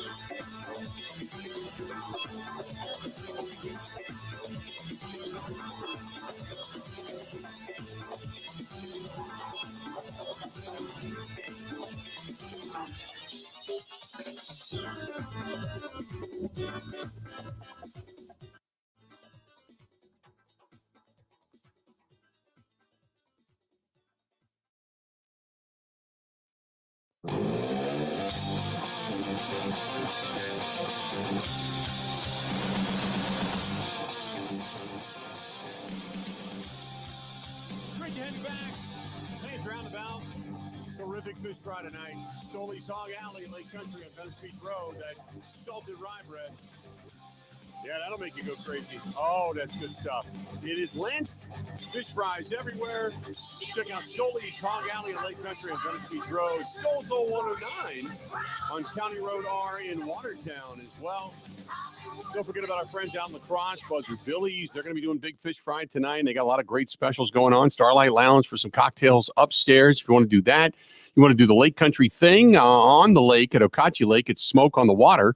And don't get any closer to the fish than that. Smoke on the water right there on Wisconsin Avenue in Okachi. And there's so many great places to go to. Fish fries are going to be abundant tonight. Absolutely. So get out and enjoy them. Get out and enjoy them. What do you got going on this weekend, by any chance, Grant? You got anything happening? Oh, we got something pretty important to do tomorrow. We're going to Mexico the week after next for a couple of days for a wedding. And I need a beach shirt. So I'm thinking something light, billowy, button up. You're painting a picture in your mind, I'm sure, of what would look best. I know kind of what you know where you want to go. Where's that? Go to Von Mar. Yeah. Right here in Brookfield. They carry a whole line of Tommy Bahama stuff. Oh. Shirts are a little expensive, but Tommy Bahama stuff, the gauzy stuff, the nice light beach apparel. There you go. A little pricey, but it's good stuff. Well, also, they got a lot of cool new Vineyard Vine stuff that just came in. I was over there the other day. Pricey. Remember who you're talking to. Money's no object for me. Right. But they've got a lot of good stuff there. I was just there like last Sunday, just in there and bought a couple things when I was there. And sometimes we'll go to Mayfair. Like they got a couple stores in there. She knows a lot better what we're looking for and where. I'm mostly along for the ride. It depends on how quick you need it. If you need it in a week, I don't know if I'd do it. But the other place to go, and I bought some stuff there, is the site called Hard Daddy. HARDDADDY. And they got great stuff. It's just sometimes the stuff is hit or miss, but I just bought 5 beach shirts like that. Like what you're talking. One of them is a 5 o'clock somewhere parrot shirt. The other 3 are like dress shirts, and I got them within like 6 days, and I ordered them. So is wedding attire at a destination wedding and an all-inclusive in Mexico, is it different than a normal wedding, or can I just wear dress pants and dress shirt? It just depends on what they want you to wear. It's usually up to the bride and groom. I mean, I went to a destination wedding once, and I had to take a tux with me. And then I had to rent it for extra days because I couldn't return it the very next day. Well, so I didn't tell you this. So Rachel, she's in a bit of a pickle because we have 2 trips coming up, one to Mexico, 2 weeks. And then she, through work, won a trip to Iceland in April. I was going to say, did she win that trip? She did. Yeah. So I get to go. So I'm going to have to miss the show. Yeah, it will be cool. But the way that and I didn't know this about passports, some international destinations not only need you to have an active passport, but it needs to be active for like 6 months following your trip. Yeah. Have you heard of this? You're familiar with this? So anyways, Iceland's one of those places. So she had to go. She took the day off today. She went down to Chicago to the State Department building because you can get like instant passports if you have a trip within the next 2 weeks or whatever. Right. So she was texting me today. She's like, well, it's not exactly efficient in here or something like that. No, I'm like, I can't imagine the government building on a Friday. I can't imagine they're whipping people through there. Oh, no, I know. I get it. I got it. I think it's coming up. So on the 15th, next weekend. That's the 15th. So today's, next weekend, next Saturday. I got to drive to O'Hare because we have been cleared for global entry. which means we don't have to go through TSA. We don't have to go, you don't have to go through, we got to do your customs. You don't have to do any of that. You get approved automatically if you have like a certain level of status, so to speak, of no problems, no convictions, no, whatever. And so we applied for global entry. And it was, I don't know how we got on this, but how we had to stand in line and do all that crap at the airports traveling. The global entry, you don't go through TSA, you don't go through customs, you don't go through the checks, the baggage check, nothing. You just right in. So we're eligible for global entry. So we have to go get interviewed by the State Department down at O'Hare next Saturday. Oh. And they say it takes, and I kid you not, you have to set up your appointment. You got to be there 2 hours in advance, and it takes 10 minutes once you get in there. Of course, because of course it does. Right, because of course. Yeah. So next week so we're going to go to the fashion outlets down there afterwards. But yeah, that's my Saturday next week. I got to get up early, drive down to O'Hare, sit around for 2 hours, have them go, "Are you? Yeah, okay, great, thanks. Here you go." Because we've already proved for it. Maybe this is I don't know. Maybe this is something to not talk about on the radio, but we got to fly out of O'Hare, and I'm trying to figure out, like, should we park down there? Is there like a good shuttle? Because I looked up like Milwaukee shuttles to O'Hare, and like we can buy a Lincoln to come get us, but that's not what I'm thinking. I was thinking more like a van. I usually go down and just park because the problem is the return. You can get down there, the return becomes a pain in the ass, and that was my thought. I've done that before where I paid a car to take me there. I got down there okay, and then the car was like 4 hours late after making other runs during the day, and I'm sitting there waiting. My flight got in early. Or your flight's delayed, and then the guys leave. A pain in the ass. And so I'm like, you know what? I'd rather just drive. And I park right in Daly. I mean, it's a little more expensive. It's like $8 a day more expensive, but I'm like, the hell with it. It's $24 for 3 days is much more worth it to me than it is waiting for 4 hours for a shuttle to come back from Milwaukee to get me. Plus, I get car sick, so I don't really ride real well in cars. So when we go on our trip, we're actually going down and staying overnight at a hotel. Sure. Right down there. I think it's a Marriott or something. And then they take the shuttle over. Then when you land, you text them, and then the shuttle comes with your code number, and the shuttle comes back and picks you up. It'll be there waiting for you when you come walking out the door. And that way you car park for free. Plus, you get an overnight stay for like $150. I think we leave on a Tuesday morning and then come back on Friday. So maybe parking's the best way to go. Go down Monday night, stay in a hotel. That way you're there, and then stay at the O'Hare Oasis. Yeah, down there. Yeah. They got an Annie Ann's there. You got a pretzel. Yeah. Oh, good. I might go down on Sunday then. Have a great weekend, everybody. It's time for us to go, and we will talk again come Monday. Until then, have a good one.